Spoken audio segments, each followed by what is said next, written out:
Yo, and Suet and Divine Saint. Welcome, welcome. First to YouTube and first to Twitch.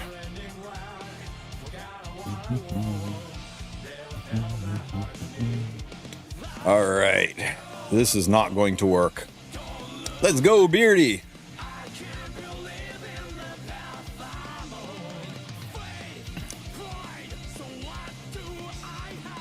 Howdy, Juan Enchilada. Good to see you. HZ Frequency. What's up, my man? You guys having a good Friday? I am so glad it's here. Incoming! Pop. Pop. Pop. Pop. Dust Devil. Oh. So what are you guys up to for this weekend? Anybody got big plans?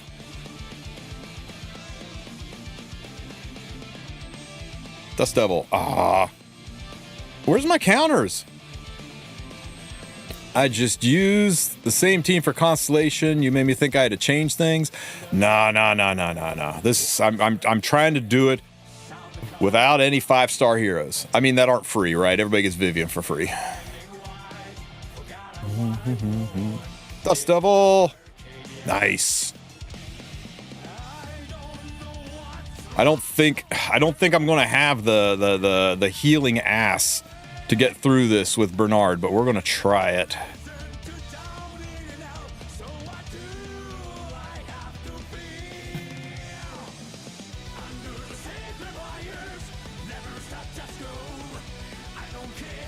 Gotta learn for exams. Oh my god, I do not miss it. Do not miss it at all.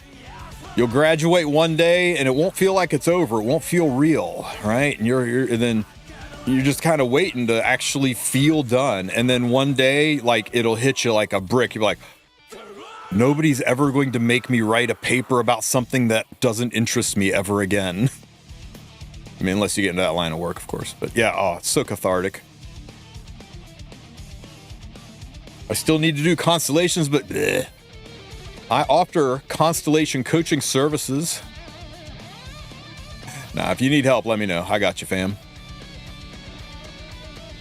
Scottish Cup starts for big teams, big football. Actually, football.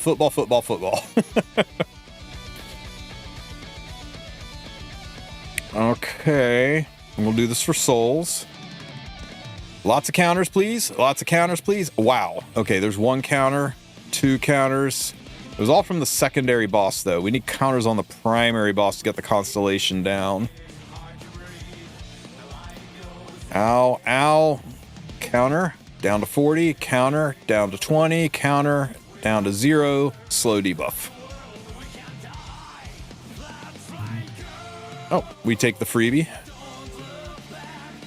Burn this for extra damage.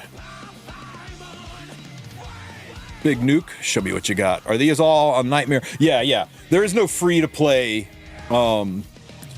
Constellation this early. Free-to-play Constellation Perdition can be done when you've got your Constellation trees, your blessings all filled out. Then suddenly that's free-to-play. So if you're free-to-play and you need to do Perdition, you wait until you got your tree filled out. Then we'll talk. And once I got my tree filled out, I'll do a free-to-play Perdition team. But this week, man, when you can only have 2 in everything and 4 in light and dark, that's going to be a nightmare team.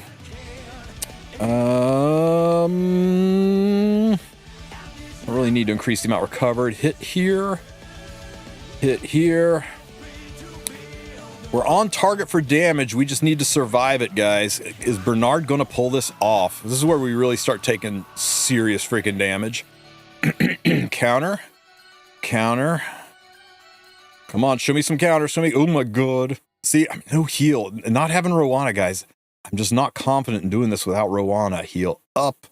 Oh, wait, that's just a cleanse. He doesn't heal on his S3. Oh, my God, we're dead. I think it's got to be... I think we got to do Rowana, guys. I think we got to do Rowana.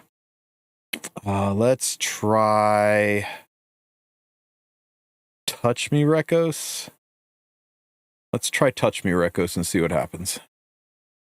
If this doesn't work, I'm just going to say, look... You do this with Rowana, Or you stop doing constellations, go and do the side story missions, activate Rowanna's banner, and go get the most important PvE unit in the game. What's up, Save? Good to see you. Hello, Jacko Valentine. And Lucas and Natsu. I didn't say hi. Hi. What's up, Jimmy? Jimmy.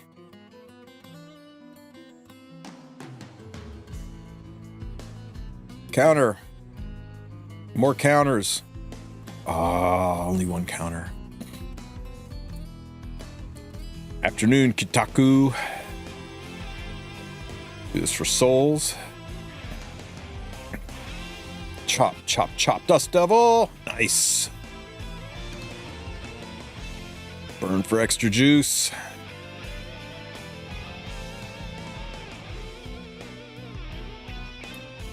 There's a room called GVG bot spam, and the command is /GVG, and then hit enter. It does have a cap on how many times it can be used in a day, so if it says that bot's on cooldown, there's not a lot I can do about that. They say there's a paid version to get unlimited uses. I've looked into it. I can't figure out how to do it. The guy's Discord link's dead, so I don't know how to unlock the full version.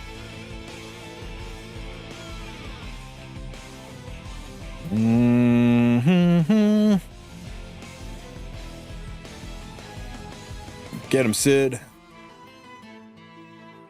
No problem, Extreme.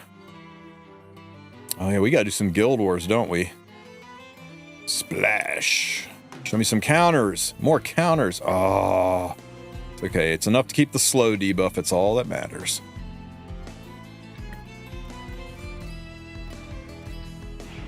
Nice, nice. We take the dual attack. We get a Dust Devil. Dust Devil! Nice. Burn this for extra damage. That'll cross the 60% threshold, and here comes her friend. Super Kiwi. Welcome to the channel.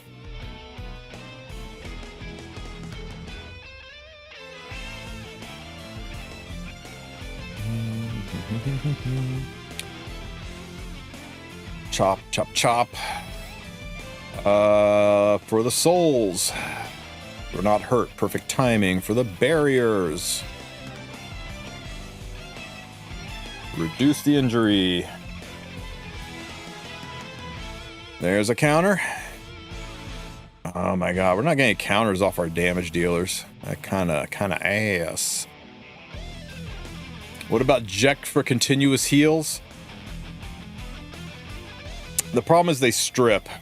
Continuous healing's nice, but they strip. And I need the immunity. For the last stage, if I don't have immunity, I'm probably boned. It's okay. I think we're okay. So, I'm sure we're okay, right? Okay, good. Lots of counters. We got lots of slows. Dust Devils. Or not. Ooh, that's kind of annoying. I don't think we need to burn yet. We'll just Celestine heal up here. Or not Celestine, Touch of Rekos. Chop, chop, chop. Bang. Nice. Nice. Okay, some Immunita. Tell me, Super Kiwi, are you from New Zealand? Or do you just like Kiwis? Cleanse that up. And we do this. Chop. We can survive this. We can't survive this. It's just a Rowanna angle, guys. It's just, I don't think you can do this without Rowanna.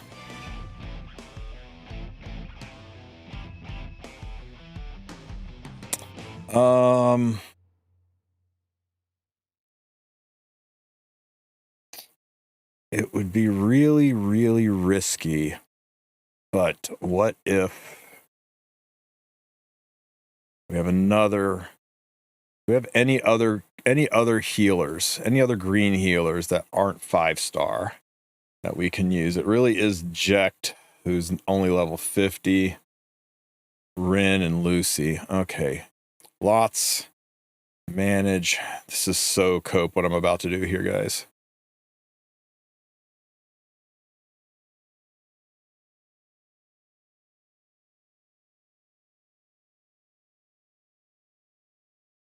Okay. Yikes. And you gotta have a freaking heal artifact. There's just no way. Heal. Doctor's bag. 5-star artifact. We don't want to use a 5-star artifact. How about Rod's a 4-star, right? No, it's a rando 5-star.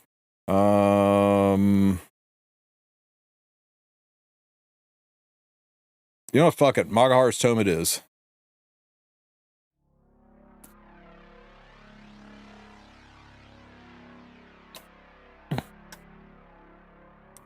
Souls.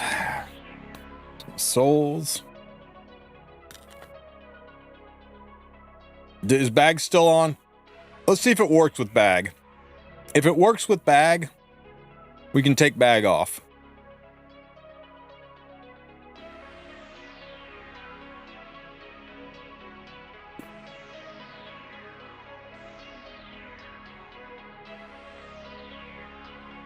I don't think bag's going to be a make or break for this. It's just taking the edge off.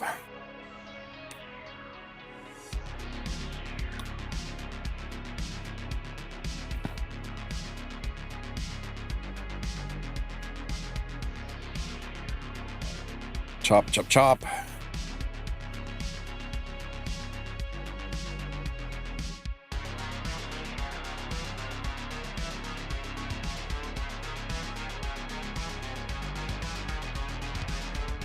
Counters. Oh my god, we need more counters. We need one more counter. There it is. Slow debuff. As long as we can maintain the slow debuff, everything else should be fine. Doctor's bag. Or Doctor's bag. Dust. I meant Dust Devil. I messed it up by saying the wrong artifact. That's okay. Again. Burn. Extra damage. Maybe it's Cope, but what if Gala on counter set instead of Sid? Yeah, but you see, then it's not free to play, because not only is Gala a 5-star, she's a limited 5-star. May as well just use Charles at that point.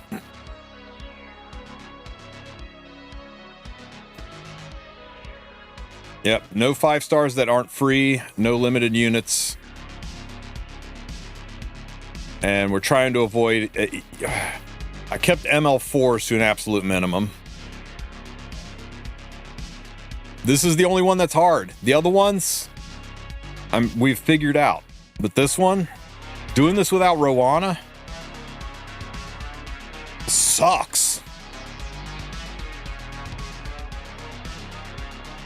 But you know, lots cycling the damage. Maybe that's a thing. I'm going to save this. Everybody's getting ready to take a turn anyway. We're going to get a Dust Devil proc right here. Or not. Do this for the souls. This will hit pretty good. Chop, chop, chop. Okay, her friend is here. Charles is 5-star, not free to play enough. Yep, no Charlie. Just S1. Very nice. Chop, chop, chop. Hit here. Hit, ouch. Chop, chop, chop. Down to 70%, 50%, 30%. Come on, give me some more counters. 20%. Man, we just totally dropped that moon, and she totally dropped Sid.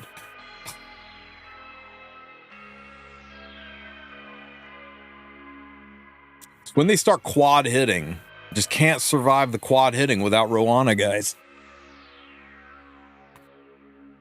It's not like it's even close. Is Sid a ranger? He's a thief.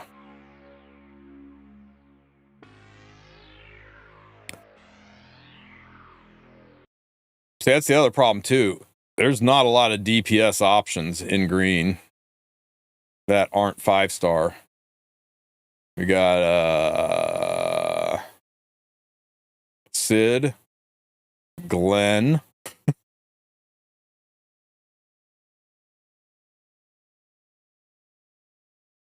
Pearl Horizon, she's a decent damage dealer. Silk, surprisingly good damage dealer. Silk might actually be it. Helga isn't a good damage dealer. She just gives defense breaks, so you think she is, but you can't defense break this boss. But I mean, Silk is still doesn't hold a candle to Sid's damage.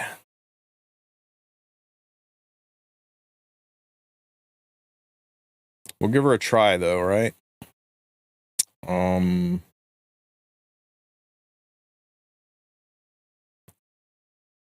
Sid, take that stuff off. And Silk.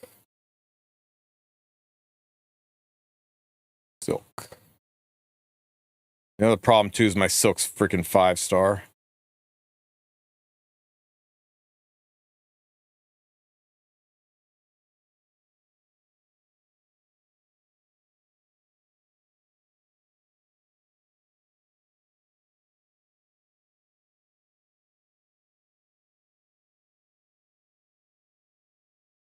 With 5-star stats, I'll never get enough health, man. This is going to be 4,400 HP. I'll just be dead by the time it's done. And Silk on Bloodstone, where's my damage? Like, yeah, Silk is mainly for defense break, which you can't get, and speed buff, which gets stripped. So, or Silk, I mean, Helga. I'll keep grinding away at it, guys, and if I can come up with a way through it that doesn't involve Rowana, I will make an emergency post video, but right now, this is freaking it.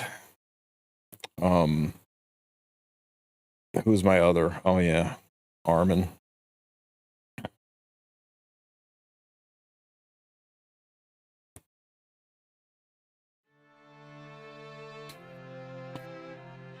Oh.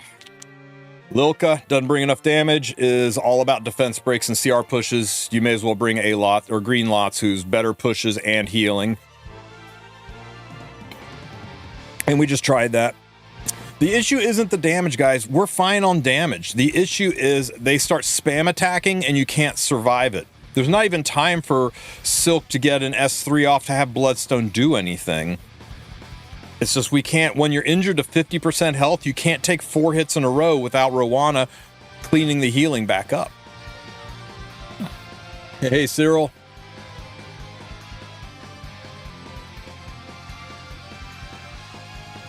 You get to 5% HP. Yeah, because that last 30% HP is where they really start spamming hits and CR pushing you back. It's a nightmare. And we'll do some Guild Wars to cleanse the palate, and then we'll come back and maybe we'll shoot our free-to-play video on that one, right? Who we fighting? Oh, damn, they are all up in our shit. 10,000, and they still have 28 attacks left, or 10 attacks left. I think we might lose this one, guys. Holy crap, we don't even have 2 of their fortresses open. Embarrassing. Okay, so...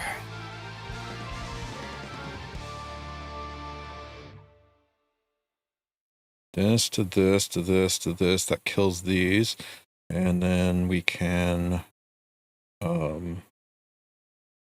actually, I want to keep a ROM on the bottom.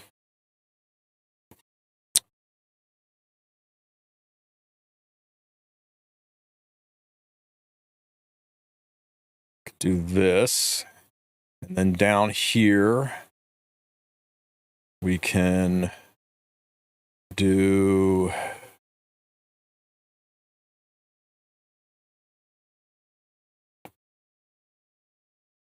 she's going to be fast. Okay, you know what, if she's going to be fast, let's just be faster. Can't see a damn thing with the stat on. Let's do this into, where are you at, girl? Into this, into,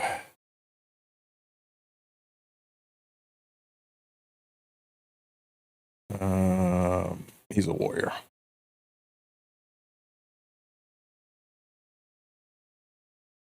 Tehu asked, what do you think, guys? We feeling pretty good about this one? How's it going? It's going pretty good, Cursed. Arties don't make a difference. When you get hit 4 times in a row, while you only have 4,500 to 5k attack, or 5k health, how are you going to live that without somebody healing you between hits?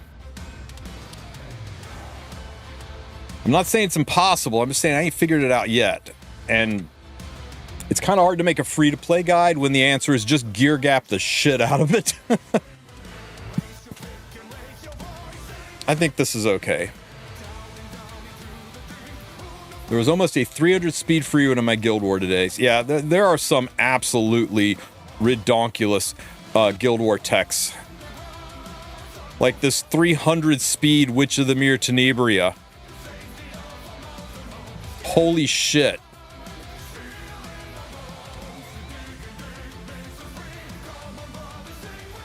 I'm fucked.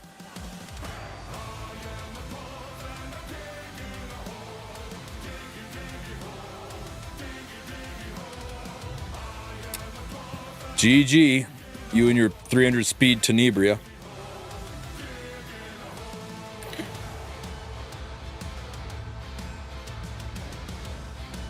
Wow.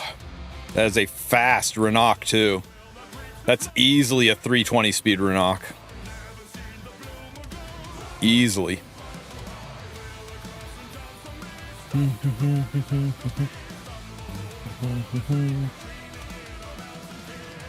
Blammo. Yo, Super Kiwi, thank you for the sub. I appreciate you. Thank you so much. What monsters are you fighting? Some Asian guild that has 0 chill. Blammo!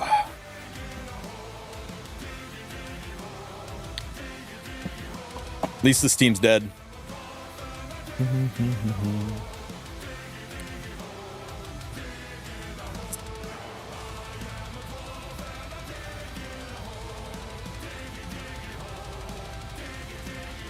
Watch this Zeo damage. Bam, bam. 28. 28. It's almost 10k damage from my Zeo's S1. God, I love triple torrent Zeo.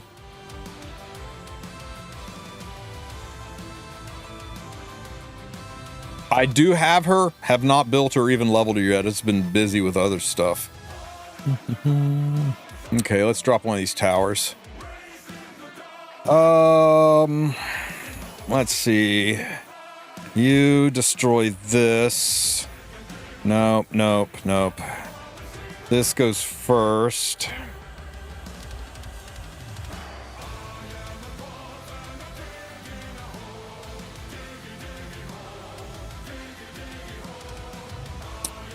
I can take both these out, but then at the free Ren, the free Ren's just going to start running over me. She'll charge up. I'll probably lose these two doing it.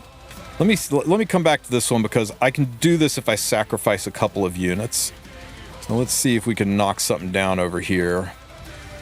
There, you're most knocked downable. Let's see. This one's perfect. And up here, this one's fine. Alrighty. You're still searching for her. She's stubborn. She's worth it, man. Keep digging. Okay, let's just take away your first immortality.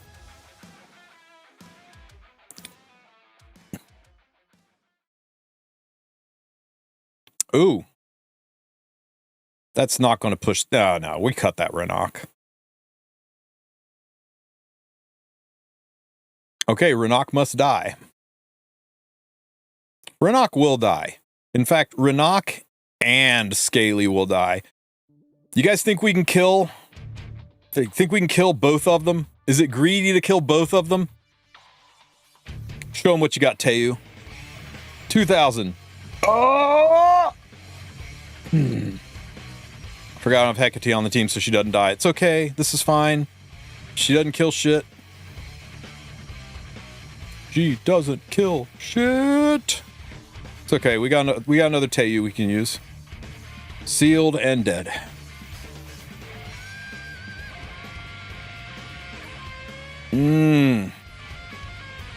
That's why it's good to have backup Teu.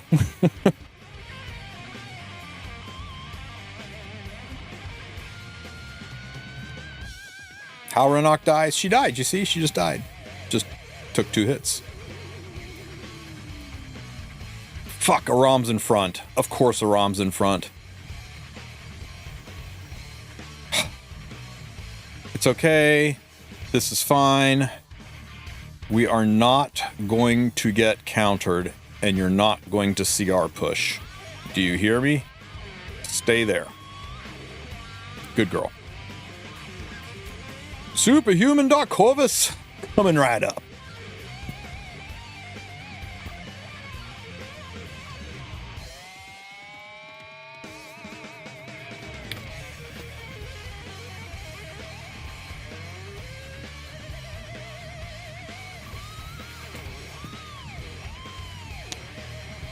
Let's see if we can kill Ross on a miss, guys. Can we kill Ross on a miss? I don't know. We missed. I really said like 53,000 something on a miss, right?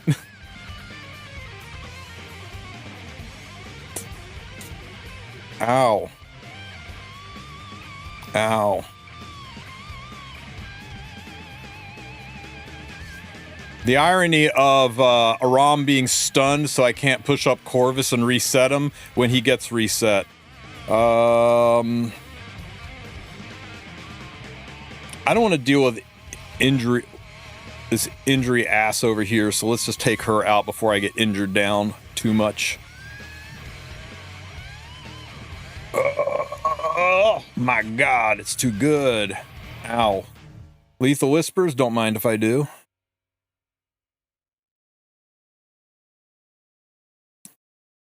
Uh-oh, more counters.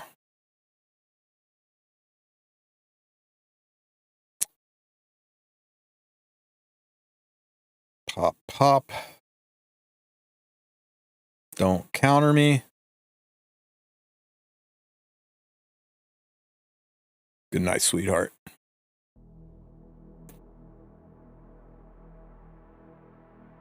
This fight didn't go how I visualized it, but it still went pretty okay.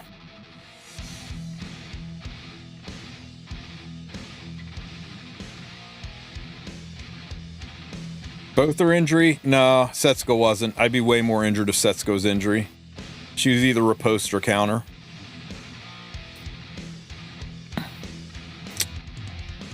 Okay.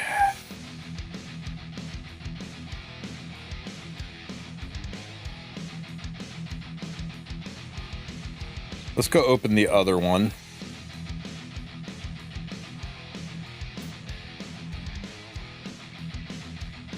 The other side easier than this? It really isn't. This is the one we wanted to try free run anyway, right?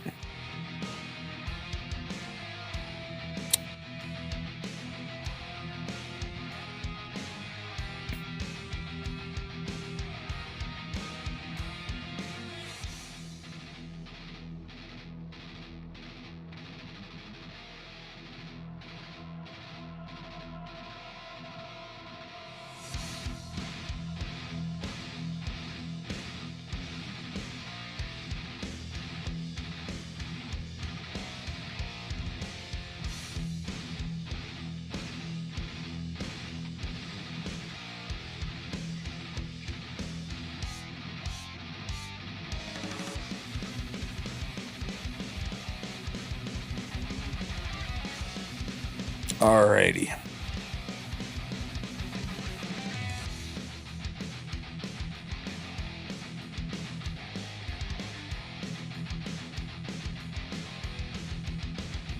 Let's see what happens. Which arty to use on Dark Corvus? Thorn of the Blue Rose. It's kind of a must on him. The free, it sucks that you lose the HP, but the free Soulburn's just too damn good. Okay, guys, Superhuman Dark Corvus coming right up.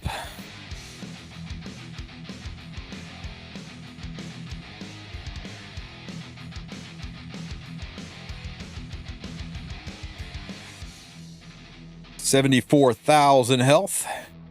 Holy shit, is that a dead Bossarunka or what? 60, 78, somewhere 90,000 damage.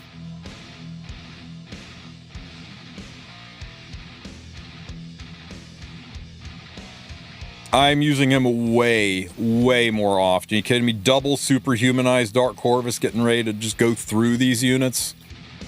It's like free wins. How do you lose?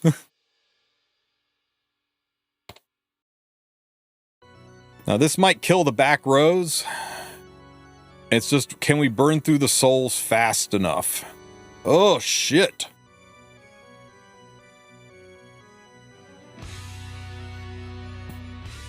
Pop, pop, pop. Oh, resistance, no! I got 15%ed on those very necessary bleeds. We killed her. We fucking killed her if we didn't get 15%ed on the bleeds. Oh, it's not fair, guys.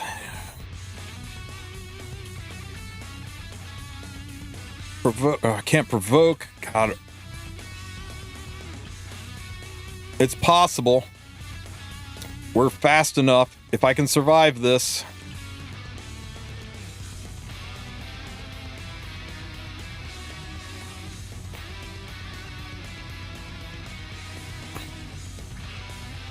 Can't see how many souls she has.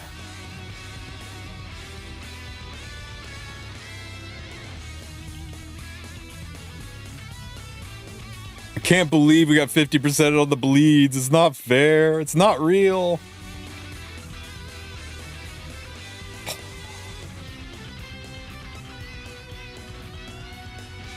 Just don't die. Just hang in there, Aram. Just hang in there. Good, good.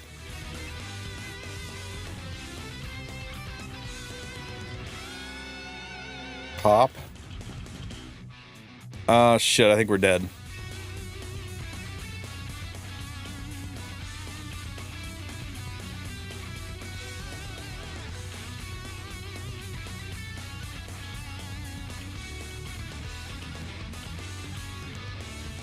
We can't keep up with her now. That's so unfortunate, man. Friggin' lost to 15%. Oh well.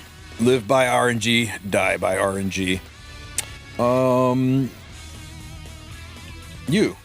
You should be pushed back. We have a serious problem with immunity. Luckily, we have Mr. Teu.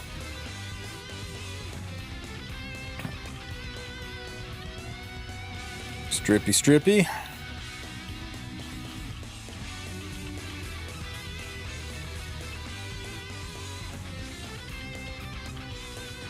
Okay, guys. The coin is in the air. Do we hit? We do! 50-50.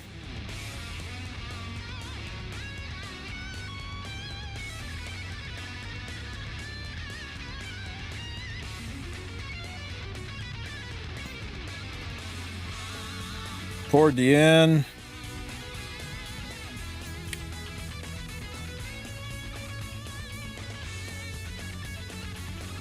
Bye, Zeo. Bye, Ras. Blabbo! Ras is down, but he got up again.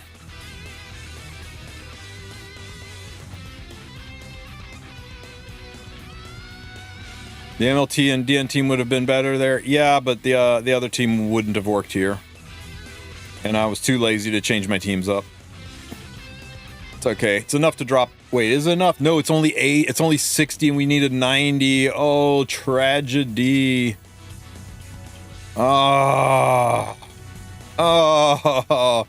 Now how are we going to not look like we got our asses beat? Sad. Nice to see you too, Devo.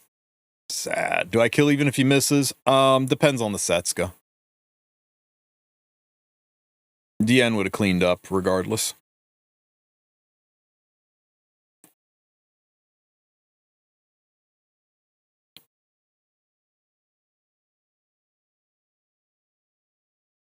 Bands. Guys, I want you to check out my my gold. and my charms are in the shitter too. Remember when I used to have like 10,000 of each of each thing over here, like 10s and 20,000 of each of these. Oh my god, the new sets of like, yeah, I am broke as a joke. Like even my leaves, I got two two leaves. Yeah, this buff event, I'm going to pop the gold creator, right? Where is it here? So I'm going to go to the normal shop and I'm going to buy this. I might even buy the 3-day one. I'll probably buy the 3-day one. And then I'm going to spend probably about 8,000 Sky Stones just farming Eulogy for a Saint until I get rich again. Get back up into the, like, 100 million gold kind of range. Because not being able to level up gear sucks. But I did get a couple, I got a Pentaroll speed. It was only 23 though. And I got a couple other 21s. So it was a huge gear farm, but it paid off. We were able to make some really nice units. All right, chat. If there's any questions you got, anything you want to see real quick, let me know right now, because I'm going to go into guide making mode and make this Constellation video live. We can talk between fights. But people have been asking, alternate this, alternate that. I want to show how you can do Nightmare Constellations as free to play as humanly possible. How's the farming going? Going pretty good, man. I am pretty pleased with some of my units. We will, new player, New Moon Luna build. New Moon Luna's got 2 builds. If you are an opener or a fast, aggressive player, then you want to build your New Moon Luna over 280 speed if you can pull it off. Okay, this one's mine. I think anything over 280 speed is good enough. She has to be on immunity. Don't let anybody sell you on this bullshit MLM of putting her on the new Pursuit set. It's dumb. Don't do it. Need her on immunity. The second way to build her, if you don't have the speed, or if you just like to play a slower, more bruisery game with your Luna, is to build her super tanky. 210 to 230 speed range and a shit ton of HP. And then you put her on Etika's Scepter so you can cycle her skills. If you do want to try out the Pursuit Set version, this is the build you do Pursuit Set on. You do not do Pursuit Set on the speed version. Pursuit Set is only for the bruisery version.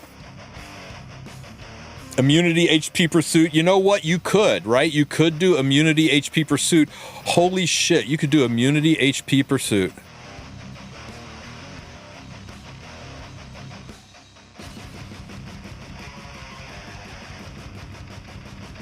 Steve just gave me needs. Let's go.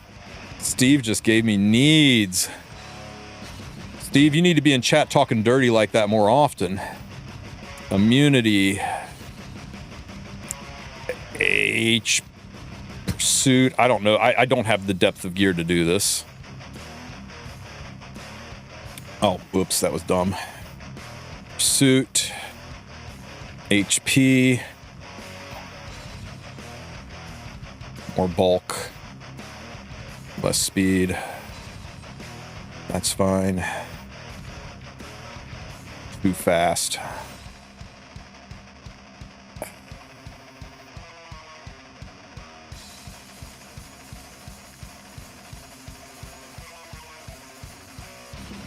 I can almost get there.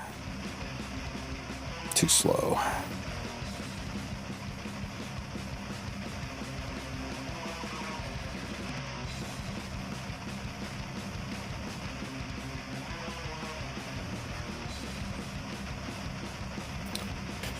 I can almost get there.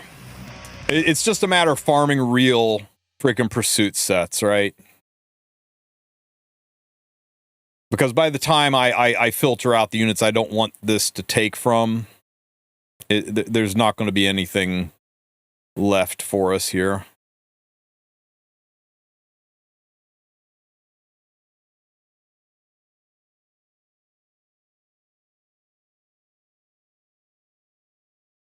Schneel can be on anything. That's the other Luna. You can't have that piece. You can't touch my Ruel. No, definitely not from her.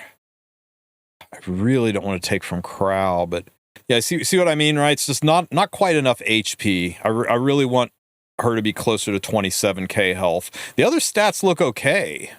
Maybe if we pull this down. It's not enough. Definitely not that or that.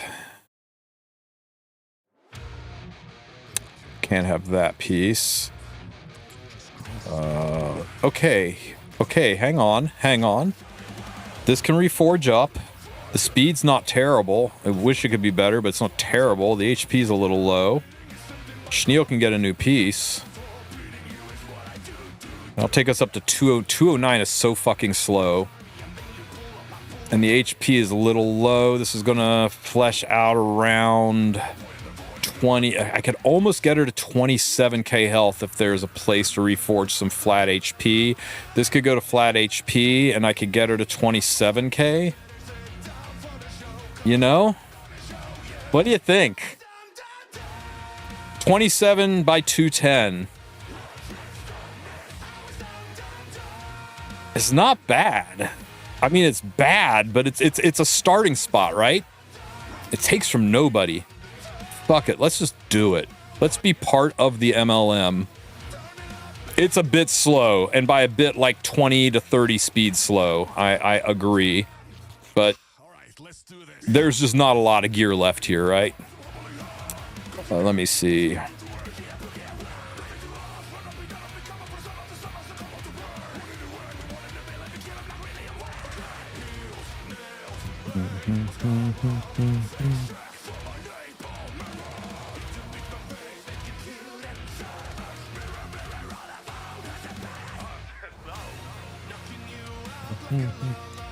Yes, it is incredibly okay. This we can change to flat health, right? What else? That really, we should change that to effectiveness.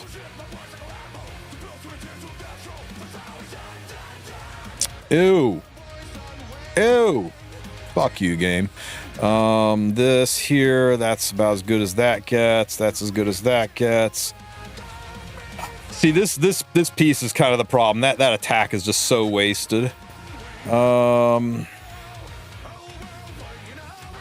crit damage. Can we go back? Is there a way back on that crit damage? Yeah, that crit damage will mod back to 7 if we want to change it. So we can go ahead and mod it because nothing else on this piece is getting modded.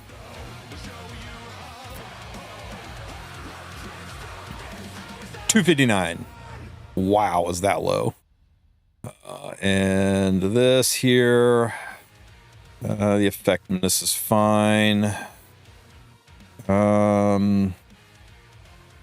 Boxes. Who's got the boxes? Wait, what is it we're modding? We're modding that effect res to HP.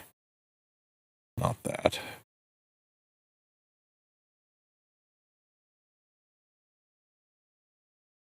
Can't. Why did nobody stop me? None of you stopped me. None of you said you can't mod a helm to flat HP. You guys were just going to let it happen. You were going to let it happen. Only Tibutus had my back.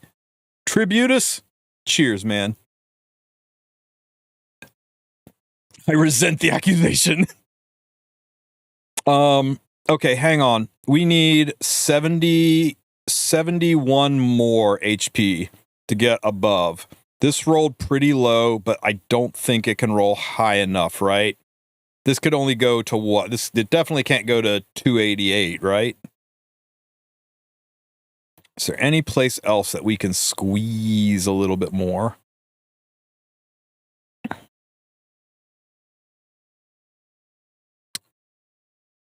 Two fribbles.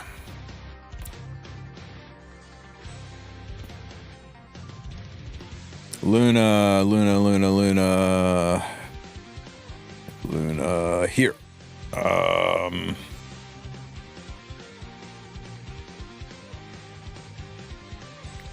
That's that piece. Okay, so that 88 piece. So we go to gear, we go to immunity, we go to next. Sort by flat HP, 365. We mod that to HP. It could theoretically go as high as 422. 365 to 422, right? 365 to 422. Math is hard. 422 minus 365 is 57 there. Plus what I could get off the other piece.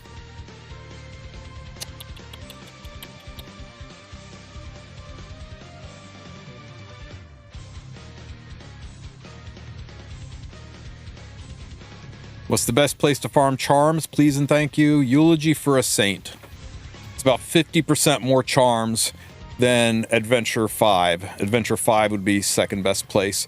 But don't sleep on making sure you rotate your side stories, because in the side stories there's an exchange shop, and the exchange shop has some charms in there. So make sure you buy these.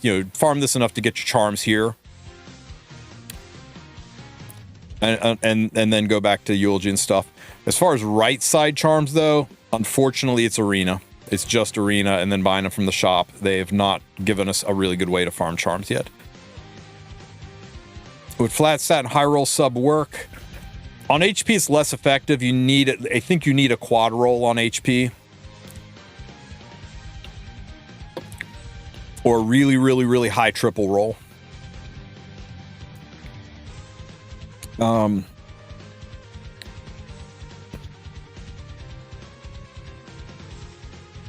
Okay.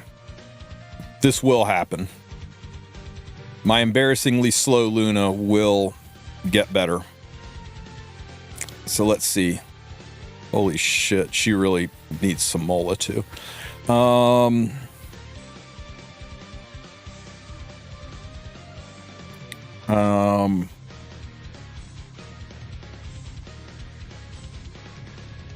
I have any immunity boxes? Surely I have some immunity boxes. Oh, I do. Bad HP, por favor. Ah. Okay. 422, right? Easy. 420 plus 2.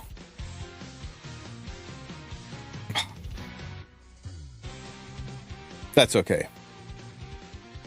We can still do better. We got another box we can use.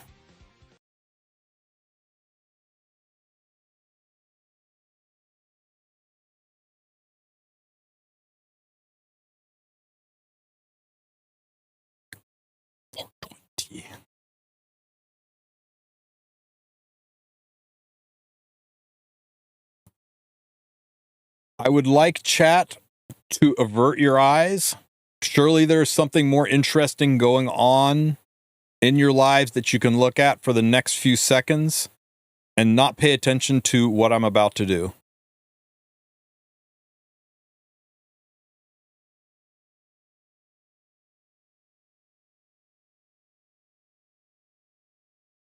Holy shit, we one-tapped it. We got 422 in one hit, guys. Hells yes. Okay. So we just need 15 more on this MFer. So let's see. You. Come on, just 15 more and my OCD can be satisfied.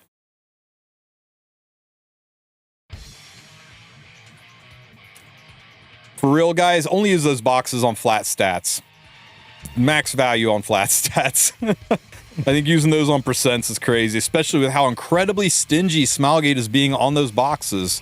I mean, really, they've been talked about now for 2 months, and we've gotten 5 of them. Okay, guys, all we need is 231 or higher. 231 or higher. Let's go. Bam. Oh, holy shit. Wow. Hey, Testablanc. Welcome to the stream, buddy. You brought some good luck with you, man. We got it. My OCD journey to a really mediocre Luna is complete.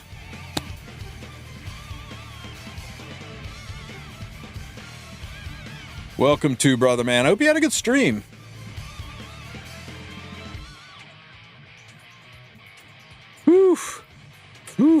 Got to use an epic box to get those last two, right, Boyle? Okay, now I want to see it in action. No, I don't play that way. I just like building units because it's fun. I'll have to be put in a very unfortunate RTA situation to ever reach for that unit. That's what's crazy.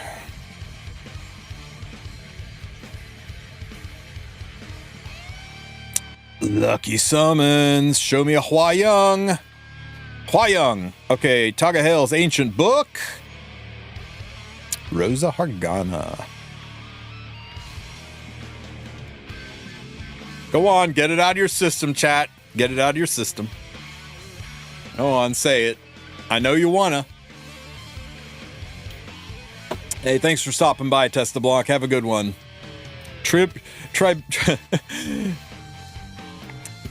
Tributus, who had my back not more than 15 minutes ago, is the first to curse me with another rat. Show me not a rat! Oh, it's looking good. Oh. Oof. Not today, oh Lord, not today. Not a rat, a wolf. Voiced by Frida Wolf. Hey, for those of you who didn't know, Aether, same voice actress as Bologna. And in one of the stories, Aether and Bologna got put into an arranged marriage, so Frida Wolf almost had to marry herself. There's some esoteric lore for you. Okay. Shu is the one unit I have not been able to force onto the new sets yet.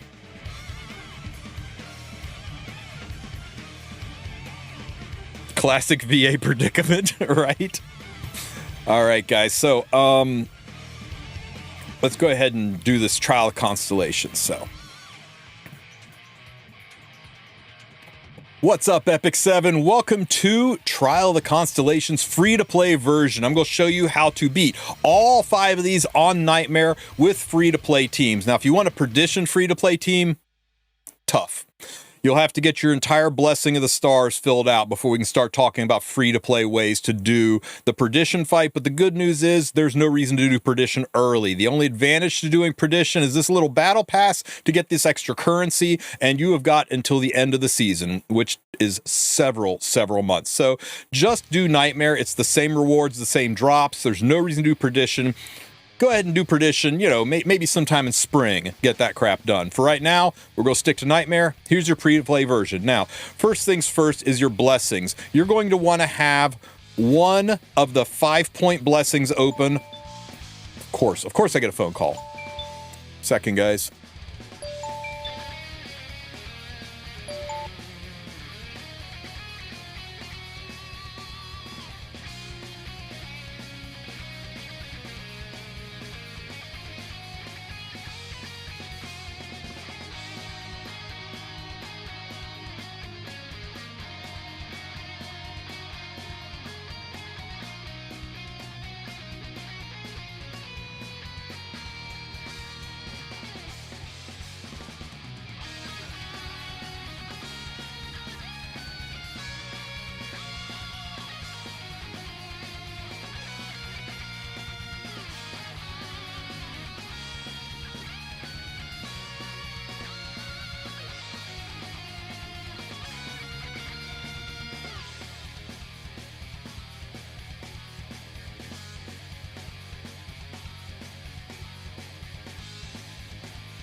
That was a lot of accounting.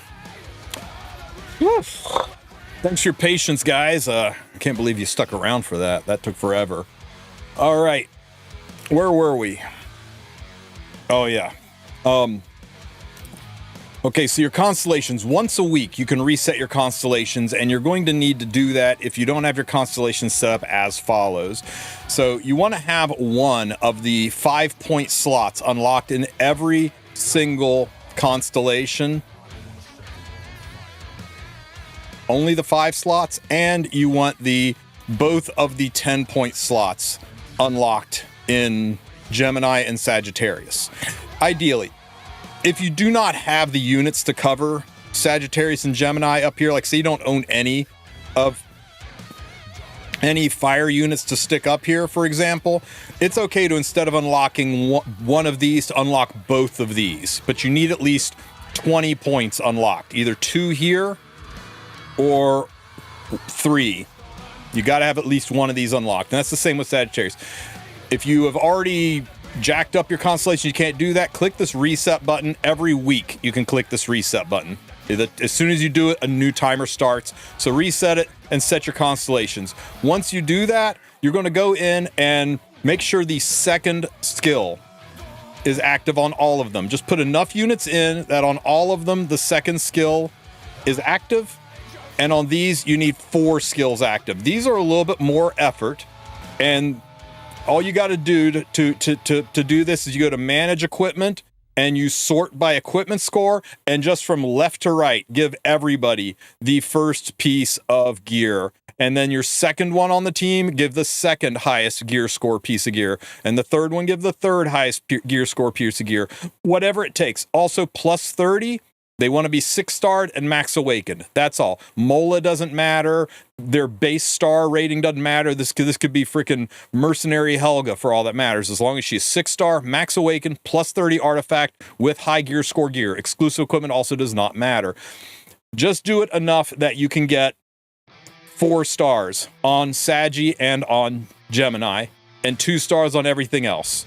And you'll be good to go. So we're going to start out with fire and work our way all the way to the bottom. So fire, this is our fire team, and it does not have Fene. That's right, we're not using Fene because we're going free to play. No 5-star units that are not free acquisition 5-star units. So first is Brieg. This is our Brieg. Brieg doesn't need an artifact for this. Okay. Just build him with some health, give him middling speed, 85% crit chance. You're going ice into fire, so 85 is enough to do damage, and have him around 40% effectiveness to make sure you can, or 47. You want to have 100 and... What is the ER on this thing? On Nightmare, I'm not sure. Hang on, let me just check this real quick.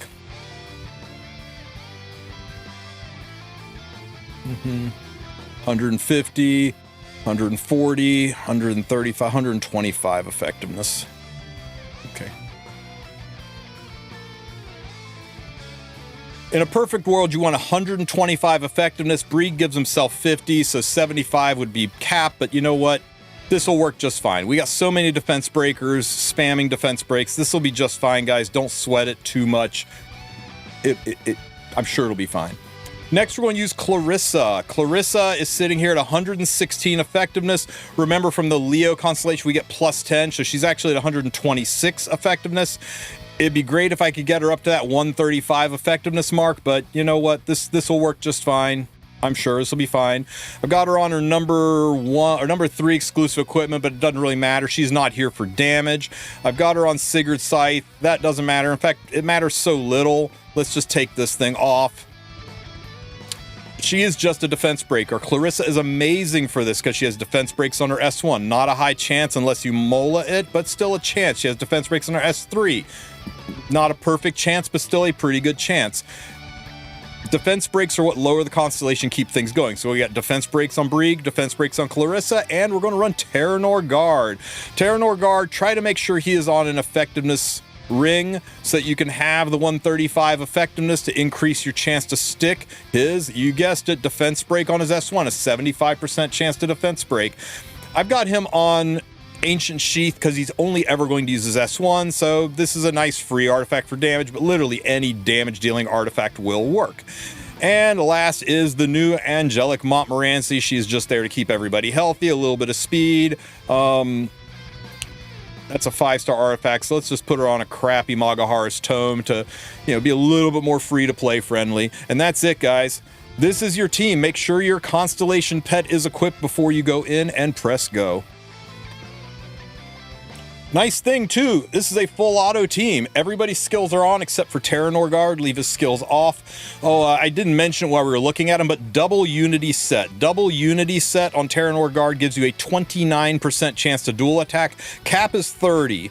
So putting that last Unity Set on there only gets you 1% more. It's not worth it. Double Unity Pen would be ideal.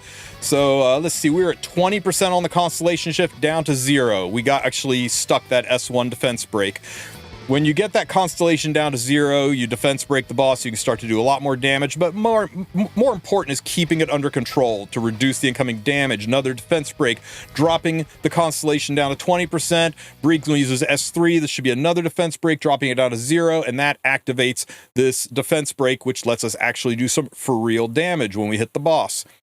Down around 70%, guys. This is actually an easier, cleaner, and safer team to build than the Fene team. The Fene team is just kind of a fun flex, but if you're struggling to make the Fene team work, try this one. It's free and easy. You can still put Fene on there. Put Fene on there instead of Clarissa and do some more damage. Put Fene on there instead of Angelic Montmorency and have her be your healer. Give her Celestine and let her keep the team alive while the rest of the team controls and nukes it down. Okay, we got 5 turns left. There are 6 turn bars on this whole thing, so we are well on target. We just need to be in the middle with 3 turns left on the verdict. Some more defense breaks into the boss, down from 40% down to 20%. Pop, pop. Oh, no defense breaks on either of those hits. There we go, down to 20%.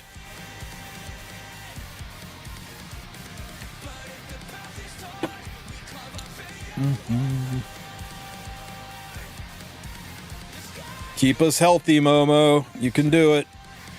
I really miss Momo's pushes. Okay, does this give us a defense break? It does, down to 20%. Breek hits into his extra hit.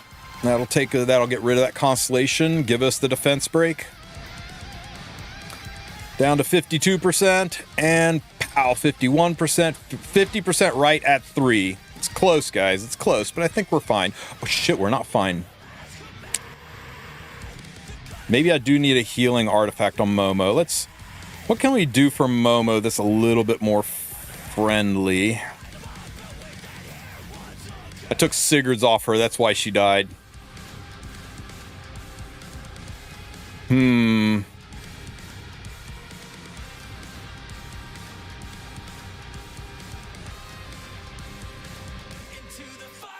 How about a plus 15 proof of valor? That sound fair? Give her a little bit more ass to stay in the fight.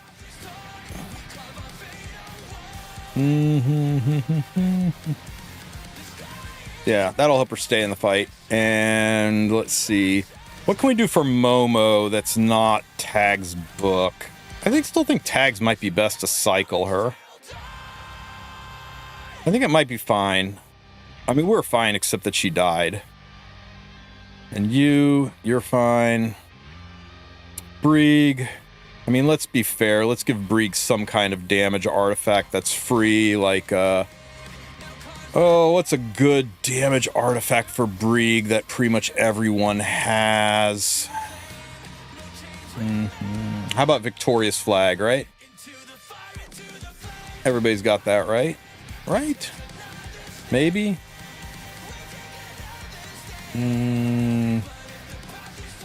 Sword of Ezra doesn't do any damage.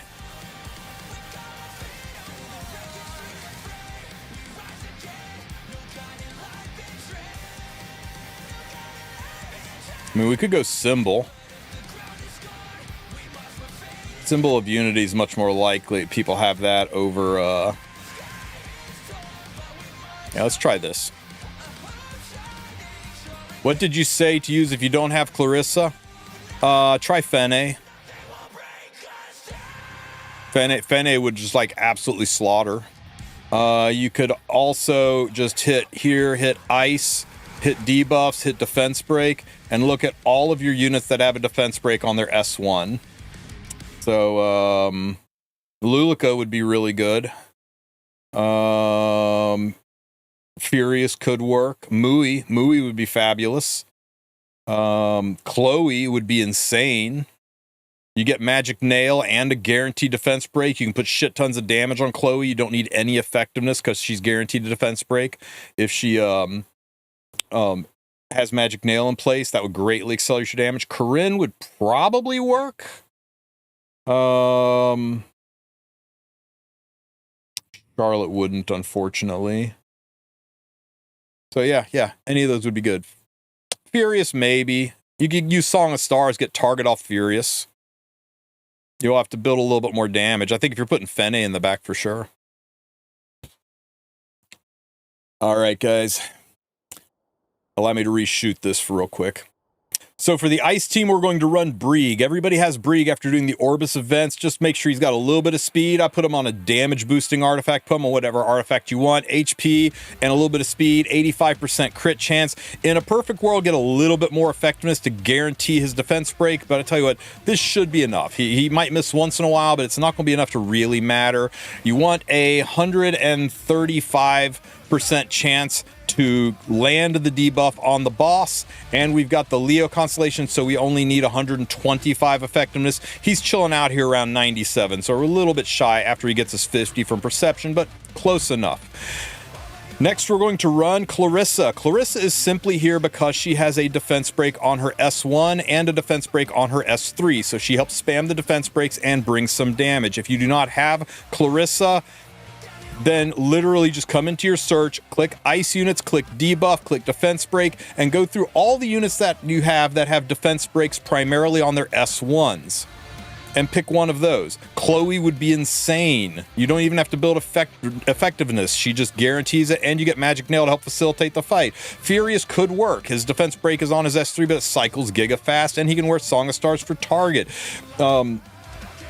Seaside Bologna, Rem, Tywin is loaded with defense breaks. Tywin would be ideal, but you're going to have to probably put Fene in the back to assist with damage, because although Tywin is loaded with defense breaks, he does not bring much damage to the team. But you've got a lot of options. Just pick one that works. Okay, guys, next on the team is Terra Norgard. Terra Norgard, you want on double unity set. Double unity set takes you to 29% dual attack chance. For those who don't know, this caps at 30. How do I know that? Well, it's easily found if you click on this question mark and then you go down to the combat section, and in the combat section you can scroll all the way down and then realize it's not in the combat section. It is in fact in the combat guide, and then you can click the dual attack button and look at the very last sentence, and you will see that it caps at 30%. I don't know how you guys never knew this was here before. It's right there the whole time. Just read, forehead. So yeah, if you put another unity set on Terra Norgard, he will go from 29 to 30. You will not get the full additional 8%. You only get 1 more percent, so it's not worth it. Go pen, crit, attack, not attack, but you broken set, whatever you need to get him to do some decent damage, have 85% crit chance. I know I'm a little bit short, but it's okay. This will be fine. And put the other two in unity set. You want him to dual attack because his S1 has a whopping 75% chance to defense break, and defense breaks are key for controlling this fight. I've got him on Ancient Sheath because he's only ever going to use his S1 skill, and it's free 16% damage. Put him on any damage artifact that you want, but remember, Daydream Joker does not work here. Last on the team is going to be Angelic Montmorency. She's just here to keep everyone alive and healthy. I've got her on a jank, you know what, if you can make a plus 17, guys, you can make a plus 18. A jank Magahara's Tome to help cycle her skills a little bit faster, and faster speed on her would be good, especially since they took away a lot of her CR pushes. You really want more speed on your Momo than this, and a little bit of bulk to survive. Perfect world, drop some bulk, add some speed. Don't worry about ER, it is not necessary for this fight. And that's it, guys. Terra Norgard in the back to receive the greater attack buff. Make sure you have your pet for farming. Let's go. And the nice thing about this fight is It is full auto. Terran Orgard's skills are off because his S3 is kind of useless. We want those defense breaks. Every time you land a defense break, you drop the Constellation. Watch, this S3 takes us from 60 down to 40. When Brieg uses his S3, that's going to take us from 40 down to 20, right? Surely we don't miss. Easy game. And Terran Orgard gets the last hit in, and when you drop that Constellation down like that, the boss gets a special, unique decreased defense, and that's what lets you do some actual for real damage. Also, you don't want this Constellation to get all the way full, or you start taking some serious damage yourself. That dual attack was really nice. Got that Constellation down early so we can drop some real damage. Oh, another dual attack, 29% dual attack chance, guys. So good.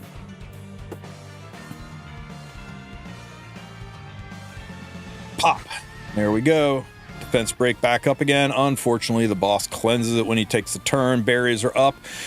There are 6 turns. 6 levels of 6 turns until the verdict is leveled. So you want to make sure you're at the 50% mark by the time you have 3 verdicts left. If you don't, maybe you need to go in, put some more damage on. If you've got Fene, I strongly encourage you to try Fene on Celestine or a heal boosting artifact in place of either Clarissa or Momo, just to make this a little more consistent. But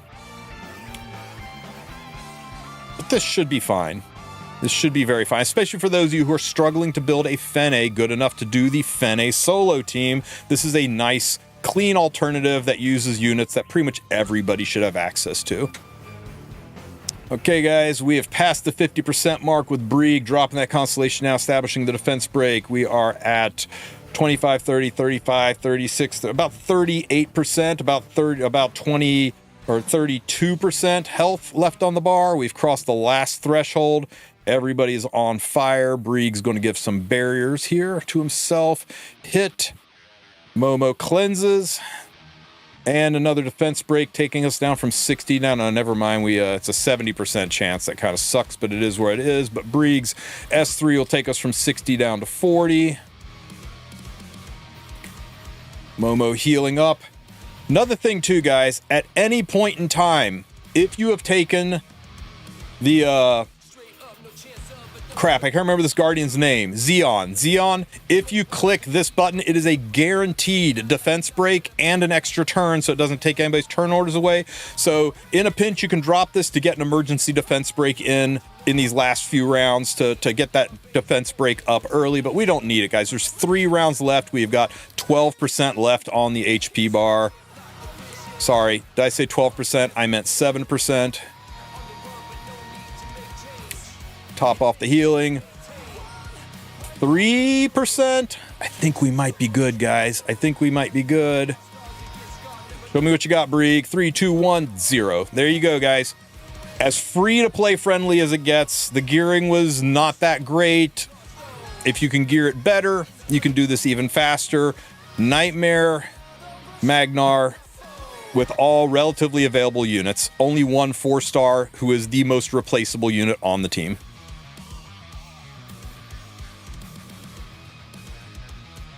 What'd you guys think? Do you like my no Fene fire team?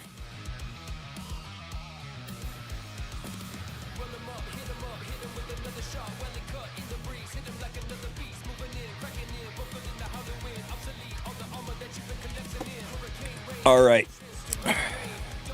Let's talk about Aquina. Unfortunately, this is the one that is not super free to play. I have yet to find a way to do this without Rowana. We've come very close, but we can't find a way. Why rack your brains building Fene to solo? Just do that. Yeah, exactly, Beardy. We've yet to find a way to do this without Rowana. We've come close, but we can't quite seal the deal. The boss spam attacks at the end are just so much to overcome with the injury that stacks up.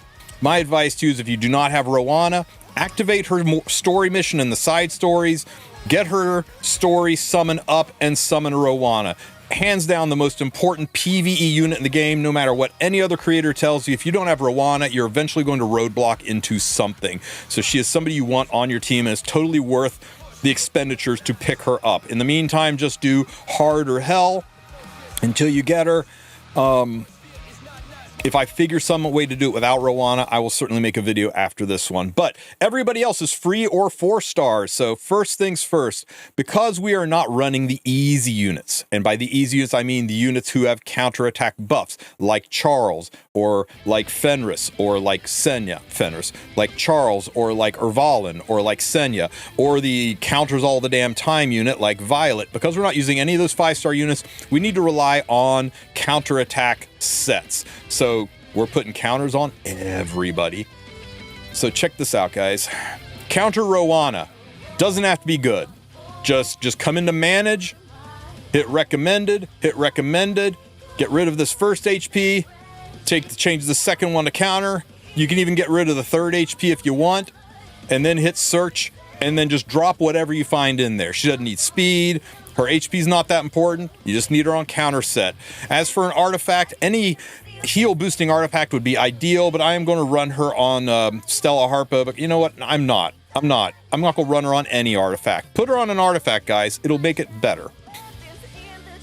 Next, we're going to run Green Armin. Green Armin is kind of a must here. Green Armin's passive is that she has a 30% chance to counterattack, and Green Armin is also a knight, so we can put her on Elber's Switcher's Sword for an additional 15% chance to counterattack when friends are hit, and we can put her on a counter set, which is an additional 30%. It means Armin's going to counter a lot.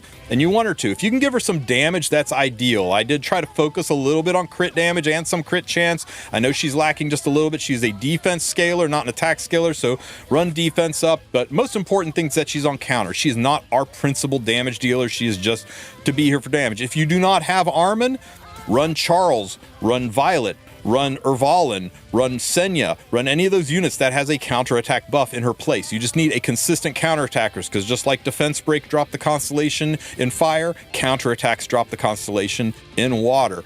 Next, we're going to run Sid. You guessed it. We're going to take Sid. We're going to come over here. We're going to hit recommended, and we're going to change speed set to a counter set and hit search. And you know what? I don't want Sid that low on health, so we're going to bring his health up just a touch, and maybe his crit chance down a little. And you know what? Close enough. Absolutely close enough. 80%. Surely we don't get 5%ed too often. Just have him on a counter set. And I really, really like Dust Devil. It's kind of hilarious. So if you got Dust Devil, put that on him.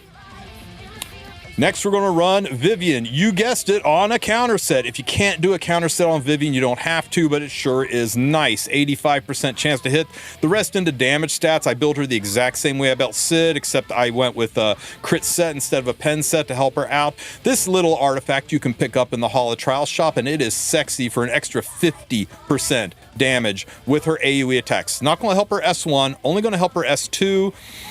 I'm not sure if this is better or worse than just putting Symbol of Unity on her and getting 20 or 16% to everything versus nothing for your S1 and a big chunk for your S2, but we're going to try it. You can go pick this up on the Hall of Trials shop, but I recommend you probably try using a Symbol of Unity or some other damage boosting artifact like, I don't know, something, right? Surely you can find something. Her number 2 exclusive equipment for the CR push is key to this. Try to make sure you have that. I'm going ahead and giving attack to the top and bottom slots. Armin doesn't need it so much, but it'll help Sid out. And that's the team, guys. That's the whole ass team. Make sure you have your pet active. You can try to auto this, but it is better if you manual it. So if you want to try to auto it, go for it, but we're going to turn it off and just do this on manual to make it a little safer. We'll start out with the S3, get the damage rolling. And we're going to S3 to get the attack buff, greater attack buff on Vivian, and the self CR push of 50%. I'm just going to S3 here early, mostly to get some souls built up. And now we can S1. How hard does this hit? Oh my god, that was 14k damage. That did a whole 2%. It's okay. It'll get better, guys. It'll get better. There's one of the counters. You notice that dropped the Constellation a little bit. S3 up for some barriers and shields. Okay, Sid, show me a Dust Devil. No Dust Devil, unfortunate. Show me some counters. Take us from 40 down to 20. Another counter. Wow, no counters. Tough crowd. Hit, hit, hit. I love how Sid gives himself these random buffs, like a crit damage buff. There we go. Show me some counters. There's a counter, takes us down to 30. There's a counter. And when you get the Eclipse, you get a slow debuff. And the slow debuff is essential for being able to beat this in any kind of a timely fashion. We'll soul burn for some extra damage. That got us up to 44. That was a little bit better. I should have soul burned this too, but oh well. Another 60k damage. Now we're starting to move on the damage bar. Remember, we got 6 turns to beat this. We're going to be around 3 turns by here. Our first threshold is at the 60% mark. 65% mark, I think. 60, I don't know, it's down there somewhere. You'll know it when it happens because she'll bring a friend to the party. S1 here, another 14k damage. Splash, show me counters. Okay, keep the S3s rolling.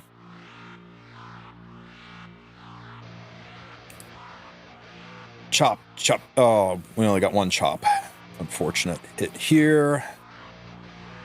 I'm going to S3 for the souls and for the barrier. The barrier's nice. Burn it, because why not? Some extra damage. Okay, down to 30%. Another counter, down to 10%. And another counter. And the slow debuff is back. Burn for some extra damage. Show me what you got, Sid. Okay, we're down here. Okay, we crossed the transition phase. I guess it's 70% is the transition phase, guys. Nice counter from Sid into a Dust Devil. See, I told you Dust Devil was funny. More counters. There's the slow debuff. Very nice. S1 here. Down to 60%. Chop, chop, chop. Chop. Dust Devil. Down to about 53%. Barrier up here some more.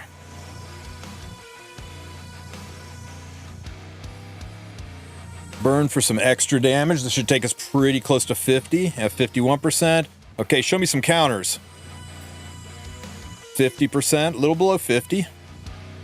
Unfortunately, the counters from Aquina's friend don't count towards the Constellation, but that's fine. Okay, another hit. S3 here.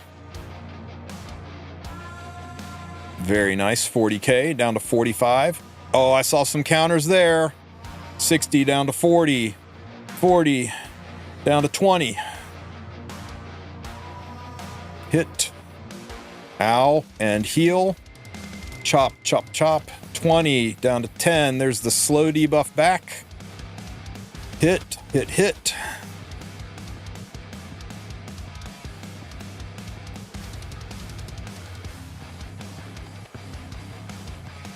We're hovering around 40% on the health bar. Let's S3, get some immunity up and some attack buffs so we can hit a little bit harder. In a perfect world, guys, put Wondrous Potion Vial on your Rowana. It'll really help. Taking these stigmas off is really nice. Okay, 60 down to 40. See, that one didn't hit Aquina, so it didn't affect the Constellation. Burn for some extra damage. Burn for some extra damage. Taking us from 35% down to about 33%. Ow, ow. Okay, 60 down to 40. Man, we're just not countering the right people.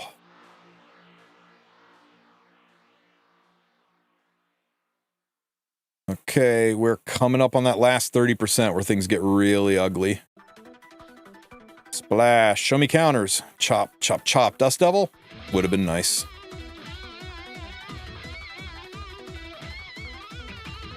Shit. Okay, I'm going to do this again and put Wondrous Potion Vial on Rowana. I think the stigmas were hurting us too much. I really am missing the Stella Harpa. I didn't realize how much that was helping to get rid of those stigmas.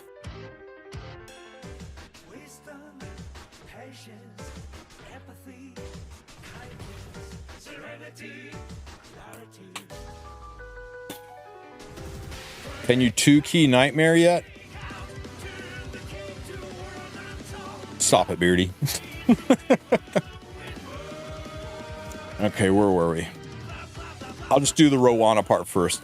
First, we're going to run Rowana. Rowana in the front spot acts as our healer. You're going to want her on a counter set. All you need is 6 pieces of gear. She does not need a lot of stats, just a little bit of health to stay alive. This is way overkill. The more speed, the better. If you can make her faster, because we're going to run Wondrous Potion Vial to help keep the debuffs off. And this procs every time she takes a turn. In a perfect world, if you have it, put her on Stella Harpa. This will help keep the stigmas off, make things a little bit easier on you. But we're trying to keep it free to play, so we're going to go with Rowana. Okay. And I'll splice that back in, and we'll go ahead and run this fight. All right, guys, you can try this on full auto, but it's going to be much, much safer on manual. We'll start out with an S3.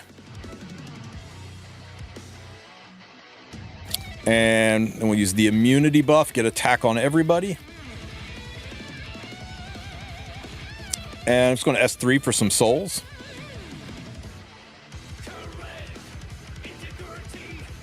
And S2, we'll do a little bit. Oh man, a whole 14k. That was lovely.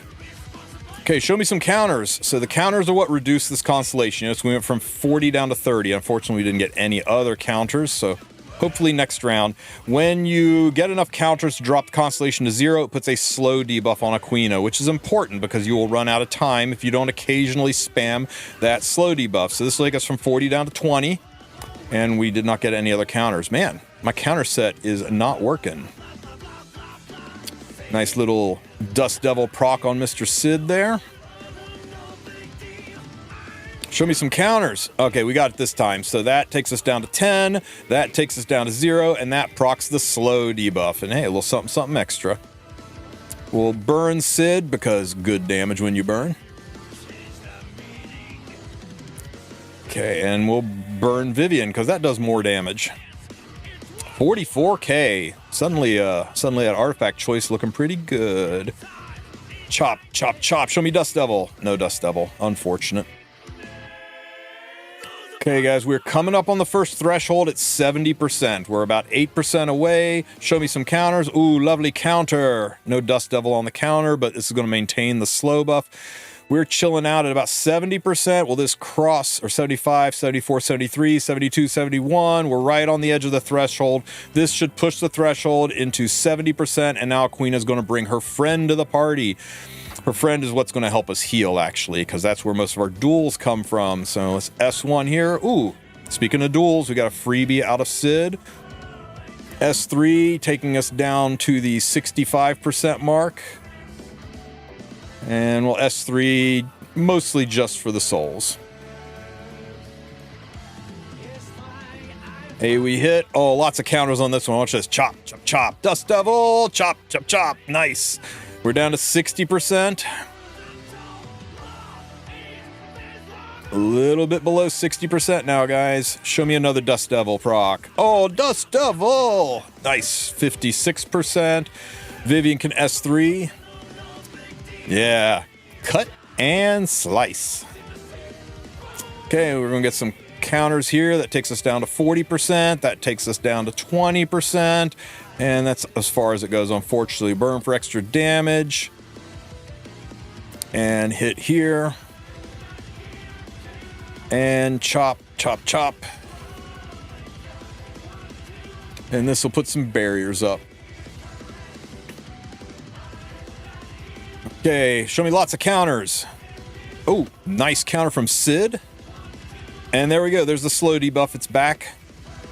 We're ahead of schedule a little bit on the damage bar, right, guys? We needed a 40%. We need to be around 3 bars or 3 verdicts left at the halfway point. We still got 4, so we're good. Unfortunately, we got these, which is going to reduce the amount that's healed. This is why you want Wondrous Potion Vial on Rowana to hopefully cleanse these off of units here and there to stay ahead of it. Let's burn this.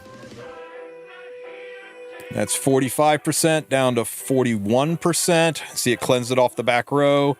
I don't need barriers yet or healing, so I'm just going to S1 here, put a bigger barrier on Sid. Hit. Chop, chop, chop. Dust Devil? No, unfortunately not.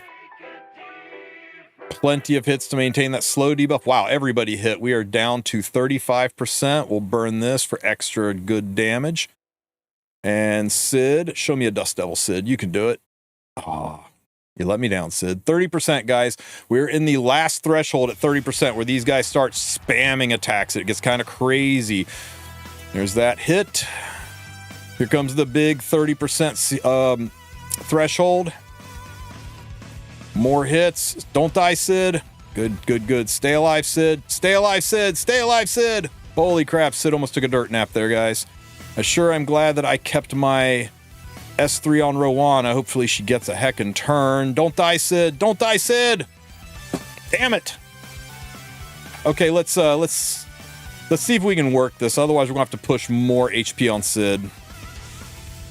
Holy shit, they're just non-stop with these attacks. And my other damage dealer's dead. I swear I did this fight on auto 3 times before I came here, guys.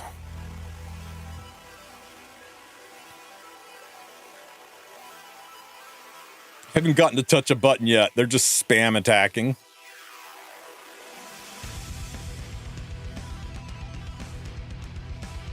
They're still attacking. I haven't gotten to touch a button yet.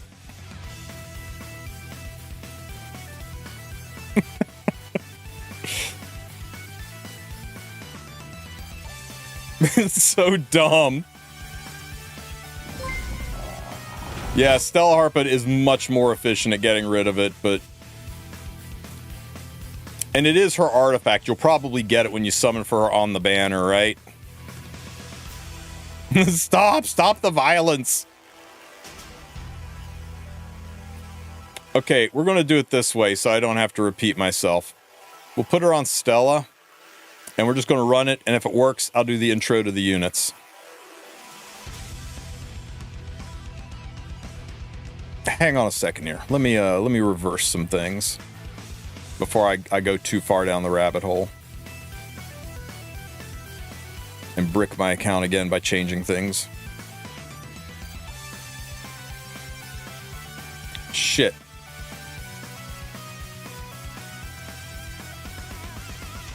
I forgot that I changed my Luna before we came here. Let me screenshot Luna.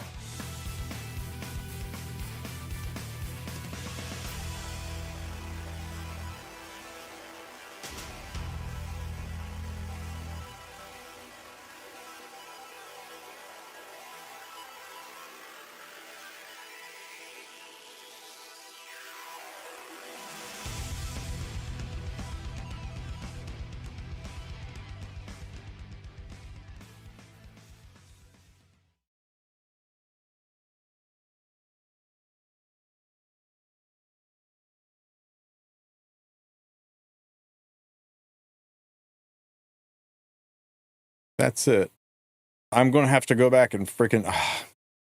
the Wayback Machine needs to go further back.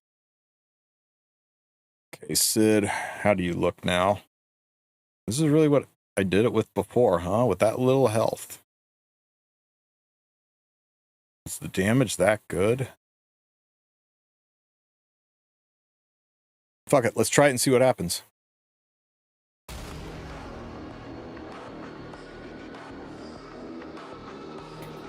All right, we're going to drop the S3, get the attack buff up, get immunity on everybody. Sid's going to drop his S3, which should do a chunk of damage with that attack buff. Wow. Good job, Sid. That was a whole 2%. Don't worry, it'll get better. Sid can do good things, trust. Well, S3 here. Get some souls going. S2 for some good damage. All right, at this rate, we'll be done by the time Epic 8's released. Okay, there's our first counter. You'll notice the constellations drop. Every time we counter, the Dust Devil gave us an extra hit on a counter, so that counted. Our Armin, on the other hand, was asleep at the wheel, so we didn't quite get the phases gone. Hopefully we get that on the next one. S1. Dust Devil here. This will not count towards the constellations because it was not from a counter. This, however, was a counter. And that takes us down to 0, and that procs the speed down, which makes life a little bit easier for getting this done before you run out of turns. S1 here. Sid can drop the S1 here. We're going to burn this for extra damage into that speed down. 44k damage. Very nice. Chop to chop. And Sid, I'm going to burn the S3 for extra damage. That should take us pretty close to the 70% threshold where we cross Not quite. Close, though. We should get it here. Chop down to 72%, 71%, 70.5%. Once we cross at 70% right there, Queen is going to bring her friend to the party. Okay, now injuries are going to start stacking up, and that makes life hard because we don't have a lot of HP, so let's focus on burning them down as quickly as possible. Okay, that gets us down a little bit further, and show me some counters. Did we really not get a single counter off there, guys? We got no counters off. That's wild. Okay, I'm going to S3 for some attack buffs.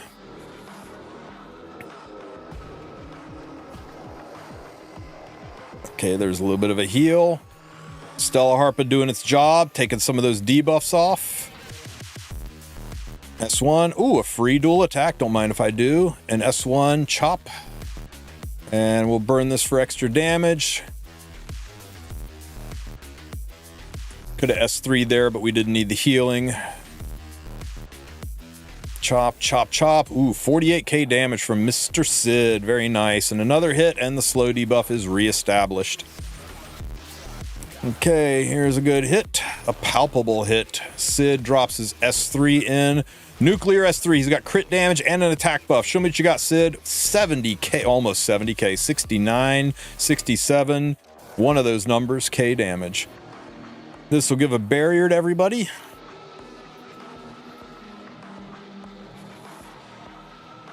Incoming hit. Show me some counters. Chop, chop, chop. Dust Devil. Nice.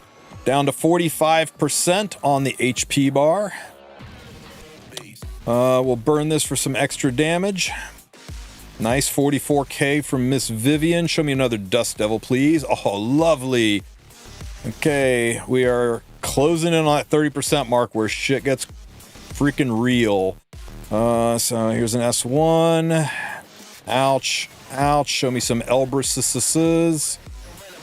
There we go.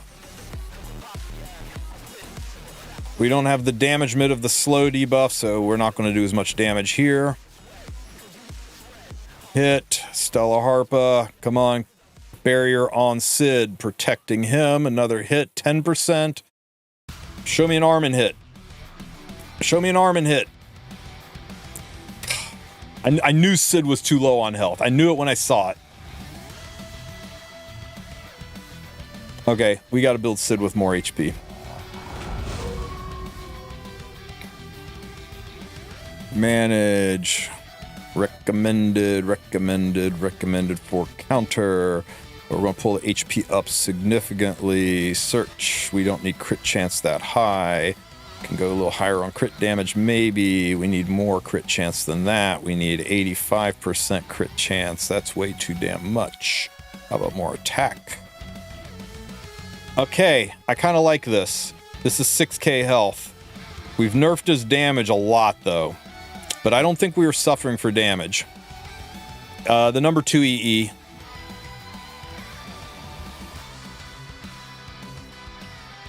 Let's try this now.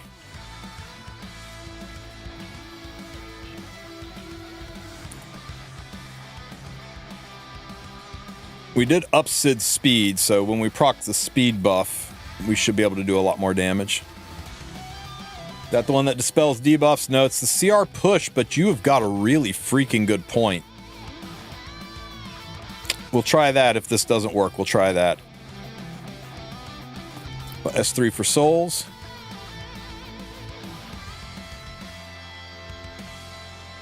Yeah, we save her S3 for the very end.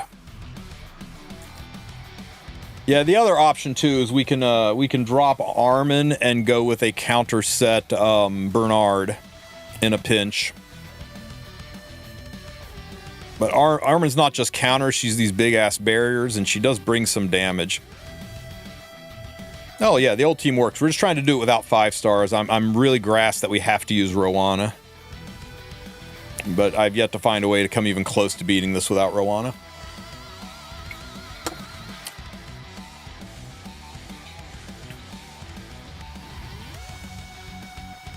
Just realize I'm yapping away instead of like recording actual footage. Alright guys, start of the fight. Vivian's going to apply her immunity and attack buff to everybody. And Sid can drop the S3 in. Very nice. Notice we're not doing a lot of damage. That's because we need that slow debuff to get rid of the damage mitigation, and we get rid of that by dropping this Constellation to 0, and we get that with counterattacks. So right now we're just building up some souls and doing some prep work. Here comes the first attack. Show me tons of counters. There's the first one taking us from 50 down to 30, and that's it. That's all we got out of all of our counter sets. Tragic. Well, S3 here. And we'll S1 here, chop, nice. Now we got some counters right. There's one counter down to 20. There's another counter that gets us down to 0. That procs the speed down. And now watch how much harder we hit. Just a raw S1 did 24k damage. Sid's S1 does 35k damage. So you really want to try to maintain that slow debuff so you can get some extra damage in. We're going to burn for some giga damage here. 44k. We'll burn this S3 for lots of damage on this one. 45,000 damage. Show me counters. There we go. Since we got the counters, we maintain the speed down.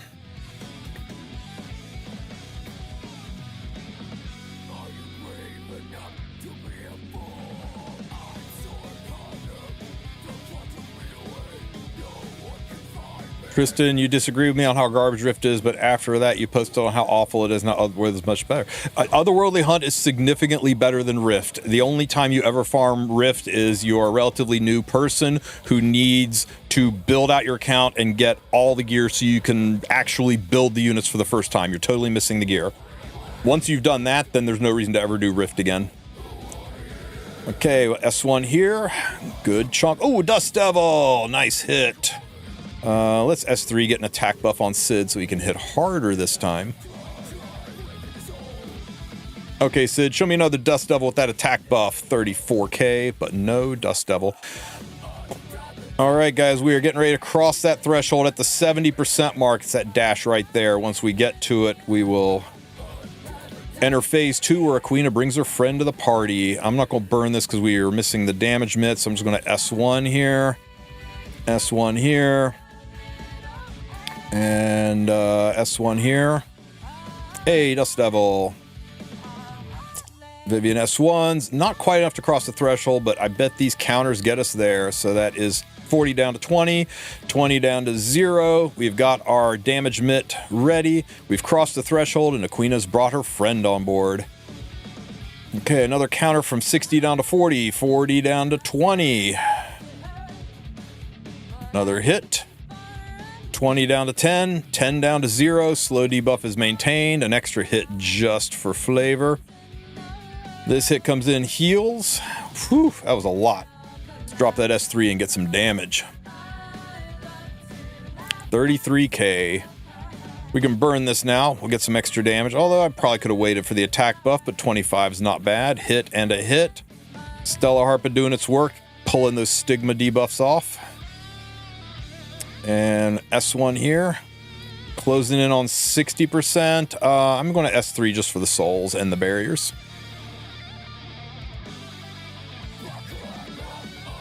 Hit. Oh, we got lots of counters there. 60 down to 40. Unfortunately, they all went into Aquina's friend, which doesn't count. 40 down to 20. Rats. We didn't get the speed down, so we got damage mitt up. It's just S3, get attack buff on everybody.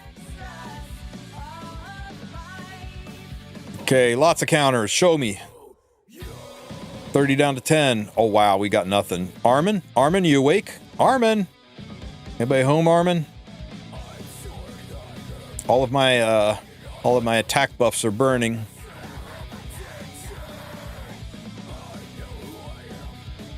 Hit here. Nice Dust Devil. We're a little below 55%. There we go. 40 down to 20. Wrong unit. Wrong unit. Show me counters. 20. Oh my god, we are not getting rid of that Constellation buff. It's killing me.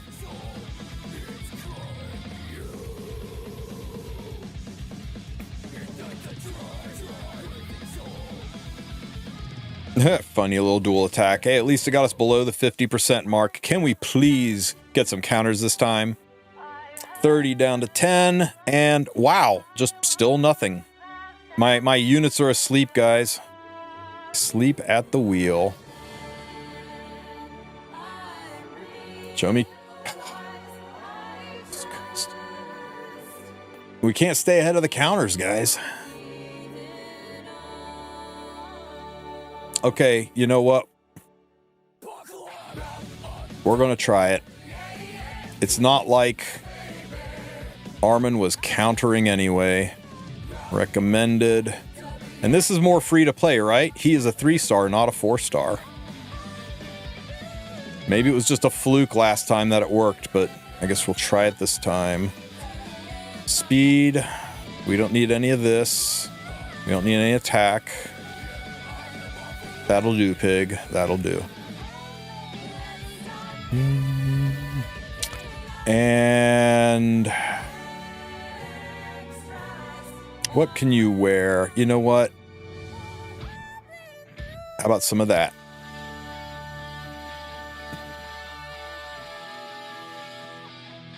Surely this will work, right, guys?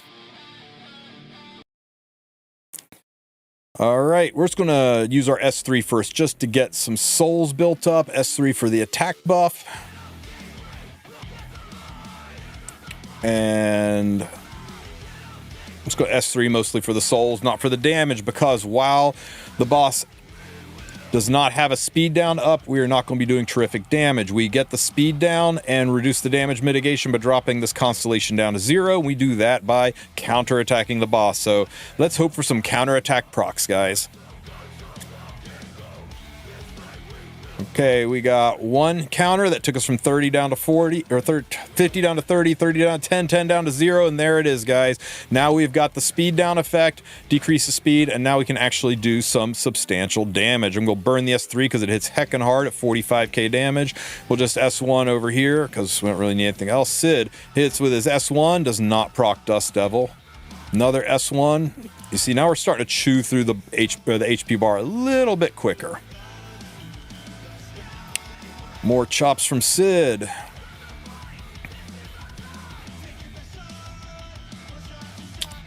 Burn Vivian for extra damage.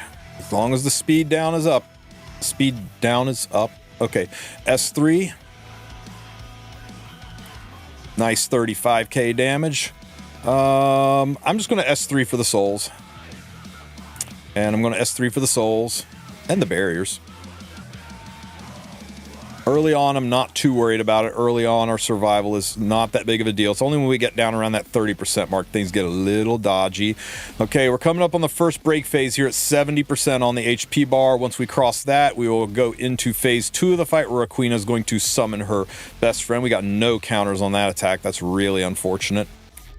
Notice how much less damage we're doing without the counters. It's very important that you get those counterattacks off, and that's why if you have a unit like Charles or Senya or Bernard, or not Bernard, or Valen, anybody that can drop counters is very, very useful here. 40%. Okay, I'm just going to S1. I'm going to S3, even though I don't have the damage mitt. We got attack and crit damage, so it did a little bit of damage. AoE attack, here's a counter, take us 50 down to 30. We needed more, though. We needed more. Another S1, and this should cross the damage threshold. Yep, we're below 50%, so now she brings her friend to the party. Another hit on Aquina, down to 49. Show me some counters. Oh my god, we did not get any counters, guys. I don't know if we can do this without Armin, guys. I don't know if we can do this without Armin.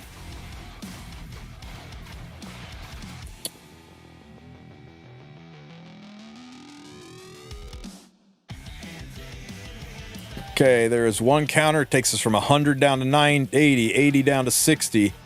Here's another hit, and another hit, and another hit.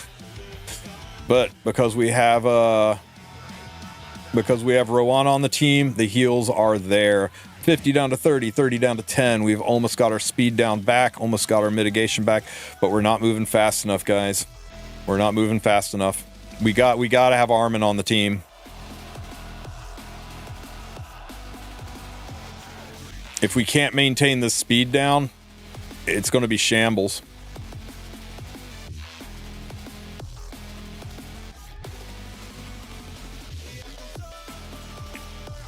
And without the guaranteed counters, yeah, we need Armin, guys. I'm sorry.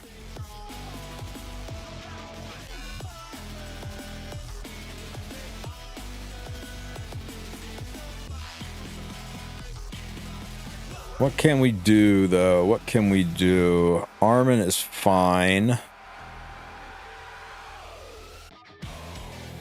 Sid is fine. I think we could change her exclusive equipment to this one. I think this might be it. This might be the way. And Rowana is fine. Try Armin in the front. I guess that spot does get hit a little bit more often. Okay, sure. Why the heck not?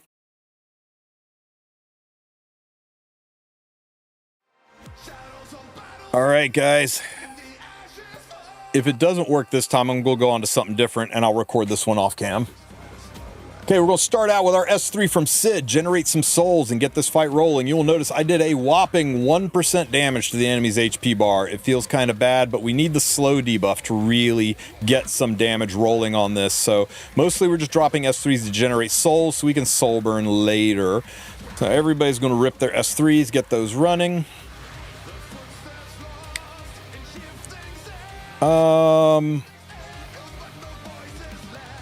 Even though it increases their defense, I'm just going to S1, guys, because everybody's already got a barrier. Okay, show me some counters. Okay, there's a first counter, taking us from 50% down to 30%, and we got no other counters because that's the way it works sometimes. Every time you counterattack, not dual attack, counterattack, you lower the Constellation by 20%. When you get the Constellation to 0, it procs a defense break on the boss and also removes the damage mitigation. So 40 down to 20, 20 down to 0, and that procs this slow debuff, and now the damage mitigation's gone. Watch how much harder Sid hits now. It was a full 3% one hit, 34k damage. We got the soul, so let's burn Vivian. This will hit really hard. A nice 44k damage, very nice. I'm gonna just S1 here. Fishing for dual attacks. We'll burn this S3. Sid with attack buff. What you got, Sid? Another 67k damage. Very nice. So you can see we're able to chew through the bar a lot faster as long as we can maintain the slow debuff, which requires all these counterattacks to keep this moon phase at 0. We're going to cross our first threshold at 70% on the HP bar. That's this dash right up here. Once we cross that threshold, we go into phase 2, and Aquina summons her bestie to make life a little bit harder on us. Let's put the barriers back up, get some souls. And this should push phase. No, not quite. Show me all the counters. We got 50%, down to 30%, down to 10%, and not enough. That's okay. That's okay. We're just going to S3 here.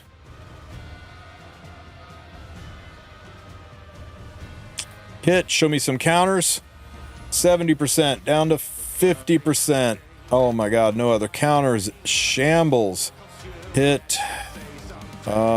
Sid's just going to S3 for the souls. It won't do that much damage. We went from 67k to 18k. That's how important getting rid of that mitigation is.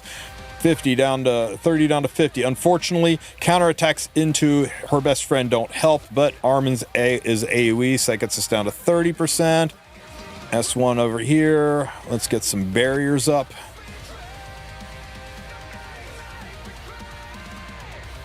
And nice hit for 13k damage. I'll save the S3 in case we need it. More counters. Oh my god, I don't think we got enough. We need one more counter. Unfortunate. S1 from Vivian. We're stalled out without these counters, guys. We need some counters. 50% down to 30%. That's the wrong unit. We got to counter Aquina for it to count. Unfortunately, dual attacks and Dust Devils do not count as counters. But that does. 50 down to 30. Oh my god, you're killing me, game. More counters.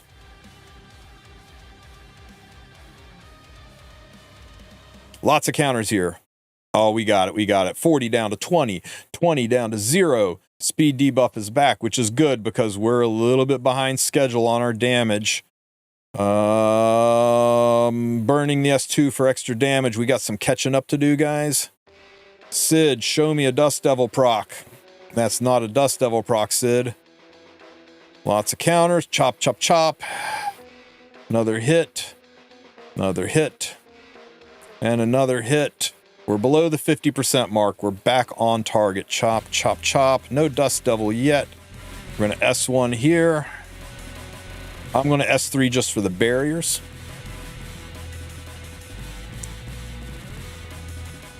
Take a hit. Show me counters. 40. 20. 0. Slow debuff. Very nice. Vivian's going to S3, get rid of those last stigmas and put immunity up. That should help with things. Boss comes in with a strip. Chop. More chops. Another hit. That heals up. I'm going to burn the S3 for a lot of damage. Hopefully a lot of damage. Ooh, 67k. Let's get those barriers up on everybody. I'm a little sad that I used Vivian's S3 earlier, but Armin does cleanse. S1 here. We'll burn this for some good damage, taking us down to the 34% mark. Chop, chop, chop, down to the 31% mark. Okay, we just crossed 30%, guys. We're in the final phase. We really need some counters here. Counters push us up. The counters are very important to keep us going. Chop, chop, chop. 80 down to 60. 60 down to 40. Dust Devil. Swan. Show me some counters. We need lots of counters here. 50 down to 30. More counters. 30 down to 10. More counters. More. Show me, Armin. Show me what you got, Armin. That's not a counter, Armin. We've only got one turn left. It's going to be so heckin' close. Got the S3. Hit. Hit. Oh, damn it, Vivian. Do we need more HP on Vivian? Hopefully we can do it. Okay, we got it. I mean, we don't got it, but we got it, right? I don't know if we can do this without Vivian's extra damage. Let's try it. More counters.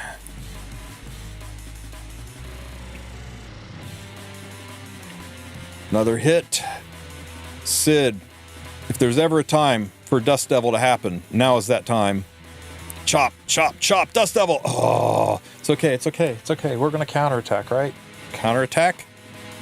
Another counterattack. 30 down to 10. Roana, please. Armin. Anyone? Damn. It was close. It was close. I'll do this off camera. I just need to put a little bit more bulk on Vivian, which is not going to be that hard. I can sacrifice some crit chance, get her HP up a little bit. This will work. It's just not easy. You want easy? Use Charles. But without a reliable counterattack unit, we're forced to rely on the 30% that is counter set to make this happen. Hear me out. What about Ainz? Okay. But we will do that one. I will do that one off camera. Let's go to the other easy one so we're not sitting here beating our head against the wall. And I will mention in the video about how it takes several attempts and it is not easy, and it's just better to... They really need better free-to-play options for this, guys. They really do. Okay, Harris. Harris is insanely easy. You just run the exact same team. Literally the exact same team. So we're going to be running... Mascot Hazel, build her relatively fast, put her on a CR boosting or healing artifact. If you don't have either of those, use Prophetic Candlestick. That works great too. We're going to run a Fire Acades, build her as fast as you can. This is not fast at all. She does not need any effect res. Give her a little bit of health. Put her on a CR boosting artifact or a heal boosting artifact like Rod of Amaryllis, something like that. And Tamarin. I've got Tamarin on the new Warfare set. She does not need to be on the Warfare set. Speed set works just fine. She does not need to be this fast. Just north of 200 speed and you're good to go. This is just an RTA Tam and I didn't want to mess around with re-gearing her. And Carrot. Carrot needs to be bulky. Make sure she has got a good amount of health and defense to survive this nonsense. If she is not bulky, you will fail. I prefer her on Etika Scepter, but you can run her on Prophetic Candlestick to cycle her turns and try to get as much attack as you can on her so that she can, blow things up. 190 speed and above should be fine. The effectiveness isn't that important because you're really only caring about sticking the burns on the ads, although burns on the boss is nice, so try to get her as close to 125 as you can. Make sure you have your pet equipped and hit go. And another nice thing about this one is it is also a full auto team. Everybody's skills are on. Just sit back, relax, and enjoy the show. So since my Tamarin has on the Warfare set, she transforms right away. Yours will probably transform down the road where, honestly, it'll probably be more impactful. Carrot uses her S3, puts burns on all three of the ads. Now you get the very satisfying pop, pop, pop of the ads going down. Now remember, the trick to this fight isn't killing the boss. You'll be like, but I just zeroed out his HP bar. Why didn't I win? The trick to this fight's not killing the boss. The trick to this fight is outlasting the boss. You need to last all 7 turns and not be dead. As long as you stay alive all 7 turns, you win. If anybody on your team dies, the boss starts nuking even harder, so you want to make sure everybody stays alive, and that is the reason for 3 Soul Weavers and Carrot. You could potentially get away if you do not have Acades with putting a really good mitigation knight on there to try to take away some of the damage, but Acades is just so strong here. I really can't stress 3 healers enough. Okay, guys, we got 6 bars left to survive. So far, so good. Plants are back. Tam's pushing up. But everybody should have Tam. Everybody gets Carrot. Everybody gets Mascot Hazel. Acades is really the only one that you may not have. There's not a lot of other Fire Soul Weavers out there, so consider... Yeah, I would consider a knight or a secondary burn unit like maybe Bihu, somebody else who can stack some burns to maybe make it a little bit easier and overcome the fact that you don't have the really nice heals and cleanses that is Acades. Just got rid of an 8-turn stigma. So nice. If you get in trouble, if you are running without that third healer, if you're running with that third burn unit or mitigation unit, make sure you take... what's his nerd here? Yuna's best friend. Can't remember this nerd's name, but if you S3 him, he will cleanse your party. So he is a nice one to have for an emergency push button cleanse if you are not staying ahead of the debuffs. Someone in chat tell me his name.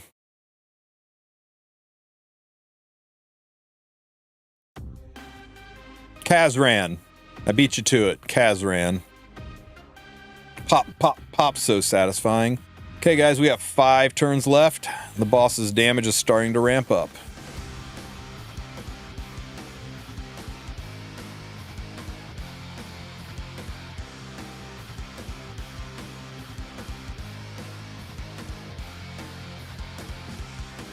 More burns. Burns are what lower the Constellation threshold, by the way, so an extra burn unit will keep the Constellation threshold lower, making survivability a little easier, so maybe you could get away with just 2 Soul Weavers.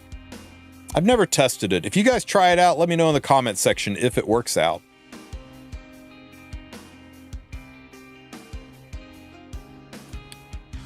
Pop. Okay, guys, 3 turns left.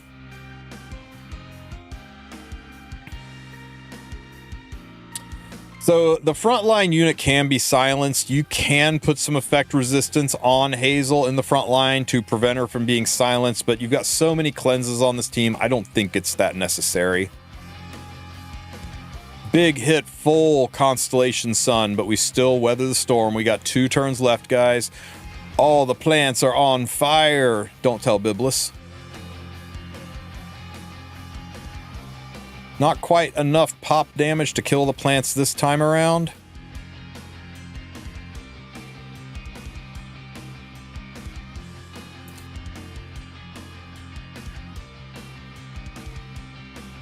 Worst part of this fight is how long it takes. Okay, Tam, thank you. Pushing us around.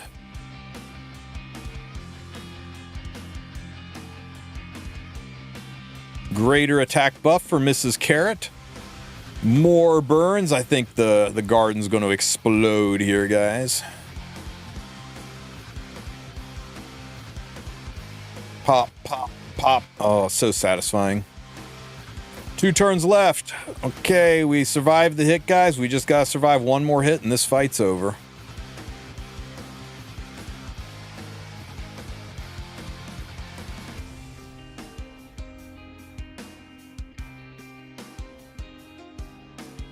Etika Scepter proc, so we can throw another fireball. No plants to set on fires, but it does help us control that phase. There's the... Nope, we got one more turn before he drops the last verdict hit in.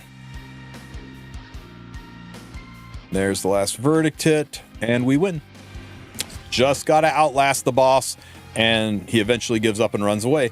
So there you go. That's as free to play as it gets for the Earth Constellations on Nightmare.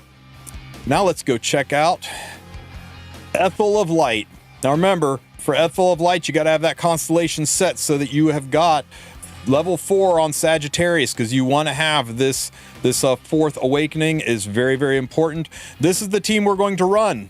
Yes. How free to play is this? We're going to be running Commander Lorena. Everyone loves her. Everyone's got her. I don't want to hear in chat, what if I don't have Commander Lorena? I've got her on Our Beautiful Seasons. You can run Strawberry Cake. If you don't have either of these artifacts, you can put her on a Symbol of Unity for extra damage. And in fact, that's really nice because it gives you extra hit chance too. She doesn't need to be triple Torrent Pen, guys. Even a crappy Commander Lorena nukes so hard in this, it'll be fine. I know this one's nuclear and the stat line is insane. Here's the thing. You don't need effect resistance. You don't need effect resistance. Just bag it and throw as much damage on her as you can for this fight. Next on the team is going to be Shadow Knight Pillis. Shadow Knight Pillis, she doesn't even need 6 pieces of gear. We'll give her 5 pieces of gear. Just make sure she's a little bit fast. Try to keep her in that 110% effectiveness range so she can debuff. The artifact is completely up to you. I've got her on Arius. She doesn't need it. Next, we're going to run All-Rounder Wanda. Now, she doesn't need much of anything. If you really, really, really want to drive this home, put her on Song of Stars. You don't need to, but it's really nice if you have it. But I'm going to pretend you don't have it and drop it. The reason Song of Stars is so nice is if you get a target on the boss, that's plus 50% chance to hit. So if you're blind, that's minus 50 plus 50. You can continue to hit the boss even though you're blind.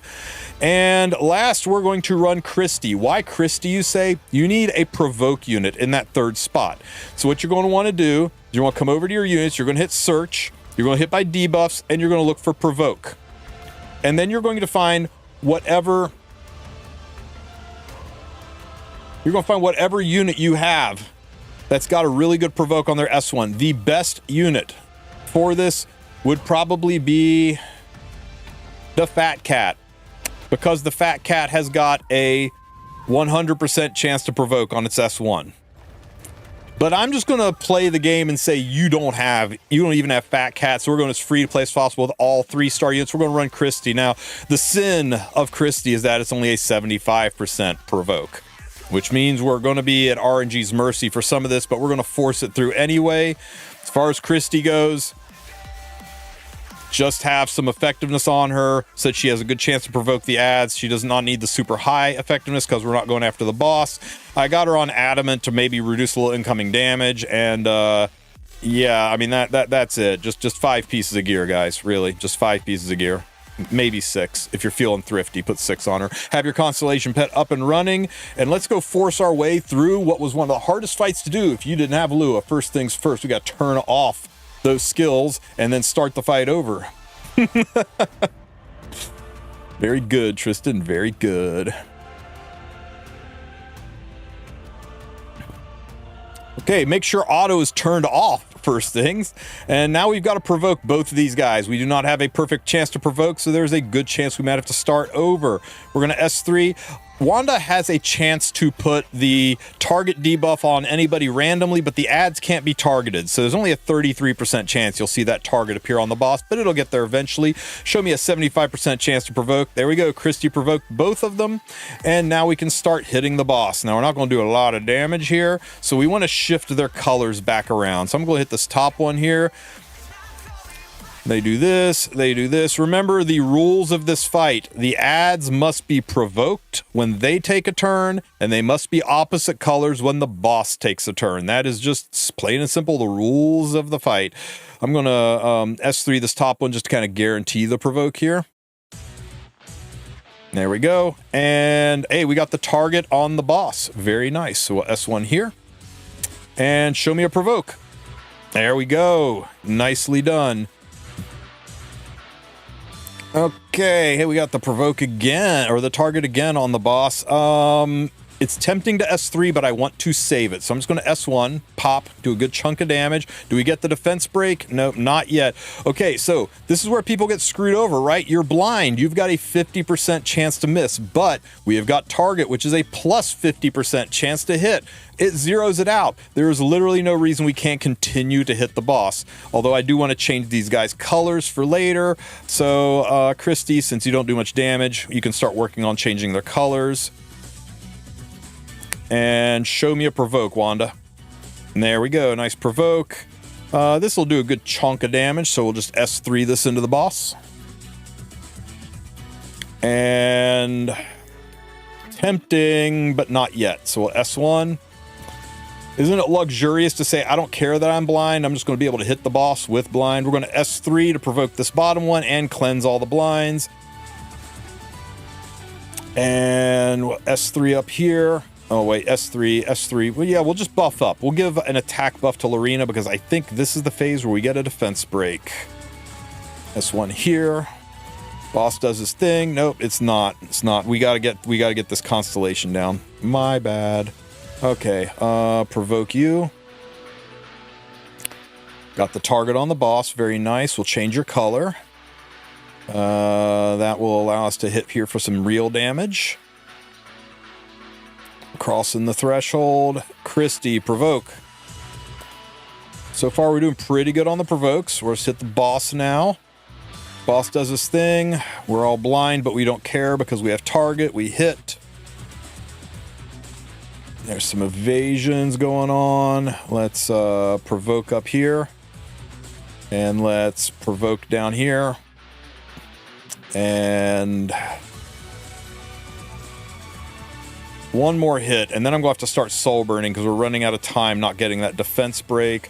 We got to have them different colors when the boss takes a turn, so we'll switch the colors. There we go. There's the defense break we've been waiting for. It happens when it misses enough to eclipse the phase. We're good to go. I'm just going to S1 here. And this actually hits with pretty good authority. We'll drop this in, do some damage. And another hit up here. You guys ready for it? Soul burn. Watch this damage incoming. Oh, and the fight is over. Just like that, guys. Now, my Lorena was really strong. Maybe you have to get 2 defense breaks up to finish it off if your Lorena doesn't hit as hard, but you can see it is a pretty clean way to do it. If you have Song of Stars on your all-rounder Wanda, it's even easier because remember, Song of Stars will proc even on a miss, so it makes her a very safe way to make sure you maintain target on the boss to make this fight super easy. No lure required, no 5-star units required, not even a 4-star unit required. Let's move on to the light fight. By light fight, I mean light units. Light units into the dark fight. Once again, you want to make sure your Gemini is up to level 4 before you start this fight.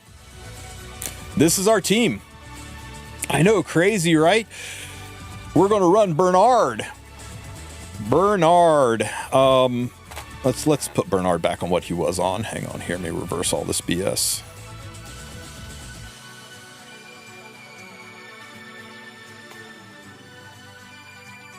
Okay, we're going to run Bernard. Remember, you can have 1 off-element unit. in the front. Now, if you don't have Bernard, just go do some random pulls and get Bernard. But if you don't have Bernard, Horizon Acades, Infinite Horizon Acades is perfection here. Also, Schneal or, oh, you know what? Dragon Bride Senya? No, sorry. Dragon King Sharoon works great. Any healer that is also a cleanser. You just need a cleanser up front, guys. So Bernard is our cleanser. This is how I've got him geared. 5 pieces of gear and no artifact. It really doesn't need a lot to make this happen. This is a super clean and easy fight. You guys are going to love this. Next is Magic Scholar Dorcas. Dorcas is going to be rocking no weapon and no artifact just to show that it is easy to build her. She just needs a few pieces of gear and to not be a potato. And then we're going to run General Purgus. General Purgus is not required, but is very, very clean. So hopefully you've got yourselves a G-Perg. If you don't have a G-Perg, you just need some other reliable source of stuns or sleeps. So you could run Death Dealer Ray, you could run Infinite Horizon Acades, you could run Specimen Says, something else to bring some defense or some stuns. But because G-Perg is an AoE stun, he is stupendous. He's on his number 3 EE to reduce the cooldown. If you do not have this, it's okay. Prophetic Candlestick will help out and make it easier. But if you have both, it's super, super easy. Oh, yes, and Ambitious Tywin. Good call, chat. Ambitious Tywin is also a good shot.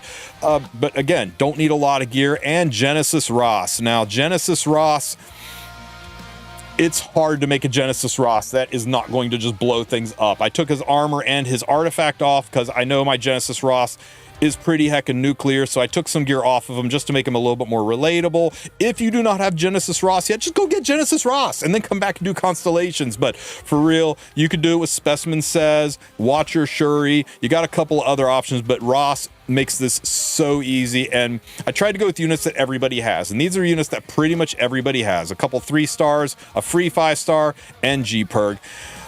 Make sure you got your pet equipped, and let's roll in. Make sure your auto is off.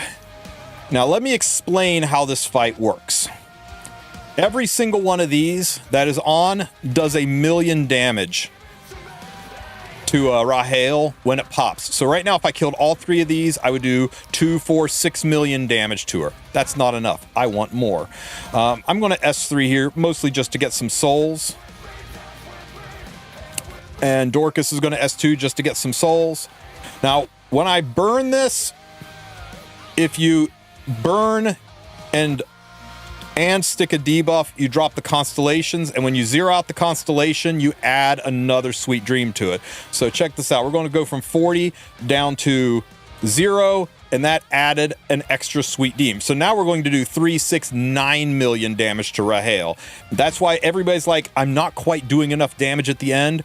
You're probably not getting the extra sweet dream on there to drop the nuke. And the nice thing about Genesis Ross is this is an AoE with penetration, so no need to use his S2 yet, because a soul burn would bring this down, but a soul burn wouldn't zero it out. So we're just going to go ahead and drop this S3, kill all 3 of these, and kaboom, 9 million damage into Rahael. Pow.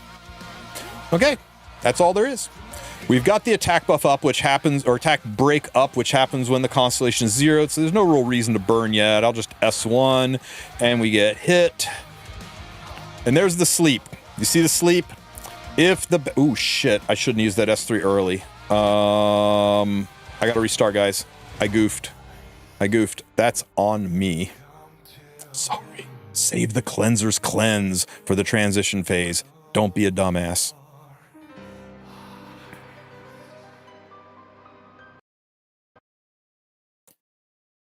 All right, guys, at the start of the fight, screw the start of the fight.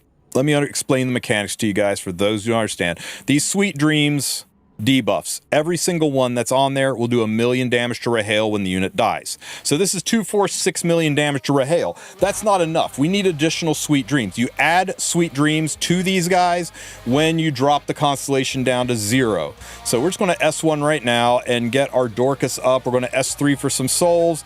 We're going to burn our General Purgus. When we burn General Purgus, we will stun all of them. We want to burn to help cycle his skills, but that will also push this down because we're going to burn and debuff the boss as well. We S3, and that drops it to 0. You notice when that dropped to 0, the phase went back up and it added an extra Sweet Dream. Now we are doing 3, 6, 9 million damage. Anybody that's struggling to kill Rahel, they always have a little health at the end and they get nuked. You're not paying attention to making sure you've got the extra Sweet Dream proc before you kill.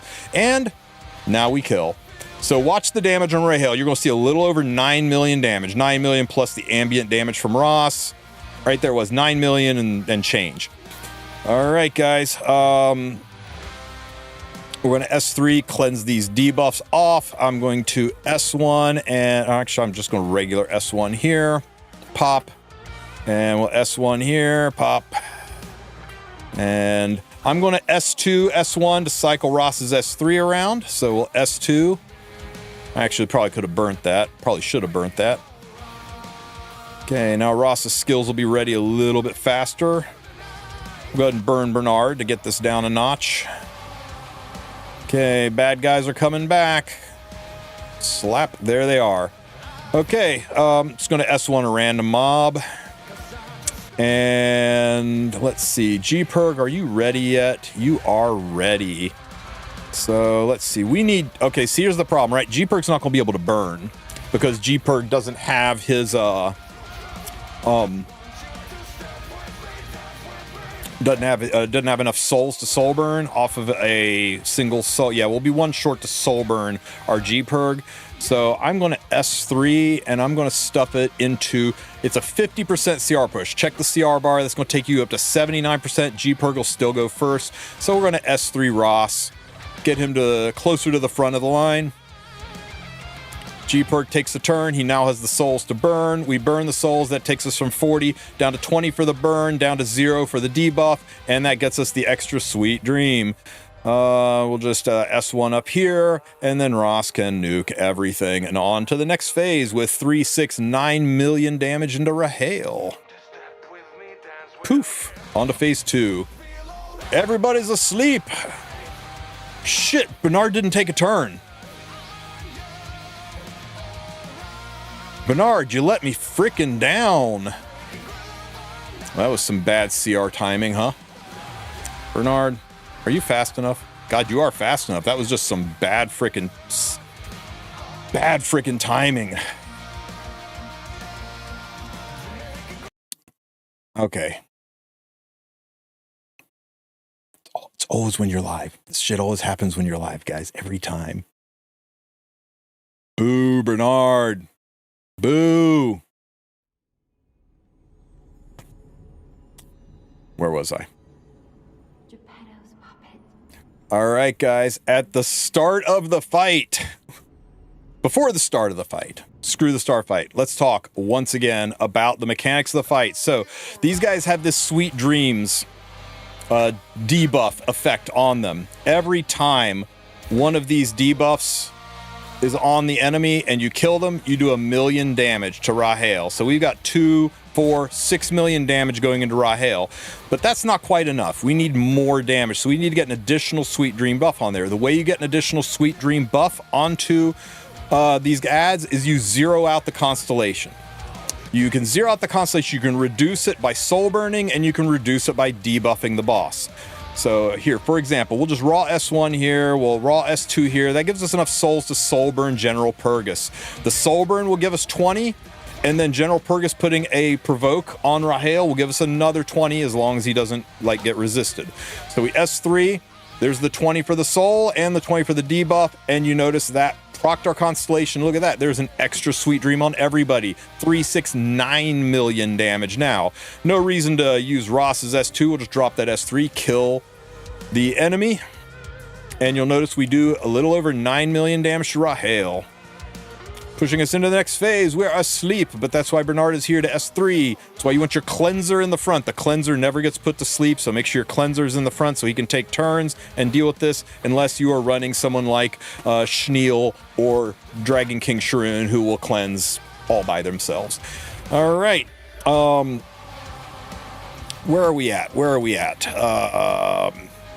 Yeah, you know what? I'm just going to raw S1 here. And G-Perk can S1. His S3 is ready again. Ross is a couple turns away. So I'm gonna go ahead and burn Ross. It's only 10 souls to soul burn this. The burn will reduce the Constellation down a little bit, and that gets us closer to Ross's S3 being ready. Bernard can burn this one too. That gets the Constellation really close. The reason you want it close is when you want it to be less than 40%.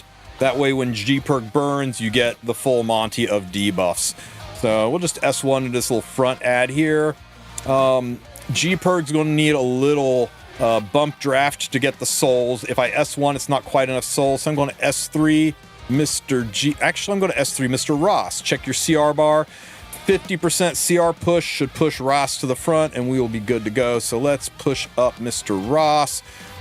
Sorry, that'll push him up close to the front, but he won't lap G-Perk. G-Perk's still going to go. I soul burn. That will get rid of the Constellation.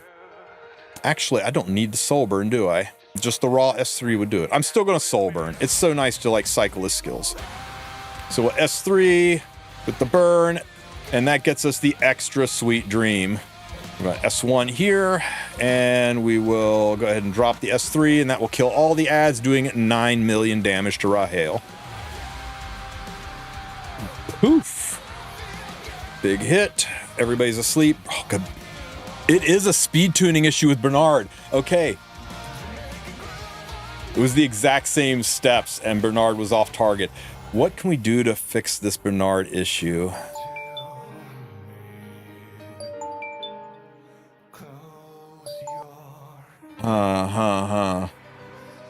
Idols wouldn't do it. Okay, hear me out. We don't S3 Ross, we S3 Bernard to change his turn cycling. What is up, guys? Thank you so much for listening to my cover of Feel from Lies of Yeah, I think that'll do it.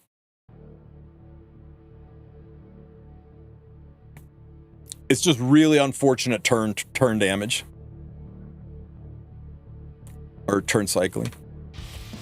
All right. So, one more time for the people in the back.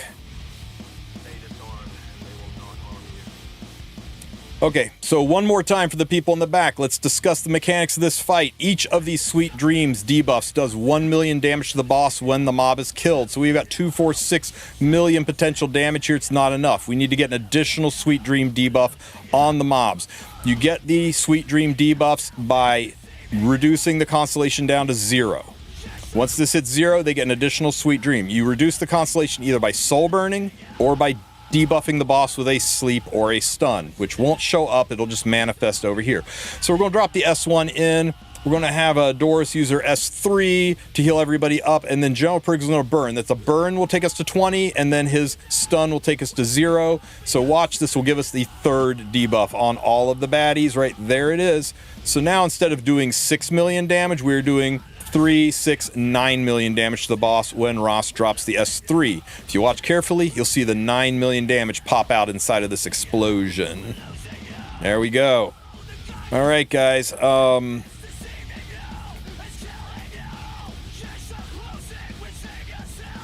We'll go ahead and S3 to get rid of the poisons. And then Doris is going to S1 here.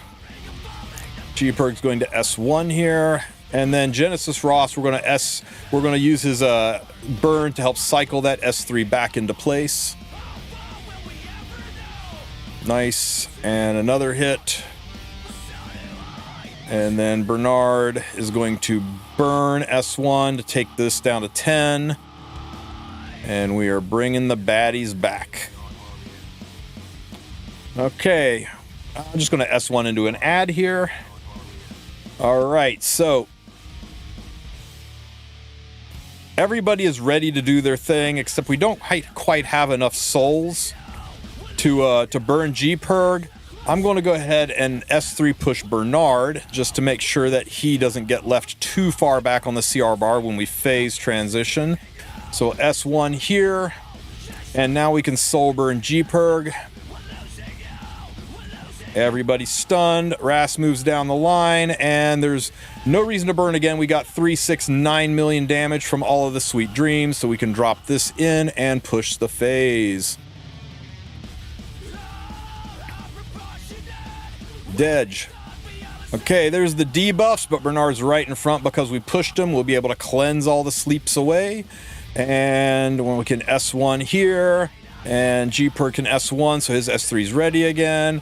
We're going to burn this because you want to keep this Constellation low. It's important to keep the Constellation low so that when you burn inside the break phase, you make sure you can get the Eclipse happening so you can get the extra sweet dreams. So I'm going to burn Ross, take us from 30 down to 10. And that will get us down to 1 turn away, so his S3 will be ready. Okay, the baddies are back, guys. Hit and hit.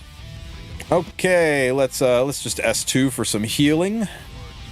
It's tempting to burn this, but my Ross is not ready, so we're just going to stall for a round. I'll just S1 over here. Bernard is going to burn.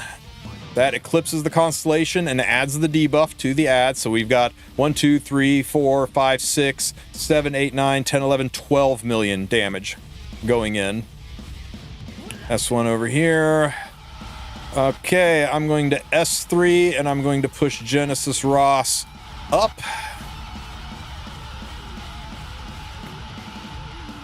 Oh, I thought he was further back for some reason. Well, that was dumb. What a waste. It's fine, though. This is fine. Dog in a burning restaurant, fine. Don't do what I did. Do as I say, as not as I do. If I burn now, they're going to walk it off, right? They're going to walk off the stun. So I do have to go around the horn once because I handled that round like a dumb butt. Okay, we'll burn here because we want to get this below 50%. Bad things happen. That stun on Ross is a little unfortunate, but luckily... Oh, we don't have Doris. Okay, we're just going to S1 here. We're going to burn. Oh, you know what? This will zero out the Constellation. Check it out. We got another round of debuffs. Man, if I can get that Ross to take a turn. Let's just burn here. No, they're wearing off.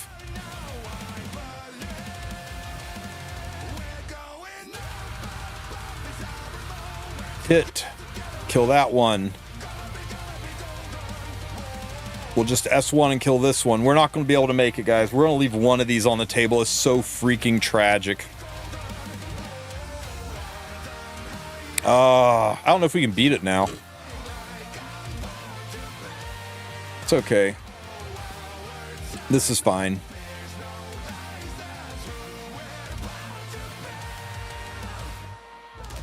Big loss.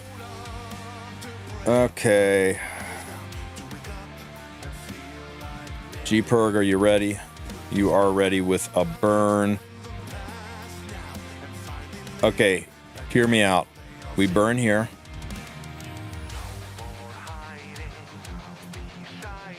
Then we S1. Then we burn here. This gets us the extra tick. We push Ross to the front of the line.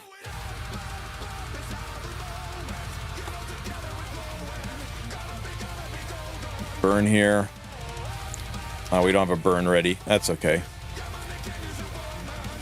Okay, I think we can still make it. I think we still have got this.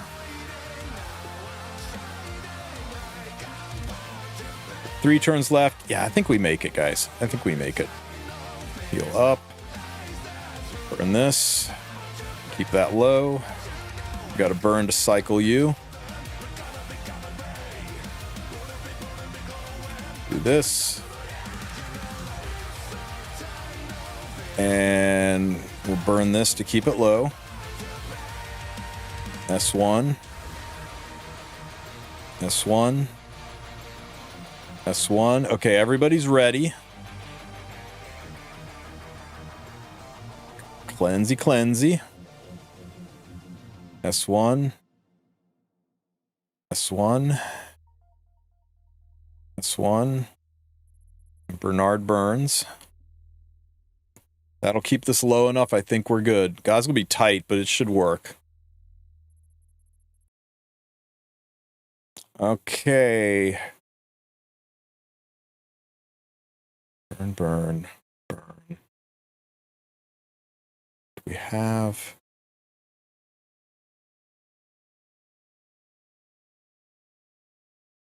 Okay, I'm going to try something here. Let's see if I can stack an extra one. So burn, and then S1, and then Doris pushes Bernard up.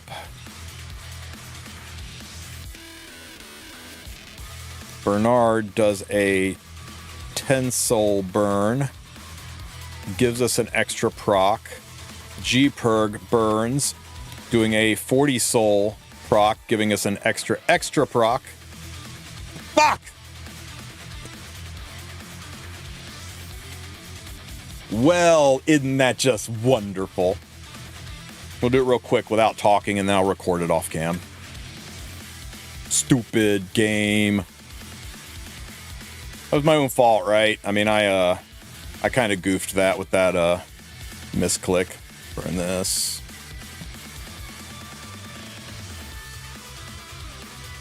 Kill everybody.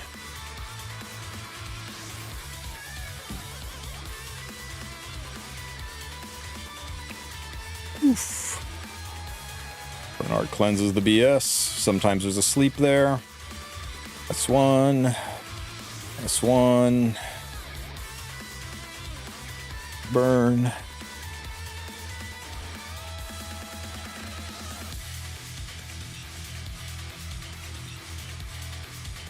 Burn this.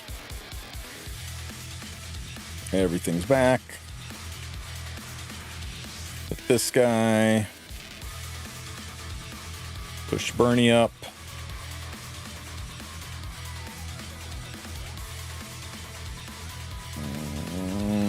Just do this. Burn this. Kill them all.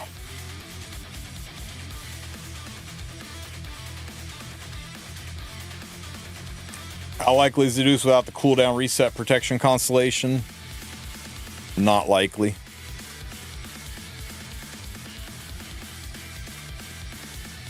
Oh, actually, that's only on Rangers, isn't it? We're not using that one.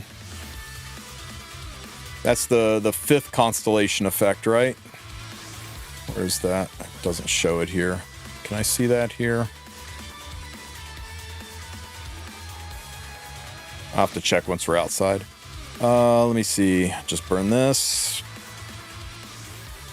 Let's go ahead and get this up. Do this.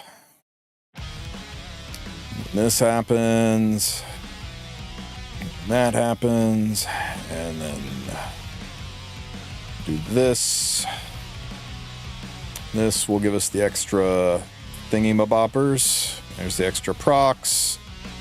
Ross, are you ready? Tell me you're ready, Ross. Oh my god, Ross, you're not ready. Really? Really, Ross?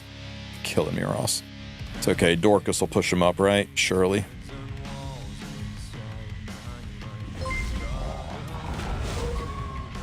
Do I need him? He might cut. I'm not going to risk it. Let's push Ross up.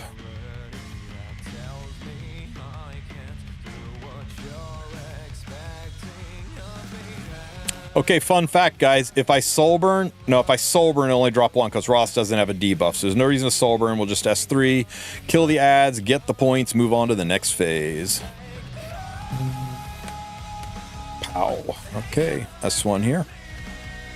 I don't understand the new Dark Boss. It used to be simple. It's still simple. It really is. When you soul burn, you reduce the phase by 20. See, soul burn, reduce the phase by 20. If you debuff, you reduce the phase by 20. If you soul burn and debuff, like if I did it here, I would reduce 40 down to 0. I don't want to do that yet because we need some ads. So you want to have your cleanser in the front because your cleanser cannot be slept. Units that are slept when Rahel takes a turn get absolutely nuked out of existence. So make sure your cleanser is in the front. Ross's S3 is his extinction skill, so I'm going to burn it just to cycle it around. But also you want to keep the Constellation low so that when you're in the transition phase, you can soul burn and get the extra stuff. Because when you zero out the Constellation, you get an extra tick of, I think it's called Sweet Dreams, on the enemy, and that lets you do more damage. Okay, so right there was the sleeps. if Rahel takes a turn while I'm slept, they just get killed. There's no way to resist it. So you want your cleanser in the front because your cleanser is immune to sleep. And then your cleanser can fix everybody else's problems. We're just waiting for Rahel to bring her friends back. How many souls is this? It's only a 10 soul burn. I'm going to do this one just because I want to police this and keep it low. No reason to soul burn yet. There we go. And now she's got friends. Every single one of these does 1,000,000 damage. If you zero this out, it adds something to them. For example, when I soul burn Ras here, you'll notice that this goes from 20 to 0, and you notice it add a tick. There's 3, and on this guy there's 3, 4, 5, 6. All right?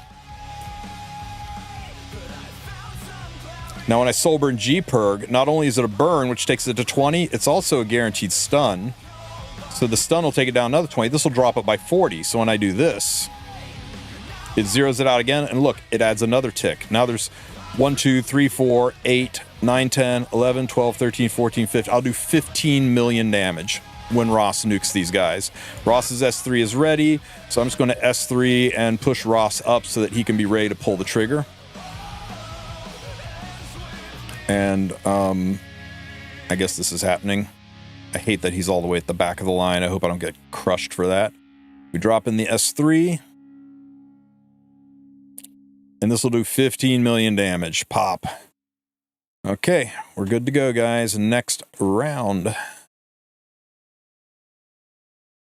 Burn to keep the constellation or the moon phase under control. We're going to burn Ross to keep the moon phase under control, but also cycle his S3 back. And S1. Okay, there's the hit. Regular S1, no need to burn yet. S1 here. S1 here. Look at that, Ross's S3 is already ready. Rahel brings her friends back. Okay, there's the stun, or the sleep, so we cleanse that with our frontline cleanser. I'm going to burn this just because it's good buffs and it reduces that phase down a little bit. S1 here. S1 here. S1 here. Rahel brings her friends back and is the last round. Okay, guys, I'm going to burn. Burning should give us an extra debuff. And not that we need it. Look, I only got a little bit of health left, guys. Only got a little bit of health left, but let's go ahead and burn it just for giggles.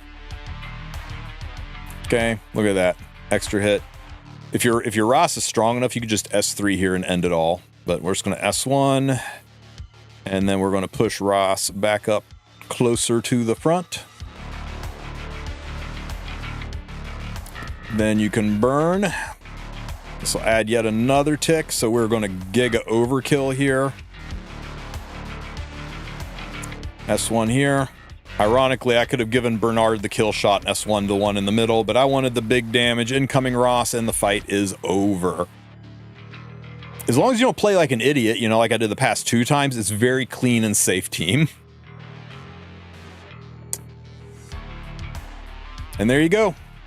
With free-to-play units, guys, every single fight, except that stupid Earth one. I want to do that Earth one again. That irritated me. One more time. One more time for the stupid water fight. Is everybody on gear? You're on counter. You're on counter. You're on counter. You're on counter. I wanted to get a little bit more health on you. Can we even do that?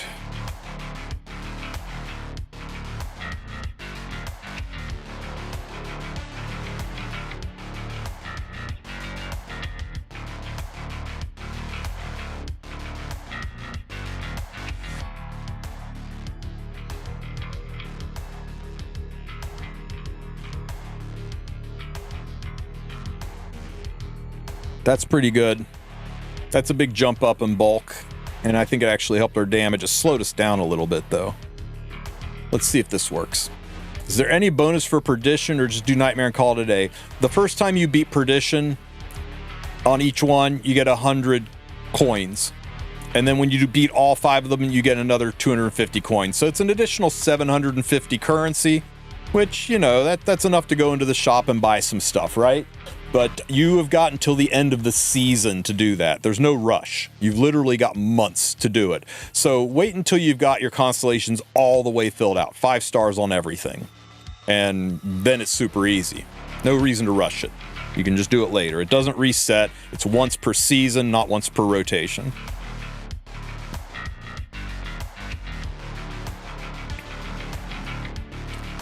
Okay, let's not be unlucky, guys.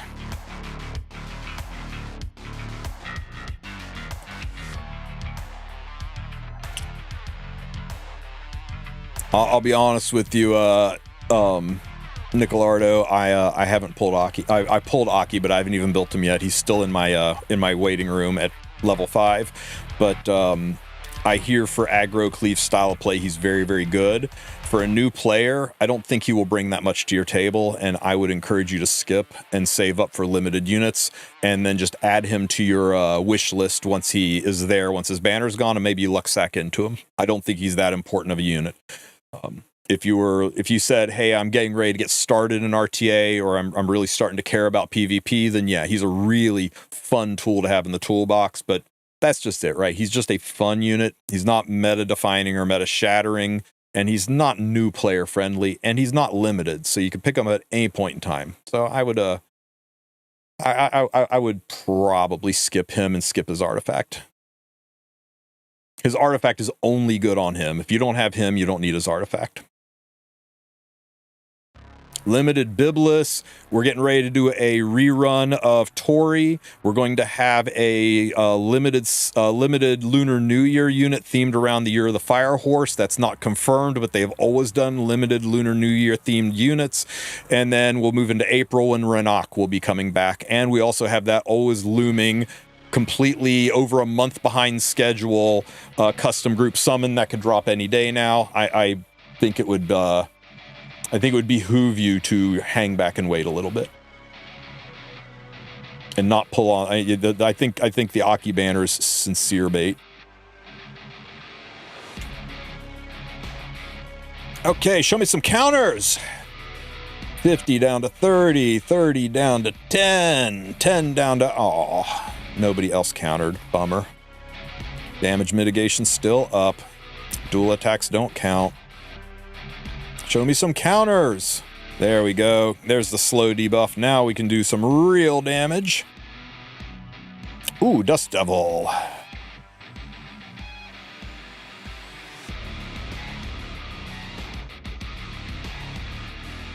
Big damage with the burn. What buffs do I have? Do I have good buffs? I have an attack buff at least. 67,000 damage. We'll burn this one. 45,000 damage. Chop, chop, chop. Another 23. Ooh, another hit. Nice.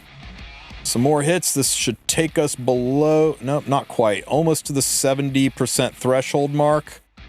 Once we cross the 70% threshold mark, she will bring her friend to the party. There we go. And here comes Aquina's bestie. No, it's Nightmare free-to-play version. Perdition free-to-play version doesn't happen until you have your Blessing of the Stars filled out. We're going to S3 for some barriers and a boost to defense on Mrs. Armin. Show me lots of counters. Oh my god, I don't think we got any other than Armin. That's tragic. Hit, hit. Stella Harpa doing its job. Ooh, there's a counter, 40. That doesn't count. It's got to hit Aquina, 20. Okay. I'm going to S3 more for souls than for damage, because with that damage mid up, we're not going to do a lot here. A whopping 15k. We're going to S3. That'll cleanse the last of that stigma off of Armin. Why didn't it... Oh my god, I freaking... When I reset the gear, I put her EE back, guys. She's not on the right EE. That's okay. We'll still see if it works. Fun little dual attack. We've got the damage mitt gone, so I can burn this. 45k damage. Sid with the Dust Devil, or not. Armin gets some barriers.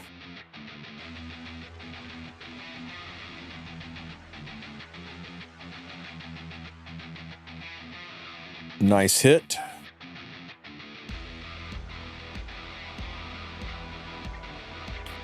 $25.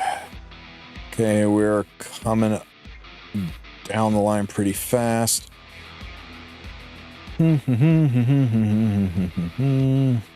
Hit, show me counters. Ooh, that was a lot of counters. Very good. 60 down to 40. I thought it was a lot of counters. Where's my counters? 40. Wrong unit. 20. Okay. S3 here. More for the souls than anything else. 25, 30, 35, 40, about 42%. Ooh, down to 10. There we go. Slow debuff. We got the damage mitt gone. Heal up. My Sid's looking pretty threadbare. Ooh, nice duel. Hit. No. God damn it.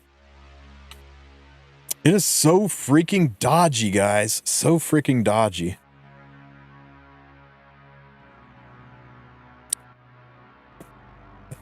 My Sid was pretty stacked with health too, wasn't he?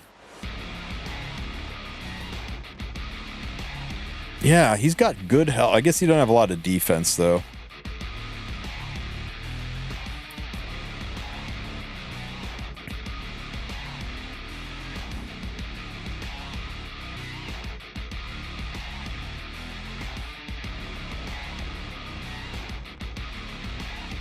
Jeez, he's got no damage at all.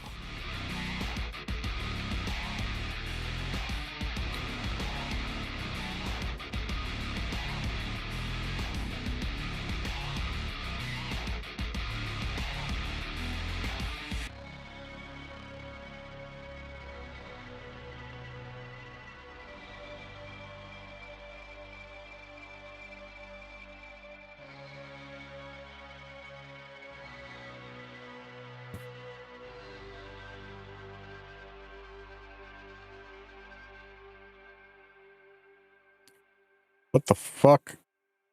Oh shit, how did it equip it?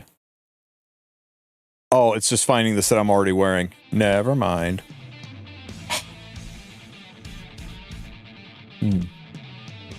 No, you gotta be all green. The only one you can dual element in is light and dark. I think, right?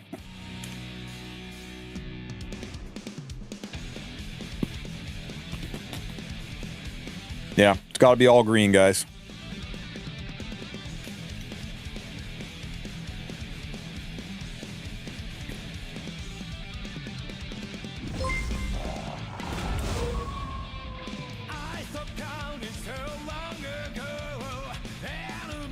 Okay.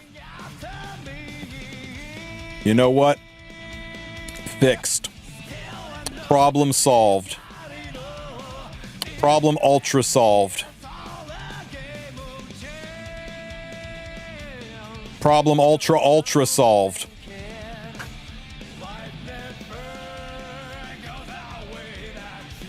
Guys, free to play. We're trying to do this without any 5-star units. I already hate that I'm making a concession for Rowana, but I don't think this can legitimately be done without Rowana. Level 2, so that's good.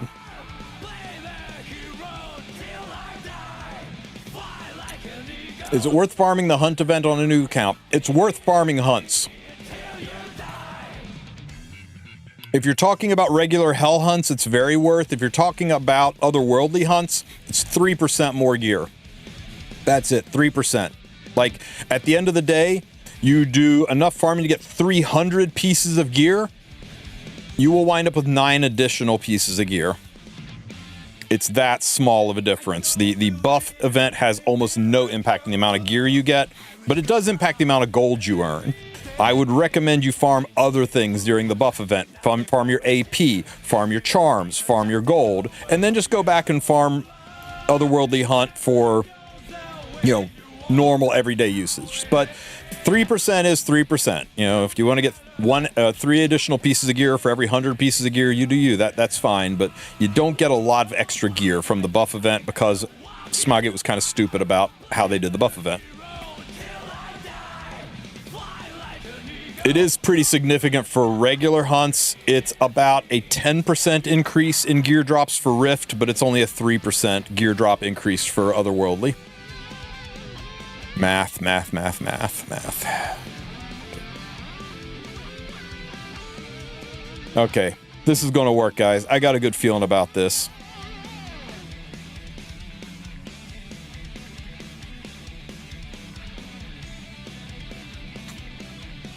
Counters. 50 down to 30. Oh my God. Armin, you have a 75% chance to counter Armin. Well, I guess it's a 60% chance now that I've taken her Elbrus off. Down to 20. Any other counters? Anybody? Anybody want to counter this girl? We can't do much damage until we counter her down. As a new player, I can do all the PvE 2 months, but Constellation is really hard. It's designed to be. Just stick with just like the lowest level. Lowest level you should be able to do easily, and that gets you plenty of currency, and you can start moving forward. They want you to do their crappy little roguelike to get things done, and that's fine. Oh my God, we cannot counter. Counters. Okay, finally, we got the speed debuff down, so let's burn this for some damage, because we've got some time to make up.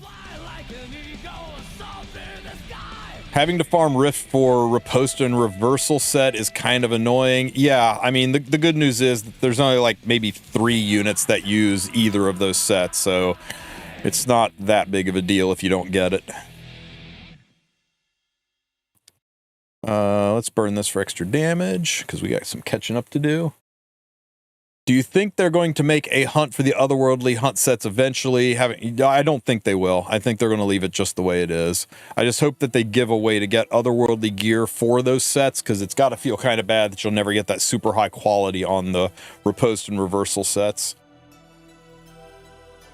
It'll be a bigger deal for Warfare and Pursuit set, which are actually real sets, as opposed to Riposte and Reversal, which are about as useful as Injury sets. They're just not that good. I forgot to change her artifact again to the Cleanse one. Man, it's too far in, but... What does Otherworldly gear actually do? When it's got that little blue glowy sheen on it, it just means when you roll the gear, the rolls can only be max or 1-off max. So speeds can only be 3 or 4. Attack can only be 7s or 8s. You never see 4 and 5s on attacks. You never see 2s on speeds. So it just has greater potential to roll higher. It can start out with crappy subs, but the rolls are always going to be max or 1-off max. And also, Otherworldly gear never has flat main stats on necks and on rings. Or on boots. Well, with the exception of speed, of course.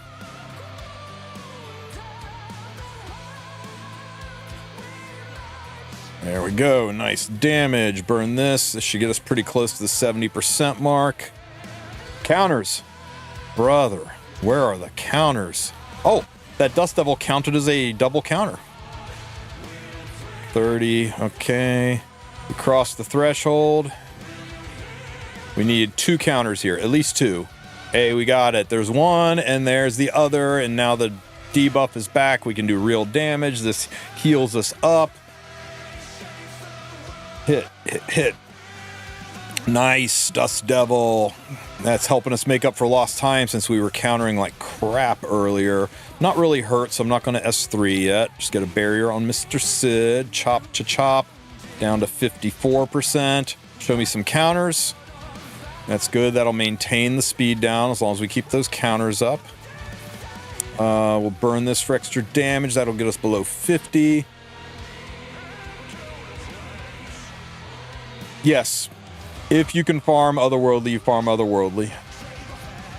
It's the only reason to farm Hell Hunt is because you can't farm Otherworldly, or you are being desperate to farm those Mystic Metals, because they do drop on rare occasion from regular hunts. Okay, we need some counters. Ooh, I think we got plenty. Oh, especially with the Dust Devil. There we go. Speed down is back. This will heal me up. Stigmas everywhere. We are down to 40%. 38%. I'm going to S3 mostly for the barriers. For Hecate, best set Warfare and Pursuit together. If you're running her on her own artifact, Warfare Pursuit. If you're not running her on her own artifact, then Pursuit doesn't matter. And if you can't build a good one on Pursuit, then fuck it. It's just a little extra damage. Warfare is the most important thing for her. Rift is good if you are a mid-game player. Get immunity up here. Here's the sauce, right? Let's say you're a relatively new player, right? You just hit the mid-game. You've counter, more counters, 40, 20, one more. Oh, I think we're gonna make it, guys. I think that did it for us. It's like this, right? So let's say you have joined this game. You've played other games like Star Rail and Genshin and Fate and all these games that are unit driven, not gear driven. So you did the natural thing. You're like, oh, look at tier lists, pull for these units, and you've got tons of units, especially 3 and 4 stars that are important. And you're going to gear them. And you're like, okay, what's this unit? Okay, this Armin, she needs counter, and BBK, she needs Destro, and Opener, she needs some speed gear, and my Soul Weaver, she needs some HP sets. So what are you going to do? You're going to farm.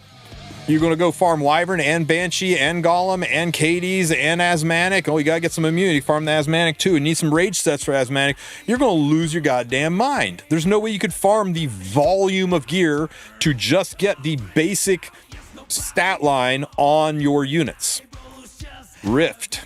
Rift lets you say, I want Destro, I want counter, I want immunity, and I want speed, or whatever the 4 sets you're looking for are, and I don't want any lousy revenge sets. Please don't give me any more hit sets. Crit set can kiss my ass. I don't want resist set. I want these specific sets because I am gearing with a purpose. I'm trying to get my account up and running.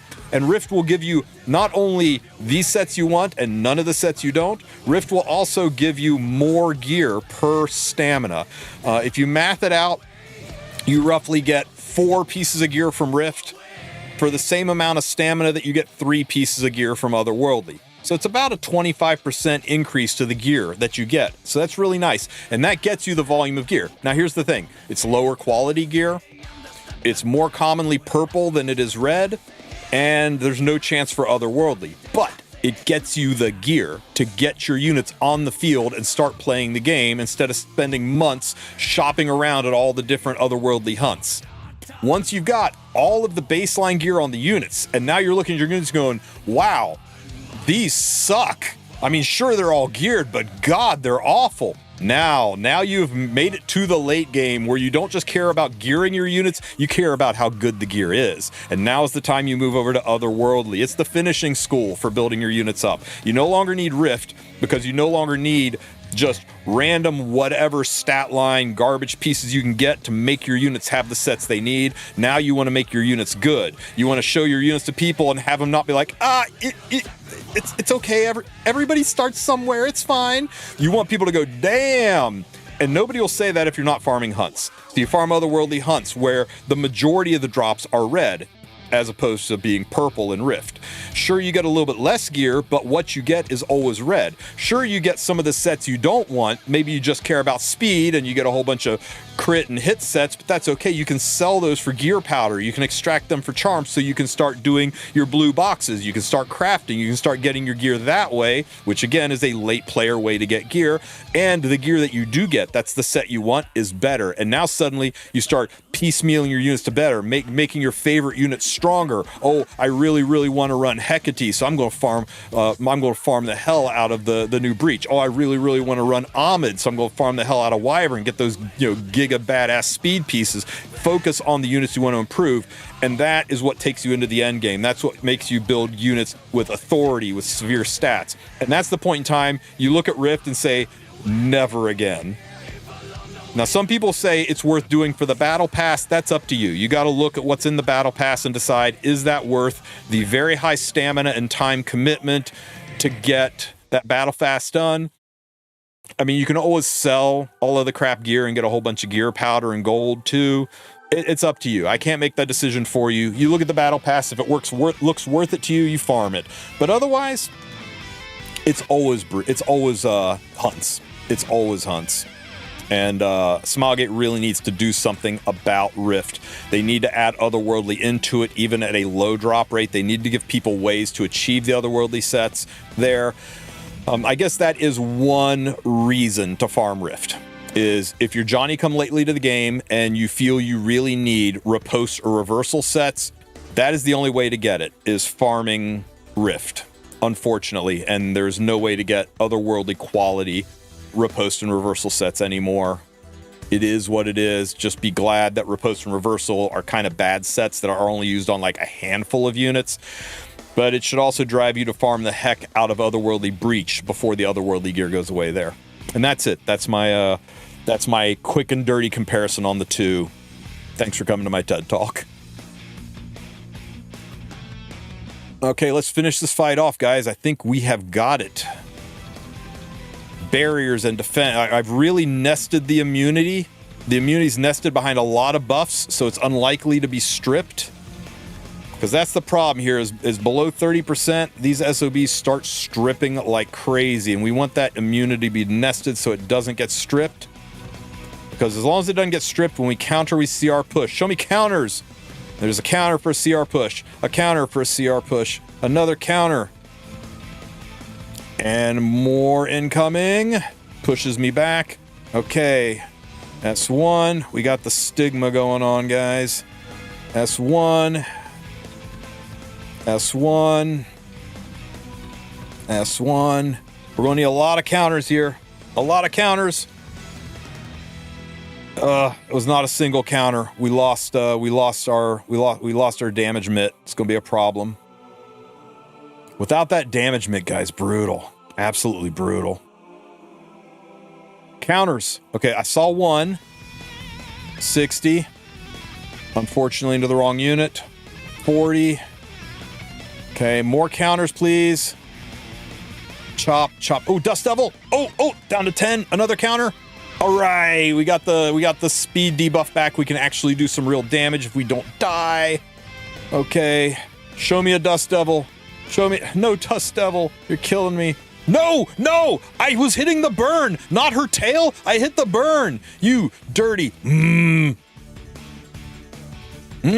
So many bad words. So many bad words. Show me a dual attack.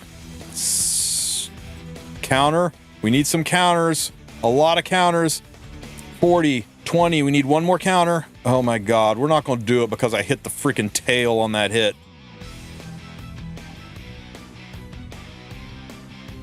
Go burn. We just need the damage, guys. We're at 4%, 3%. Counters. Out the wazoo, please. 20 Dust Devil. Okay. We might be okay, guys. We might be okay. We're not okay. We're below 10%. We're controlled. Dude, I clicked her fucking tail instead of the soul burn button. It's not real. You saw it, right? You could taste it. You were there with me, right? Right? Anyway. It was close, right? It's not going to be easy. That is the one fight that right now we don't have a lot of free-to-play options to make happen. I'm a level 64 character and I want to build Setsuka. Hey, check this out.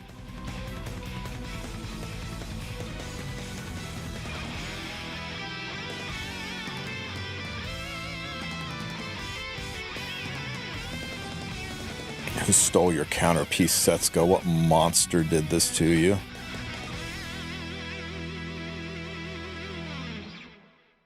God damn it, I can't remember what was on her. Give me a second.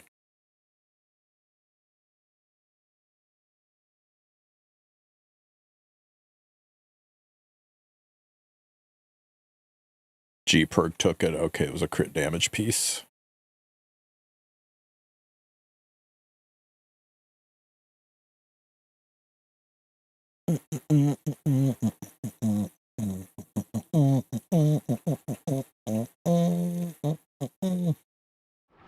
There you go. Doesn't need riposte.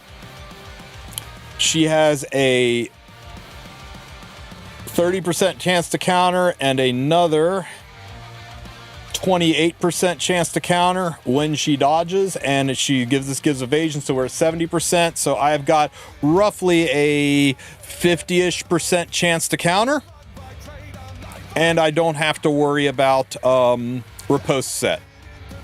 Also, if I get hit, like they don't miss, I still have a chance to counter. On riposte set, if they hit me, I don't counter. If I'm asleep or it's a unit that penetrates evasion, I don't have a chance to counter. So I legitimately like this better on her. It is roughly, because remember, riposte only works if they miss.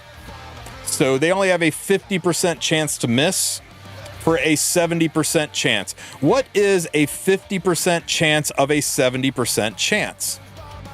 Let's see. 70% chance to hit or to counter, but it only activates 50% of the time. That's a 35% chance to counter. Well, what's my counter set give me? Oh, damn, it gives me a 30% chance to counter. It's a 5% difference, guys. Because this will proc on a miss or a hit. 100% chance to 30% or a 50% chance to 70% chance, which is 35%. It's literally, riposte is only 5% more chance to counter on her. Now, is riposte better? Yeah, 5% is 5%. Better is better, right? But it's only 5%. It's not worth busting your ass farming a riposte set for her. There are riposte users, but you don't get, if you're min-maxing, for sure. If you're min-maxing, yeah, put her on a riposte set. But are you sure that chance to counter is multiplicative, not two separate rolls? It is. But still, even without this, dude, it is still a 30% chance to counter 100% of the time. Always, every time. Hit, miss, anything. 30% chance to counter. Whereas riposte is a 70% chance to counter half of the time, which is 35. It's still 35 versus 30.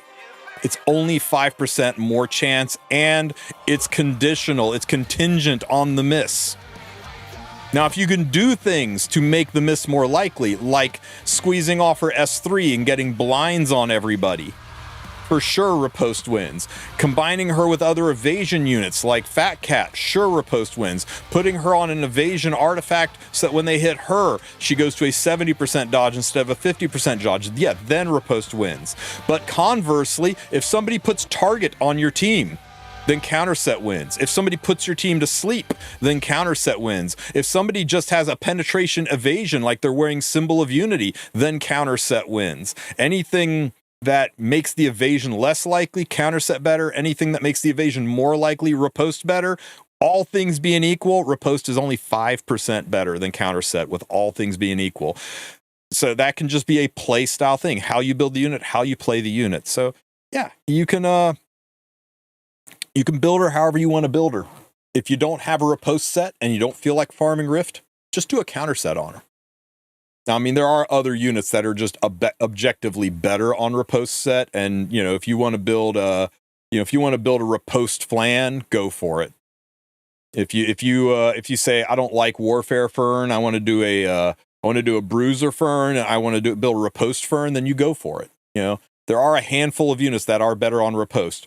Reversal set, there's only one unit, in my opinion, that's better on reversal set than not, and that's Ruel.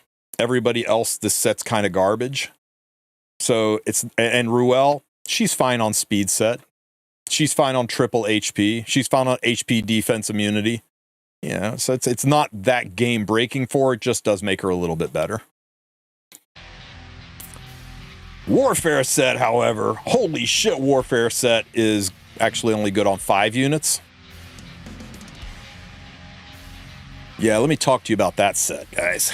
Holy shit. Now that I'm on a tear. Boop.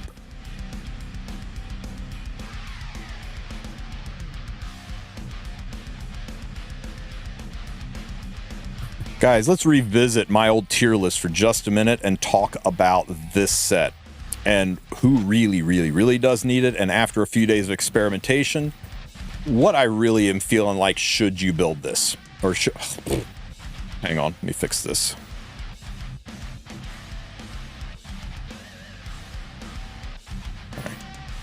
Oops. God damn it.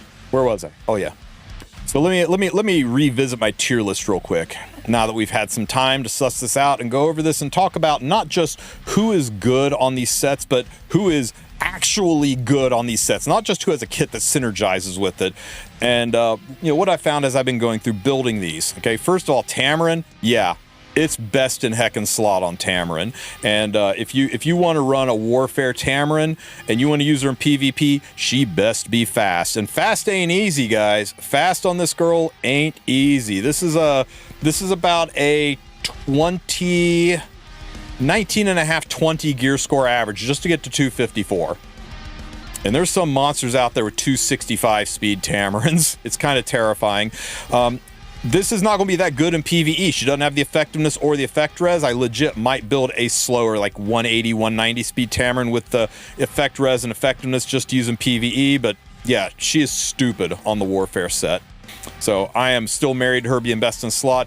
Dark Heckin' Corvus is absolutely bonkers on the Warfare set and makes Guild Wars so easy it's trivial.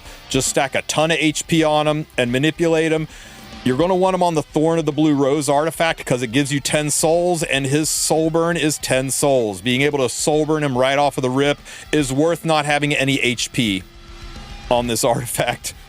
That kind of hurts, but the souls are too good, right? Hecate definitely wants Warfare set, and if you're running her artifact, I think you want Pursuit set on her. I was a little skeptical at first on Hecate. I was a little bit down on her, saying maybe you don't want to give up all of that damage, but you know what?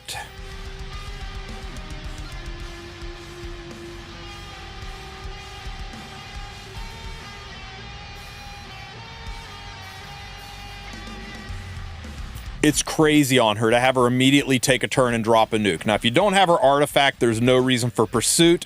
And if you can't build a good Hecate on Pursuit set, don't build her on Pursuit set. The pop damage is nice, but it's just a little icing on the nuclear cake that is Hecate. Build her on crit, HP, broken set, whatever you need to make a decent one. But Warfare set on her, I do think is kind of a must now. People, I was initially like, are you sure about Laia? Are you sure you want to give up that speed? I'm sold, guys. I think Laia on Warfare set is best in slot. You're going to have to get used to running a slower Laia. I think maybe 10 more speed on her, 20 tops would be great, but 220 is okay. And this works out really well for me. And she's going to immediately throw the guitar and erase a unit because her S3 will be ready. So yeah. You just have to get used to playing her a little slower. The days of like 270 Laias are kind of behind you if you want to go with a Warfare set. Lionheart Sirmia, we need a whole ass new tier for it, right? We'll call this tier, This is Dumb. And that's where I'm putting Lionheart Sirmia. Okay, hear me out. This is the theory. I'll put tech niche, which is the polite way of saying this is dumb. Here's the theory. Like Lionheart Sirmia on Pursuit set immediately gets to S3, proccing a counter, activating her passive, pushing her up so she can S3 a second time. That sounds beautiful, right? Except Lionheart Sirmia doesn't do any real damage unless she has a defense buff, and you're not going to get that until her passive's inactivated. So you're just raw S3ing without a defense buff in order to trigger attack to get another S3 with a defense buff. And you're also giving up on all of her damage, which means you're not running her on a Destro set, or you're not running her on a lifesteal set with a damage artifact. You're robbing so much damage off of her. It will take the most cracked Pursuit, or the most cracked Warfare set in the world to make a good Lionheart Sirmia. So if you want to try it, go for it. I think it is niche to the point where I would get ready to call it MLM, or just a bad idea in general, unless you have insanely statted Warfare set. You do you. Let me know if you're making her work out. And a Warfare Fern, I'm leaving her in the where it can be used, right? Because most people feel like Fern deserves to be on the set that came out when she came out, right? Most people want this girl on a Pursuit set. And this is the best way to run her as Bruiser. Now, the trick to Fern, guys, is run her with really high attack. Screw crit damage. It's all about the attack, because when she S1, she gets a barrier, and the barrier procs off of her attack. So you really want attack main stats on your two pieces so that when her barrier procs, it's big, and you want relatively high damage to reduce the incoming damage. The whole concept of a survival Fern is that the incoming damage doesn't just break her barrier, and her barrier is big enough to survive it, especially if you want to run her with her own artifact. I've got her on Chatty just as an extra level of safety net. This has been the only way I found to successfully run Fern. But if you want to play a different style of Fern, you don't want to play a Bruiser Fern, a slow Fern, turn 2 Fern, you want to play a turn 1 Fern where you're boosting her up and nuking the enemy, then yeah, a freaking a warfare set on her lets you S3 right out of the gate and absolutely obliterate, murder, stomp the enemy. Go for it. You can do some nasty things with an aggro Fern. I think it is the least important version because you can just boost up other units and nuke better, but for all you Fern lovers, this will let you play an aggro Fern. So I'm just going to leave her in the it can be used because it's really playstyle dependent. And that's it, guys, for the warfare set. Let's talk about the pursuit set. We talked about it before, Lady of the Scales. Lady of the Scales is hard to build, but if you can get her on a pursuit set, it has the weird side effect of when the enemy attacks with abundance, it triggers her abundance passive. And that's what does the 2k extra damage, and that makes her pursuit set impact the damage. So even though it's somebody else's attack, they get to borrow her pursuit set for the pop damage. Absolutely crazy. It's just hard finding the stats to make it happen. But if you can make it happen, it's only 400 extra damage per attack, but it's force multiplied across your entire team. A buck's a buck, that's pretty good. Renok is the no-brainer. If you can build a pursuit Renok, you most certainly should. It is by far and away her best in slot and makes her absolutely ridiculous. The hardest thing about it is getting high-speed pursuit gear, but if you can get some high-speed rolls on pursuit gear, you can blow things up. ML Kairon is another really good pursuit user, and he's one of the few pursuit users where you're not sad to see crit chance and crit damage land, although I think probably the easiest Techron to build is the full tank Bruiser Techron. Crit chance and crit damage is nice, but it ain't all that, right? You're just basically playing him around using his big bang attack. So I've got him on a triple set so he can have immunity, HP. The immunity's kind of icing on the cake, and some evasion to make it even harder to strip him with high ER. The whole thing's about keeping his ER buff so that he can constantly be doing his S3 so that when he does take a turn, his focus is full and he can blow things up. Pursuit set's hugely impactful on him. And Festive Ida is one of the more difficult ones to pull off because much like Renok, she really wants those fast pieces, so she is competing in a way with Renok. Not only do you want fast pieces, you want fast pieces with high HP, and those are a little harder to get. And yeah, once I reforge, this will be a little better, but man, I really need to find 2,000 extra health on this girl, even if it costs me a little speed.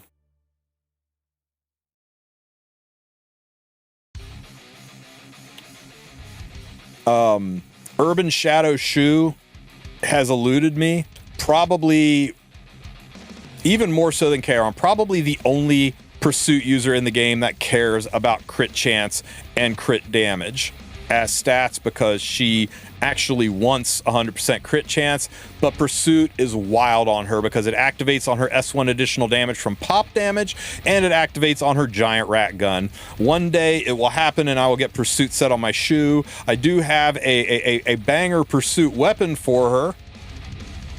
It's currently living, I think, on Techron.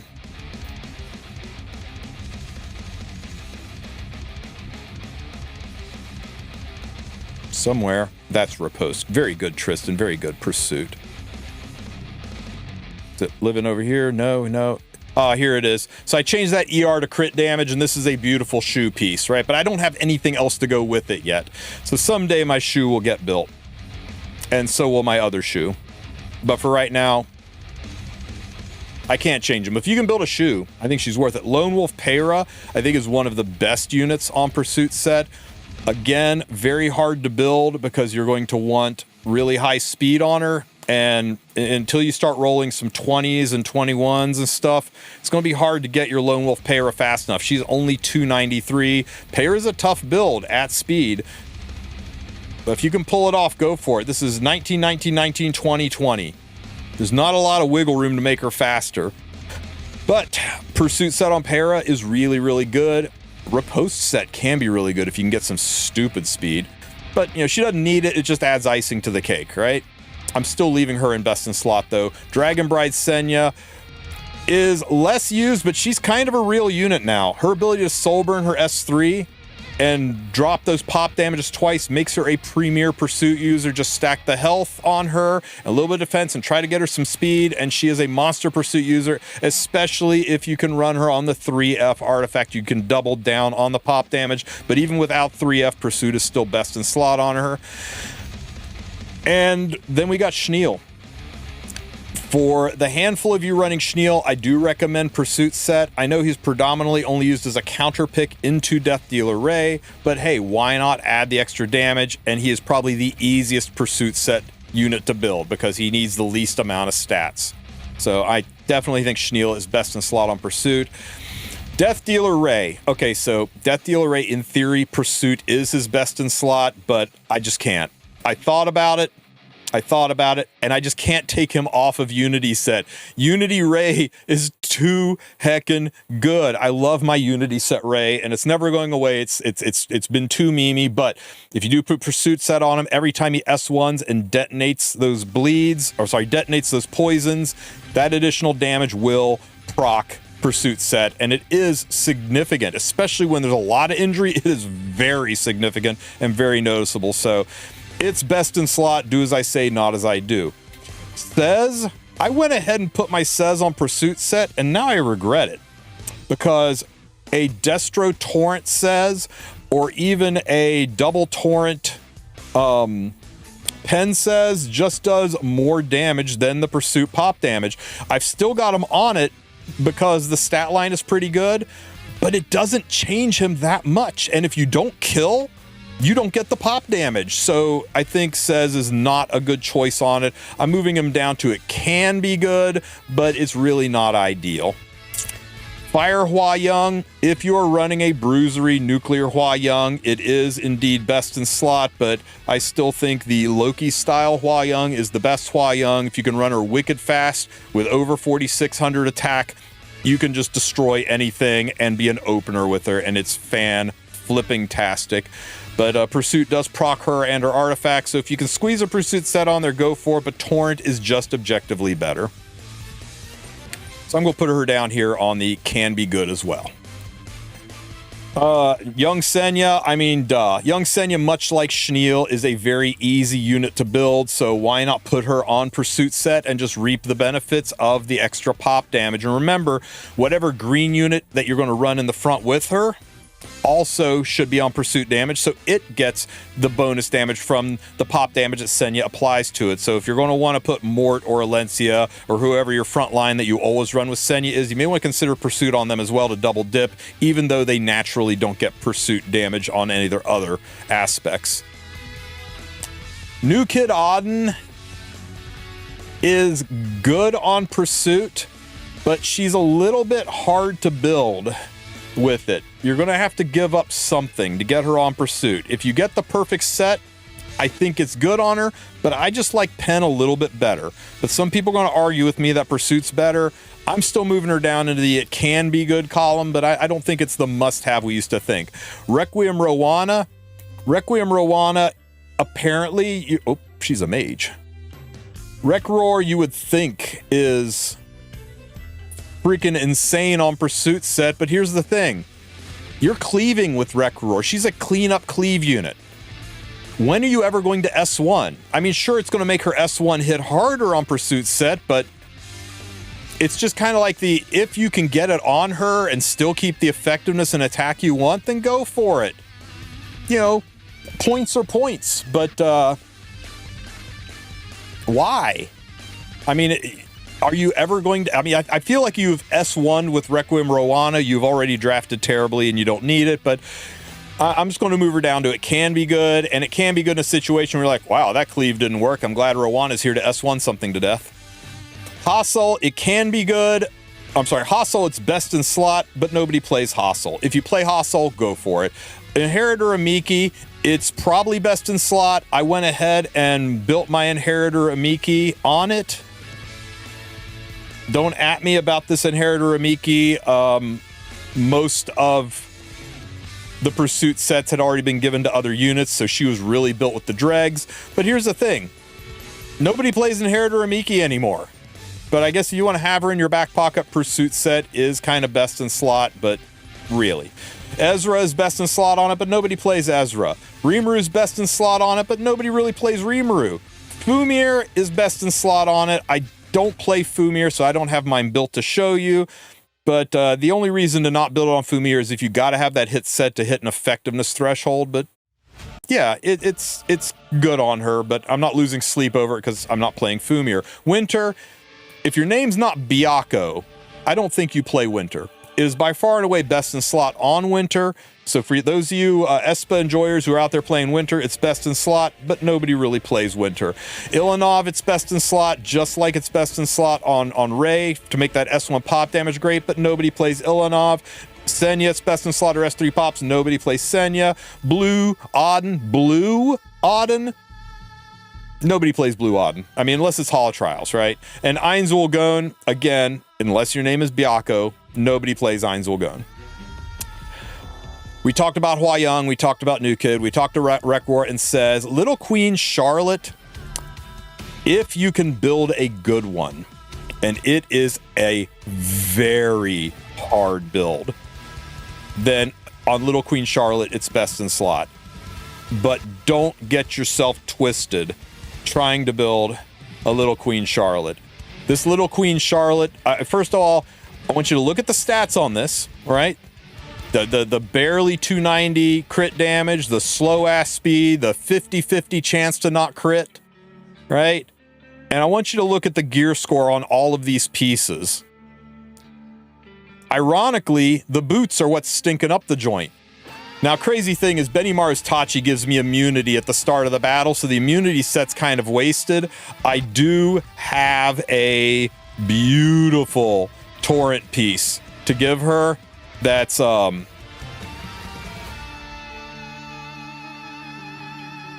is it this one? Where is it? Yeah. That once I get a 101 gear score, once I get a good torrent boot to pair with it, I think is going to take her to the next level. It's not this one. It's this one. Yeah, once I get a good torrent boot to go with it, it's going to take her to the next level. You know, it's better in every single front, except lost a little crit damage. I can make that up here. And the torrent will do tons of damage, but I just don't have good torrent boots. Not an easy build for a unit that's not played very much. If you don't play Little Queen Charlotte a lot, you can totally pass on the triple set version and just stick with your Destro Torrent or your Destro Immunity, Little Queen Charlotte, and light people up. She doesn't need it to do damage. So I'm just leaving her down here where it can be good, but it takes insane gear. Janua, I had it and can be good. It's not. It's not. It's just not. It's a total waste. Sure, your Janua does extra pop damage. I put it on mine. Janua just hits harder without it. You can do crit to get in the stats. You can do torrent, do extra damage. It's just not there. And that's why most people say you don't give a rat's ass about crit chance and crit damage on Pursuit. It's pretty much every single unit that cares about crit chance or crit damage prefers Pen, prefers torrent, does better with it. The pop damage just isn't there. So I will probably change him down the road. You can do it, but I think it goes down here in the special tech MLM range.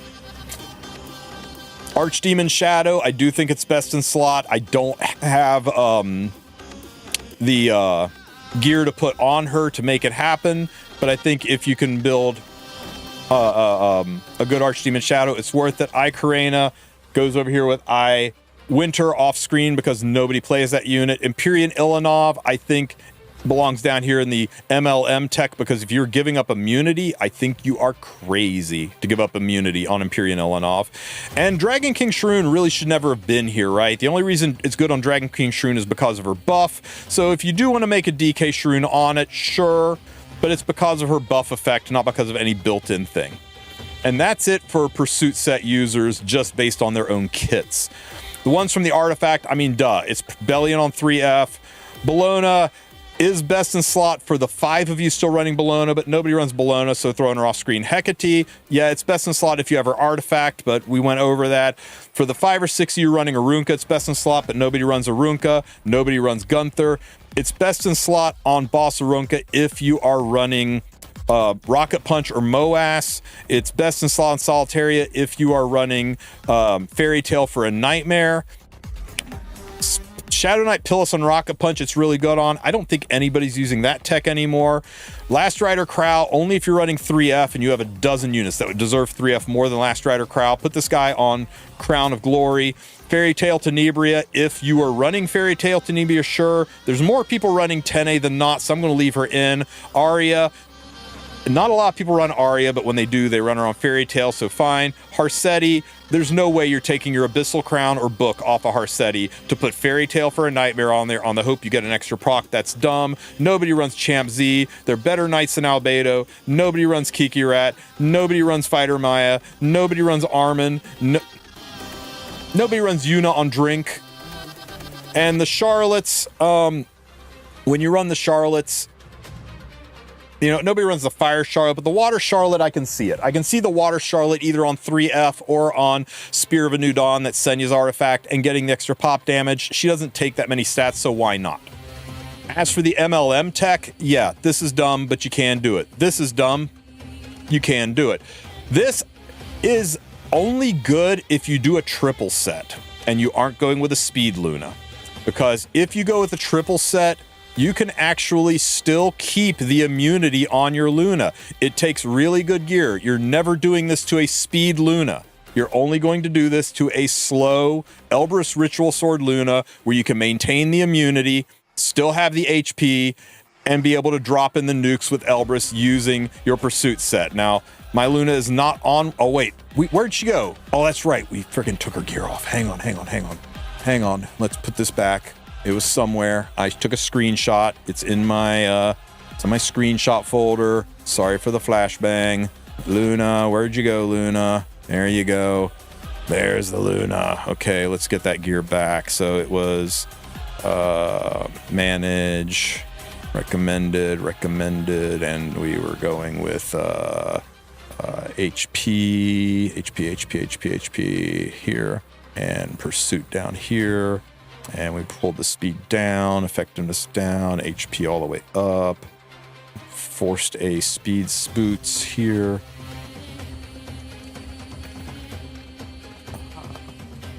HP down another notch. 14 is this. Let's just do this for now, and let's see, it was HP boots, speed,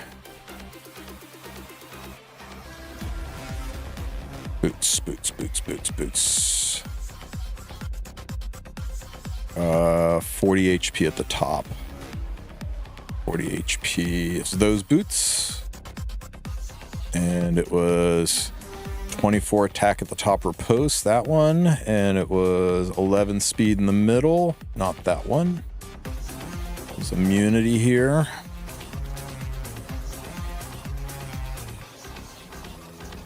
That one. And it was a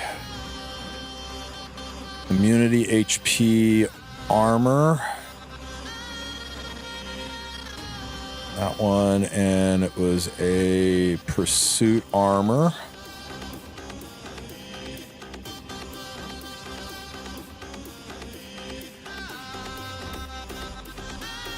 That was weird.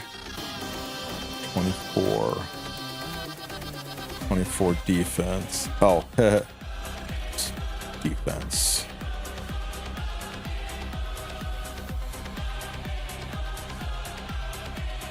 find a better piece for Schneel. And it was a HP weapon.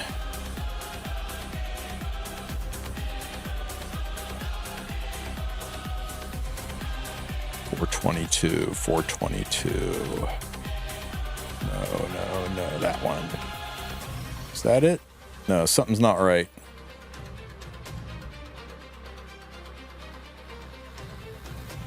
What's off? Oh, I got triple immunity. Hang on. It didn't register the damn riposte helmet. Or riposte, the pursuit helmet. There we go.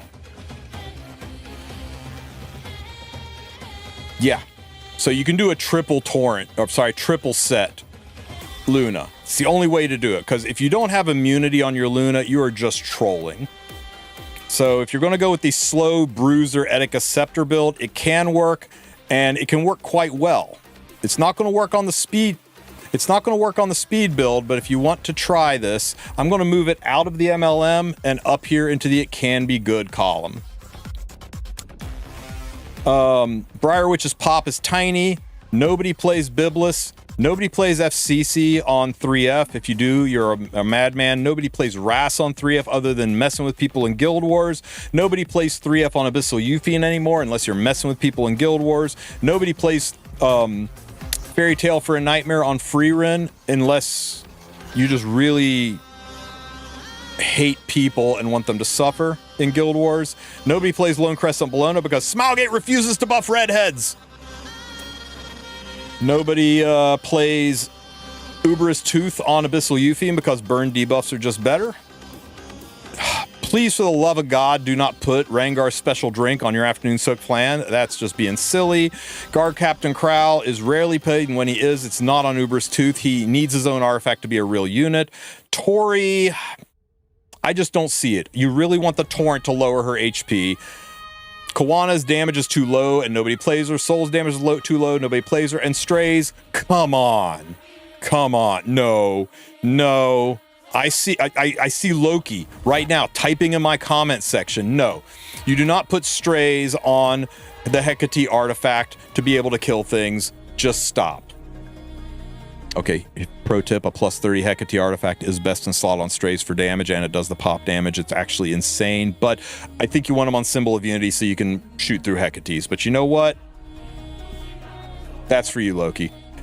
And of course, these are the units that give buffs that can proc pursuit sets. So here's my new tier list, guys, and it's a little bit more reasonable, I think. My new tier list on what units are actually good with the sets.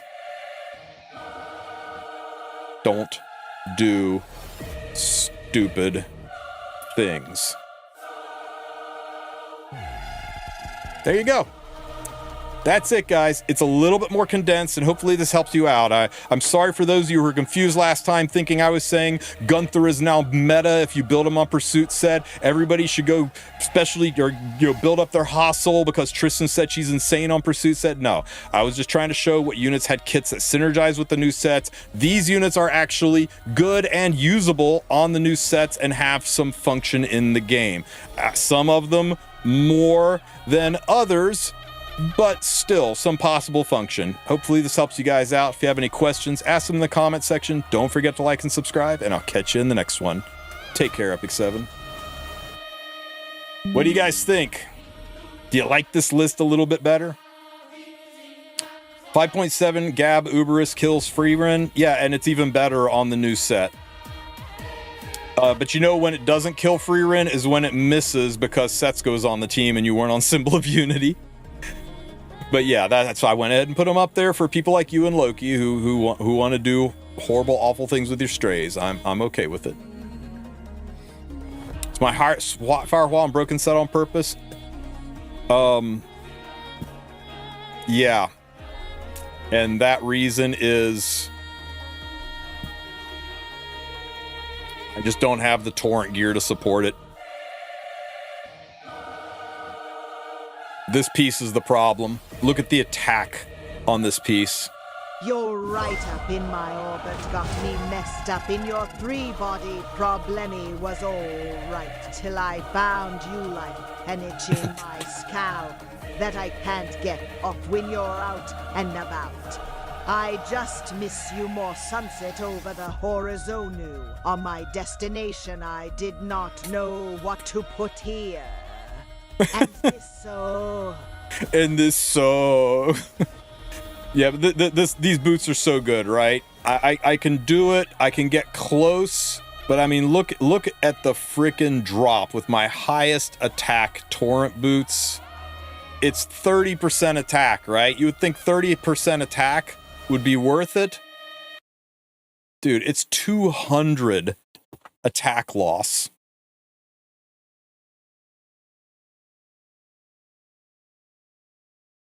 I just can't get... Oh, that's the wrong piece. Armor. I just can't quite get there, right? I lose 3 speed, which sucks, but it's the 200 attack loss, and when I damage calc it out, this does 27.1k damage, and this does 27k damage. Or sorry, this is 27.1, and this does like 27.5. They're both in the same damage threshold, and this one is a little bit faster. Now, once I get a faster torrent piece, or I get this with a shit ton more attack, and I mean, I could mod this, but I'll never get it back because it's fucking 88 gear. Once I get the right piece, then for sure. But we sat up last night damage checking this, and we lose 3 speed, and it was only a smidge more damage. Plus, and this is the important one, it lowered my attack threshold significantly. Like, this one kills an attack buffed Ruel. This one does not kill an attack buffed Ruel because the attack threshold dropped so much. So they're very similar damage, but this one gave me a higher threshold to attack with and higher speed, and that's why I'm on broken set. Sometimes broken set, best set. You have to roll torrent with no crit. I've never put this much attack on a single piece of gear in my life. It's going to be really hard to replicate. Someday.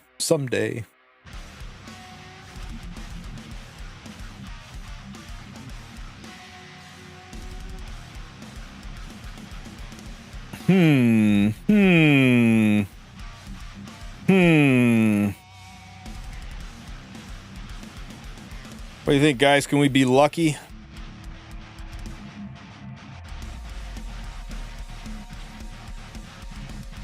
We don't need Hecate here.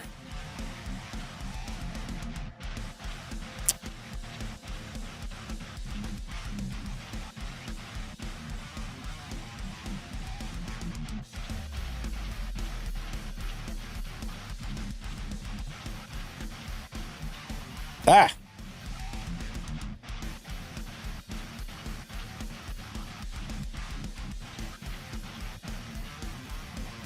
Hecate does keep her from bringing somebody back from the dead, though. And then I only have to worry about a superhumanized this. Let's try it. This is a little weird, though. Look out, it's a 387 speed nurse. I've run into some freaking fast nurses. Oh, fucking Arya, I can't soul burn. That's okay, we just got lucky.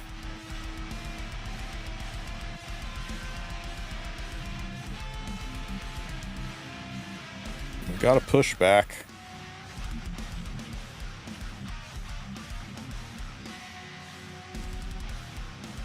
Oh, I could have burned that. That was dumb. That's okay. This is fine.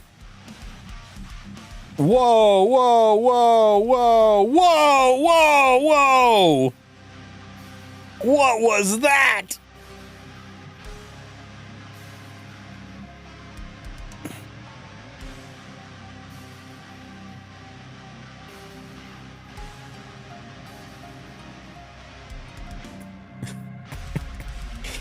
All right. Kiss my ass game. Skill issue.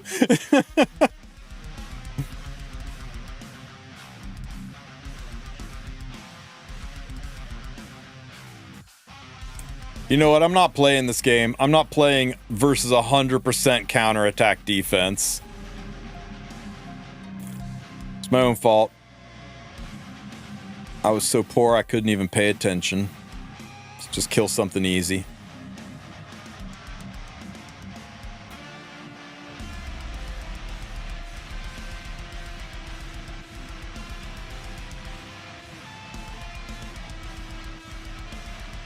I need to build my Arya. I waited so long to get her and I haven't even built her yet. It's kind of sad.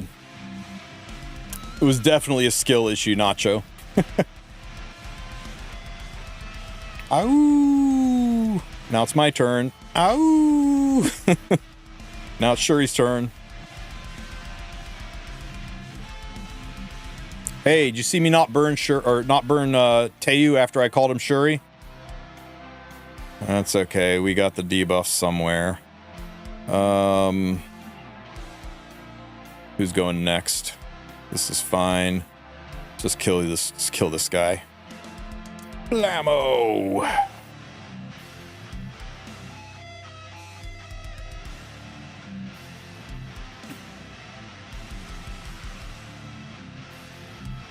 Munch.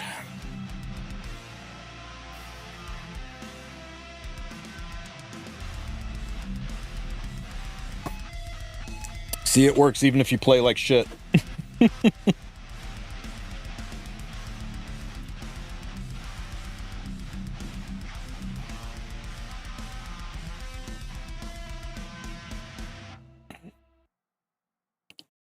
You guys feel like gambling? You feeling pretty good about a 50-50 here?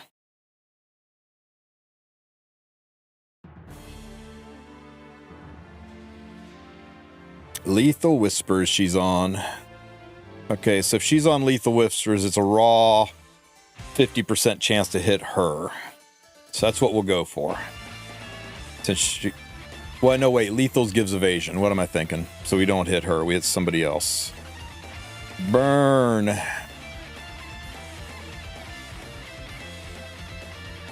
Yes, it can. There are some conditions. Never mind. We gotta hit Scaly. Okay, we just don't miss. Coin flips in the air, guys. Oh, it landed tails. We didn't kill. Ow. Wretched.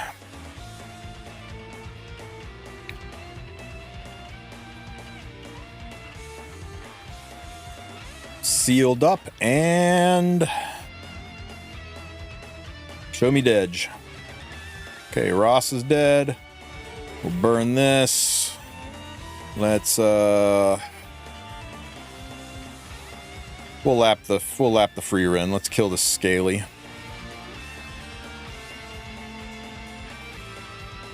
Blammo.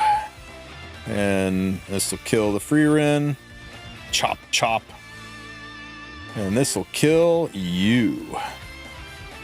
I said this will kill you.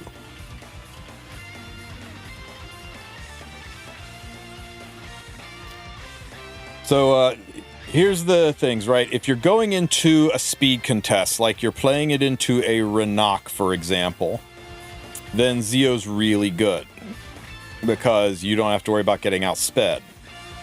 But if you're playing it into a team where you need to push everybody back, like a school nurse Yulha, for example, then the I'm sorry, if you're playing it into a team where everybody could oh no.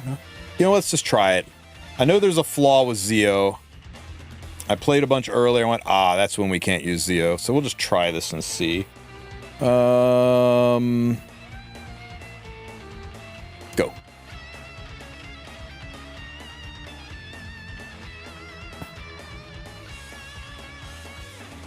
Burn. I don't want Renok to take a turn, so I'm going to push her back.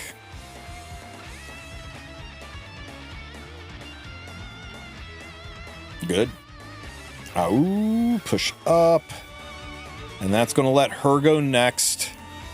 And if the next unit on his team was fast enough that this could cut my DN, it'd be a problem. I would S3 and burn and put all the defense breaks, and then his next unit could like his school nurse Yulha on what's it called, on a Secret Art Storm Sword could have pushed up, cut ahead of my DN, and then superhumanized somebody, and then my DN doesn't kill, and I get run over by superhuman Ras. So that was what it was. It was freaking Secret Art Storm Sword Yulhaz that I stopped taking Zeo into, went back to C Poly. But don't try to race a Renok.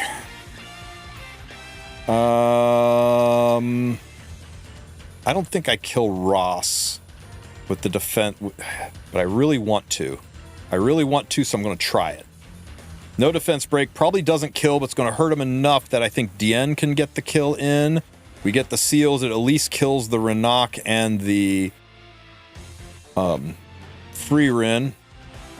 Okay, does this kill us though? So probably kill DN because I got no immortality safety net. This might kill everybody. Oh no, it won't kill Teiyu. Teiyu's just gonna counter. And he's dead! And he ain't coming back because of Hecate. Where did that pop damage come from? Guys, what artifact was that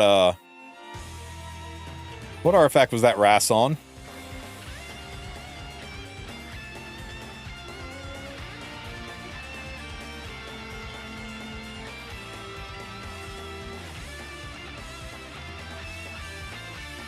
Yeah, see this one, for example. Yeah, you saw that, right? You saw that pop damage at the end, right? Oh, was it just the abundance? It wasn't. It was the abundance, and he had a 3F on his it was abundance, and he had pursuit set on his Lady of the Scales. Because a pursuit set on Ras wouldn't trigger abundance. The pursuit set would have to be on Lady of the Scales, because that was a big ass pop damage. Okay, so this is the example, right? I S3 and it activates DN, which activates Secret Art Storm Sword, and then she cuts and I lose because I can't get at her behind Bossarunka. So this is a situation where I need everybody to be pushed back, or I risk a Storm Sword or super fast, just plain old super fast Yulha from being a problem. She's on Master of the Night, so it wouldn't have been a problem. We'll just burn, push everyone back.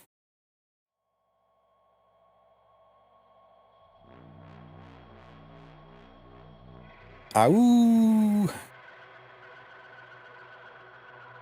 Burn this.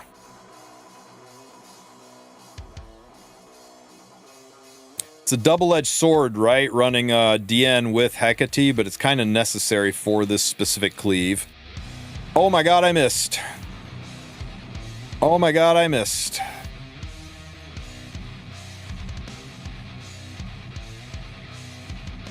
This had better do a lot. Always in trouble.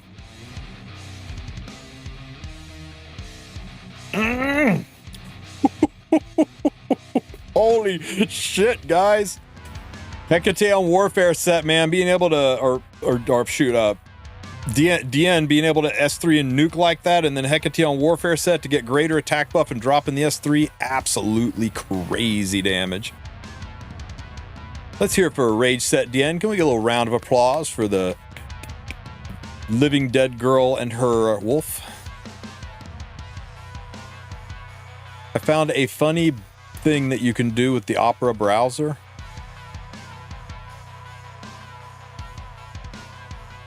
Friendful.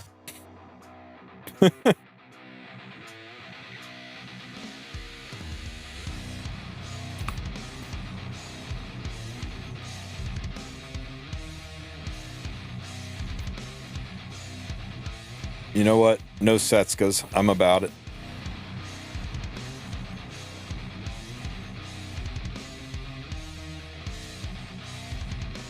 Heck, I gotta clear the Abyss to grab that DN. She's a fun unit, right? She is not a required unit. She's really, really good, but mostly it's just that she is so much fun. But I know there's a lot of people out there that just absolutely love Issaria and that it's a tough choice, and I get it. You know, you got to do what you got to do. I'm about to pity Diane. Makes me sad to look at her dead, but looking at how you make her work. Yeah, it's just so much fun, guys. Everybody say goodbye to this Bossarunka. 4,000, 10, 20, 30, 40,000 damage.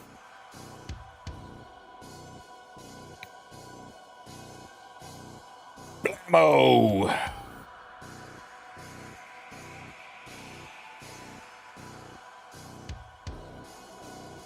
Well, I'm not sure I would get her, but I definitely would try. Pop. Hecate's S3, too good. Yeah, I'm kind of sold on Warfare set Hecate.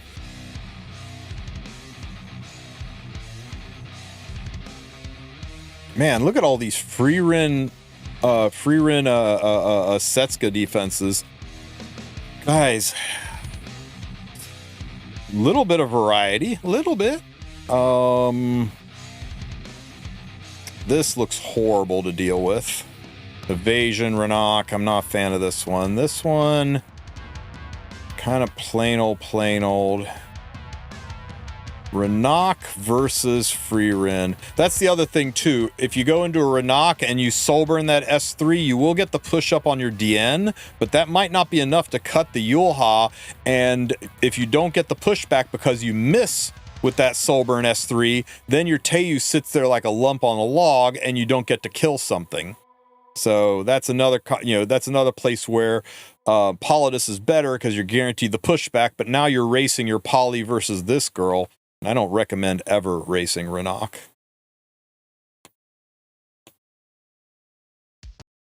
That's why I need more sources of Seal aside from Luna and Super Ras. You got Archdemon Shadow, right? Ooh, look how fast this guy is. If that's a Storm Sword Yulha, I might be hosed. It is a Storm Sword Yulha, so this could be a problem, guys. She's going to push up, and then she is going to push up, and you see how with this push, that Yulha is going to push ahead of my DN. Oh, she didn't. She didn't. Scuffed Yulha. He was sure Secret Art Storm Sword was enough to make up for his slow-ass speed. Needs a little more speed on your Yulha. But let's play it safe, and instead of going into Setska, let's try to kill this Yulha. Don't miss. Yeah! Look at the damage transfer to the front line. That was really 60k damage into that front line. Outstanding. No. Yeah, that's Archdemon. Yeah, I know. Kind of sad. Everybody misses her going, ho! Ha! I smell living creatures. That's a pretty good approximation to her VA, wasn't it? What is this?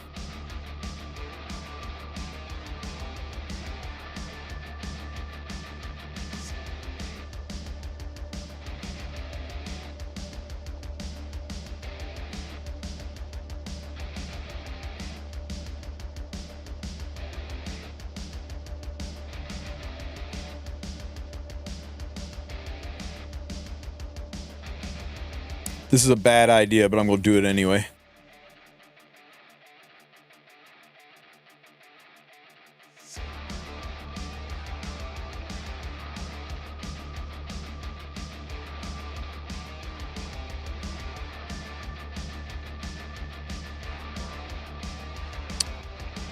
Boom! Big damage! Proof of Valor! Did nothing! This is a 10 soul burn? Oh yeah, we burn this.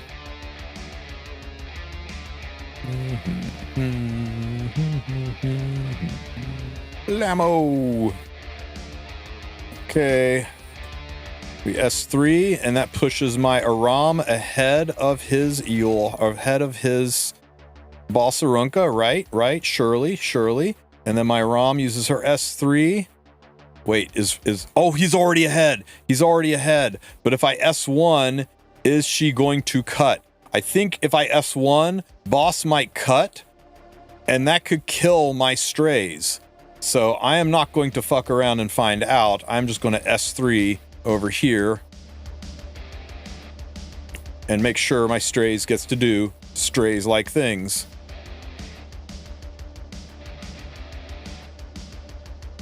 I've got no attack buff on strays. Let's hope this exploding leak points is enough into this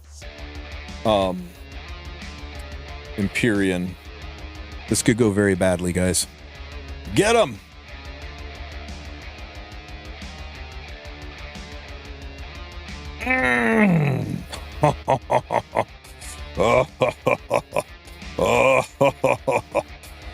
Proof of valor, Boss Arunca. Let's go! That was with no attack buff, guys. No attack buff at all. Ow.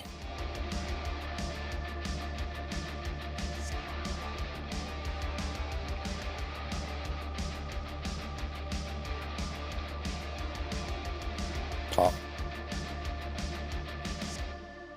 Kick, dead. It worked! It shouldn't have worked, but it worked.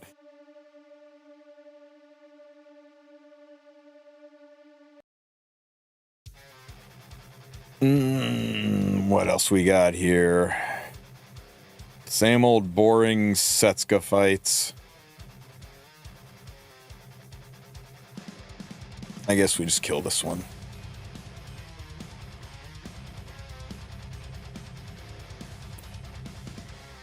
No Bellions. It's been weird that we have not seen, like, many, if any, Bellions around here.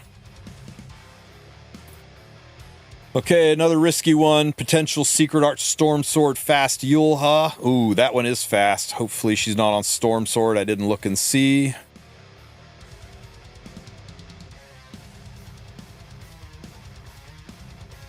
She is on Storm Sword.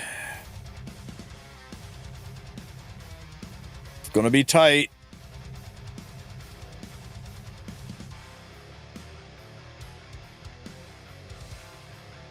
Yeah, see? So I have to kill her. And if I miss, I lose.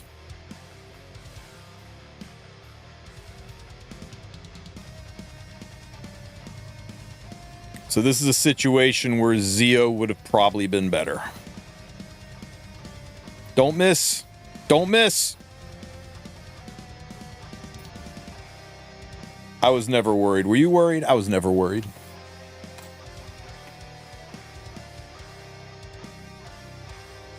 Poof. Hecate just got to stand there looking pretty in that fight.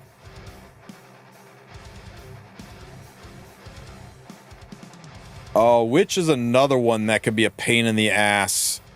Because these can be stupid fast, and then the push up from Scaly is enough to get her back in front, and then you get hosed. Plus, we got Renak here.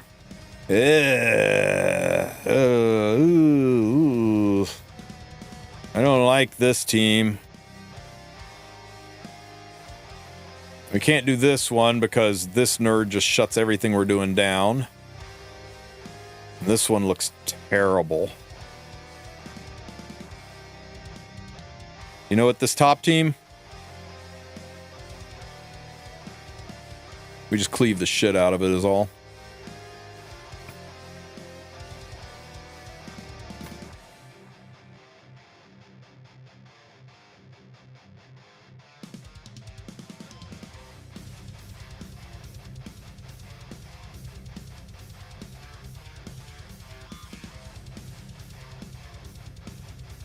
Let's fly.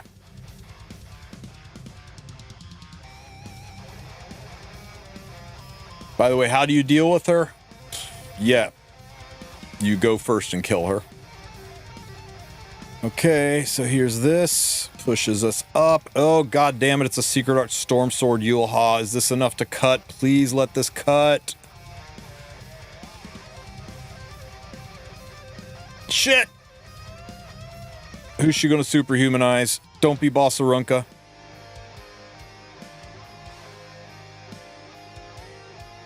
Superhuman Setska. Attack of the 50-foot woman, guys.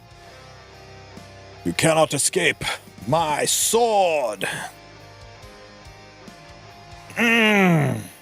We killed nothing.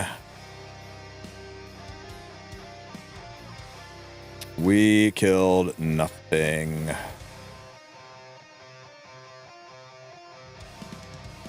And that Setsuka's going to run all over us. Damn.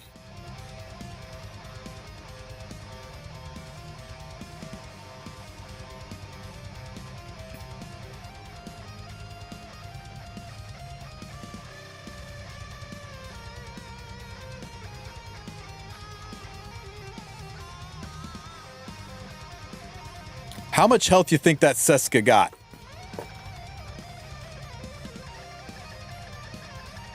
You think we can do it? You think we can do it?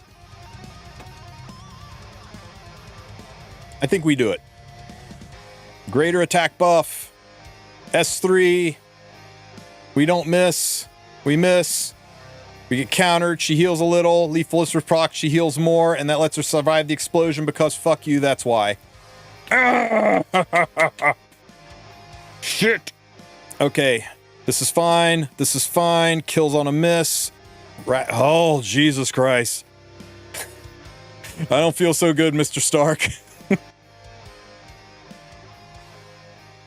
Oh, no. I wonder who she's gonna hit. It's probably Watcher, isn't it? Because he's a light unit. He'll survive, right? He can tank this. Watcher's tanky. Yeah, no. Secret Art Storm Sword on School Nurse Yulha. And that, ladies and gentlemen, is why you build your School Nurse Yulhas. Stupid fast. On Secret Art Storm Sword. So you can make other people miserable too.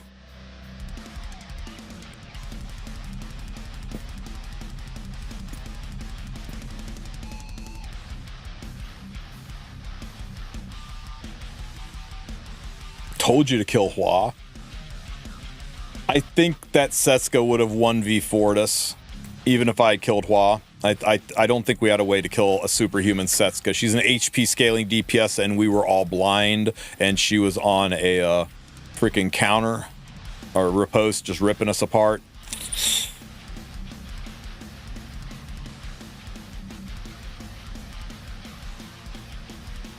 Try Ran. Yeah, he'll die doing it, but yeah, if you stick it, that's a good point. My Ran is not really built for play yet. After I ripped my entire account apart to rebuild everything, a lot of my units lost gear, and Ran was one of them. It'll be a little hard to get him back up to fighting weight. Yeah, I don't have a lot left for him. And 300 speed Ran just isn't going to cut it.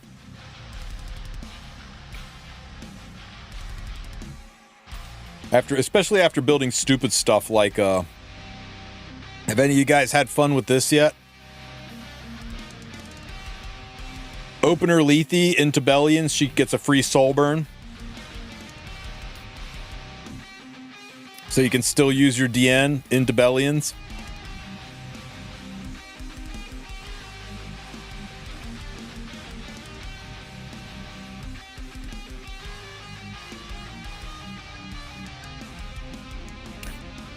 All right, guys. That's all I got. I'm gonna go and do this freaking green Trial of the Constellations and get you guys up a free-to-play guide. Does Frostbite work that well into Scaly? It's not about the Frostbite. It's about you can get a free soul burn. DN pushes up. You do another S1, and then DN hits everything, and whatever is left alive from that, she gets to S1 and drag to the bottom of the sea. It's just a very free soul burn that nobody thinks to ban. Spirit Iceline's a little bit faster than her and is a free soul burn, but people will ban the shit out of Spirit Iceline. People typically leave Lethe alone until the first time they're Lethe DN cleaved. Then they kind of sit up and listen.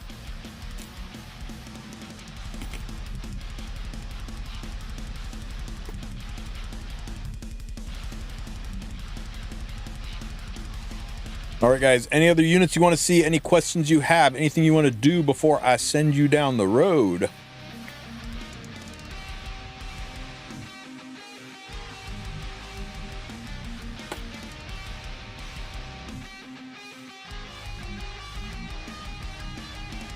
If you ever get DN, you'll try. Go for it, man. It's a lot of fun.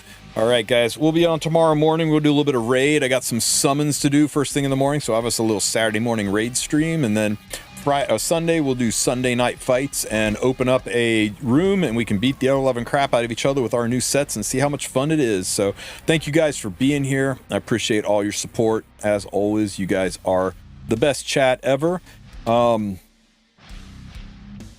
Send you over to It's Luca. She's doing her guild wars, so she's going to be needing a little bit of help.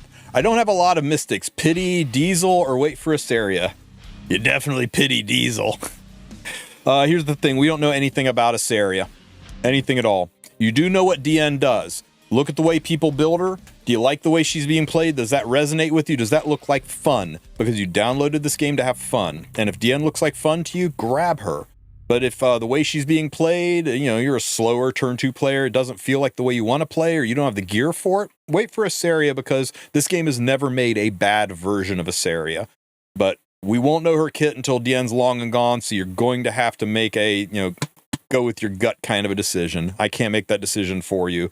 I can tell you that for me, I am so glad that I pitied DN. She is so much fun, and I'm glad she's on my account. She's going to be meta for a long time, and she's strong. But I don't want you picking up DN and then Asteria comes out and you're very, very sad. So good luck with that. Sleep on it. Flip a coin. I don't care. You got to make that decision on your own. Everybody say hi to Luca. I'll catch you guys tomorrow.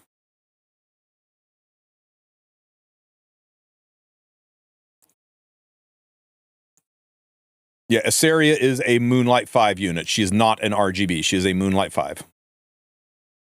Bye.